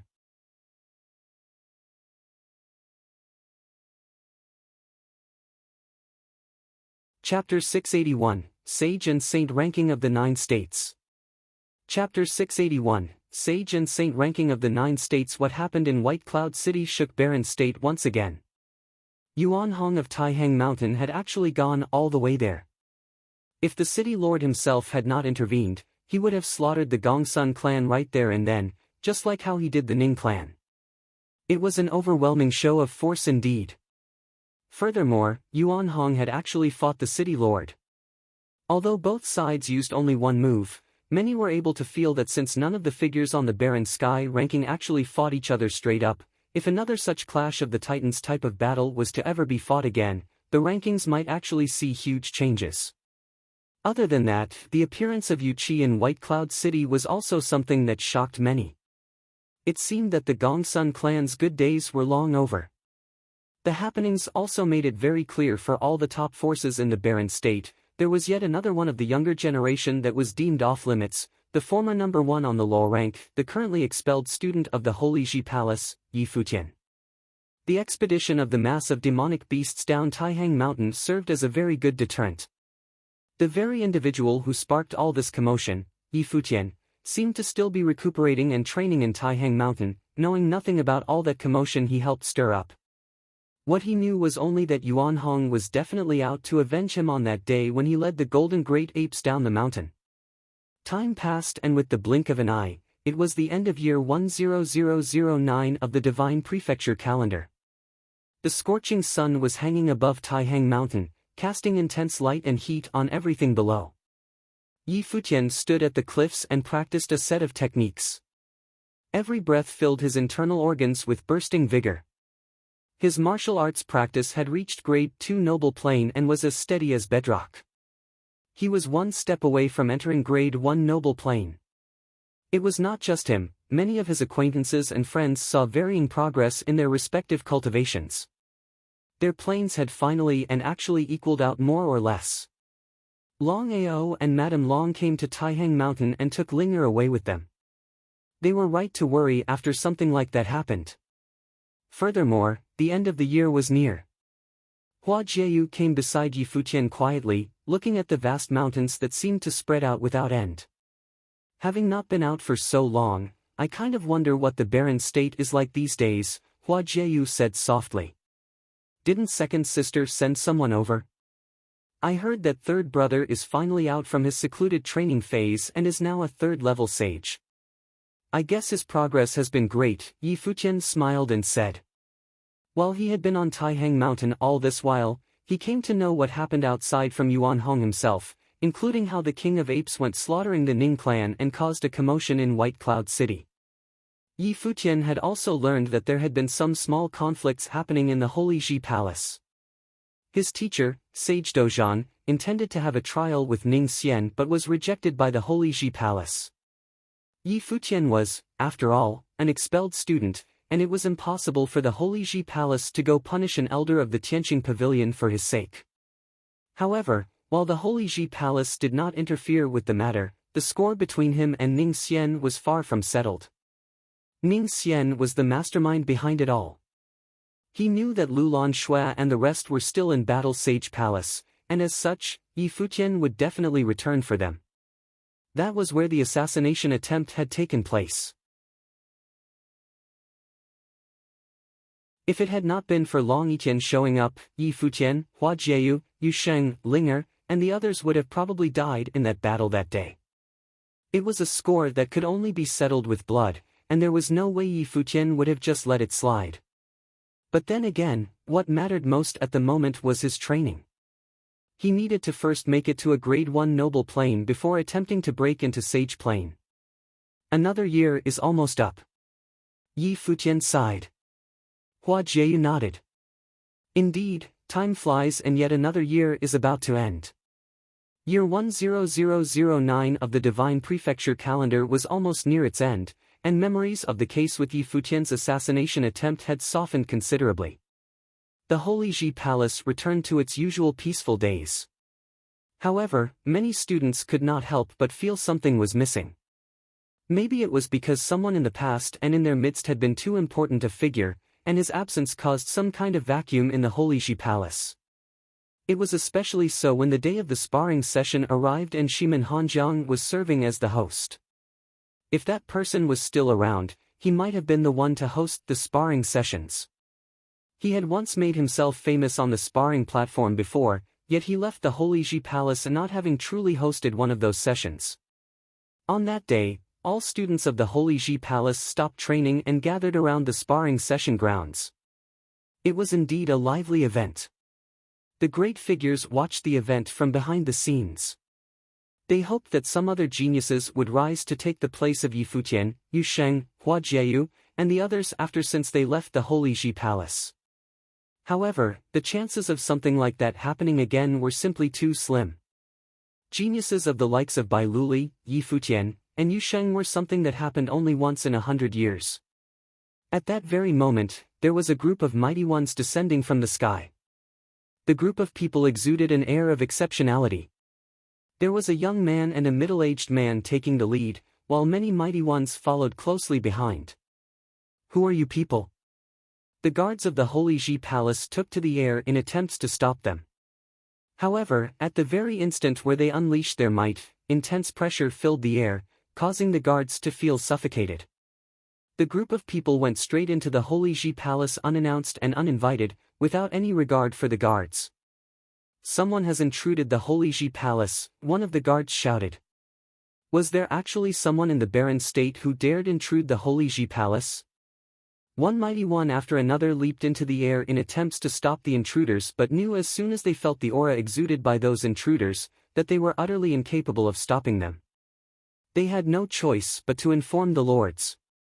The young man who was taking the lead glanced at the people of the Holy Ji Palace and said, "Have you told Brother Jean about this?" "I did."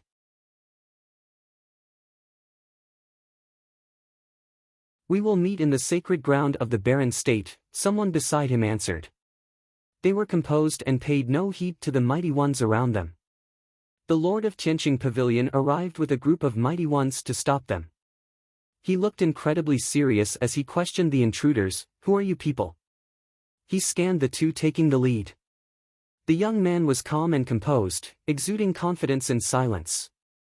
It was as if he cared for nothing around him. The middle-aged man right beside the young man felt as if he melded entirely with his surroundings, bringing immeasurable might to bear. "We came from the sacred ground of Yu State, here to visit the sacred ground of the barren state," the young man said calmly. While he called the intrusion a visit, none of them bothered telling anyone about anything before they came throwing their weight about inside the Holy Ji Palace. It was obvious that they did not find the Holy Ji Palace a sacred ground on par with theirs. "Jisheng Cliffs," Sage Tianqing said. "The people of the sacred ground of Yu State came indeed, and they came right inside the Holy Ji Palace. I heard that it was Lu Chan who is in charge of the Holy Ji Palace." "Where is he?" the middle-aged man of immeasurable might asked. It was obvious that he knew of Lu Chan. Many of the students below looked up in the air and felt stunned. The mighty ones from Yu State came and asked directly for the assistant palace lord. They knew that the middle-aged man was some force to be reckoned with. "Kong Yao," a voice was heard. Many turned their eyes in the voice's direction and saw Lu Chan heading their way. His eyes were locked on the middle-aged man. He indeed knew of Kong Yao from Jisheng Cliffs of Yu State, and Kong Yao was known to be the #1 figure below sainthood in Yu State. Many of the mighty ones ranked on the Barren Sky ranking had ventured outside the Barren State before. They went on pilgrimages throughout all 9 states, and some even witnessed the attainment of sainthood and knew many people. Kong Yao left a very deep impression on Lu Chan. He had once killed several top-notch sages all by himself. However, even a figure like Kong Yao was unable to attain sainthood, but he remained adamant in his efforts to attain it. Lu Chan never thought Kong Yao, a figure renowned throughout Yu State, would have been among the intruders. In actuality, Kong Yao's name was renowned throughout all 9 states instead of just Yu State alone. Like the Barren Sky ranking, there was yet another ranking with even more authority spanning throughout all 9 states, the Sage and Saint ranking of the 9 states. The Saint ranking documented the existence of saints throughout all 9 states, as every saint was someone at the pinnacle of their respective states. The number of saints in all 9 states was few and far between. As such, every single saint was documented on the Saint ranking. The Sage ranking consisted of 81 places, made so from 9 times 9 equaling 81, and the number 9 served as a standard for all 9 states. Any state with less than 9 members in the ranking was deemed weak, while a state with more than 9 members in the ranking was deemed strong. Right now, however, there was no one from Barren State ranked in the Sage and Saint ranking of the 9 states. As there was no saint from the Barren State, it was only natural they were unable to be ranked on the Sage and Saint ranking. As such, the right to even be ranked on said ranking was taken from them, and only the Barren Sky ranking was known throughout the Barren State.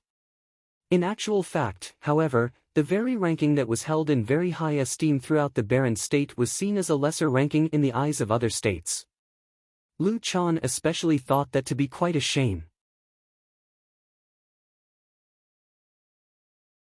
Due to the fact that Barren State had no saint, they were robbed of the right to even be ranked on the Sage and Saint ranking, and the sacred ground of the Barren State, the Holy Ji Palace, ran the risk of being taken from them. It was due to such reasons that he was anxious to create saints.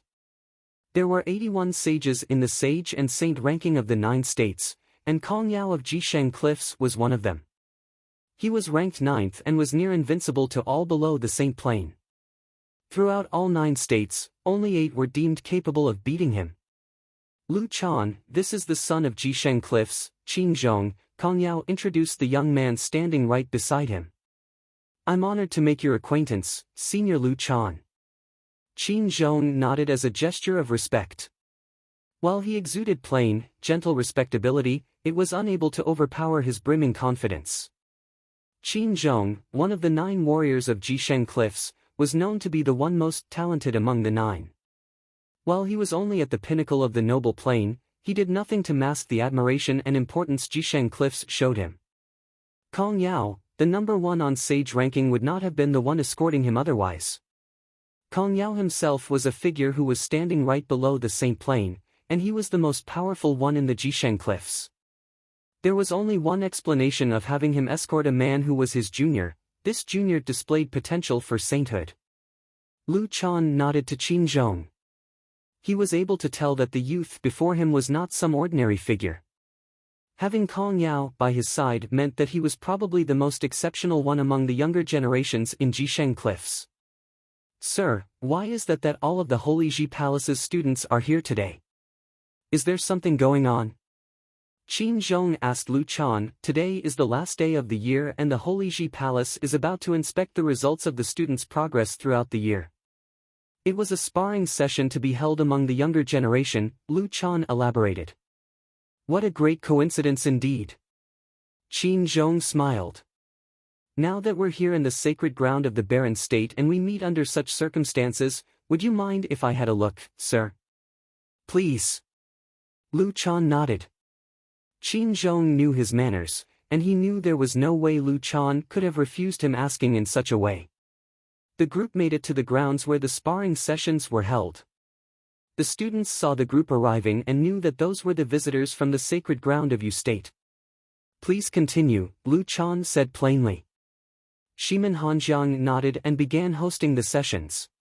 You're tuning into the Passion Pages YouTube channel.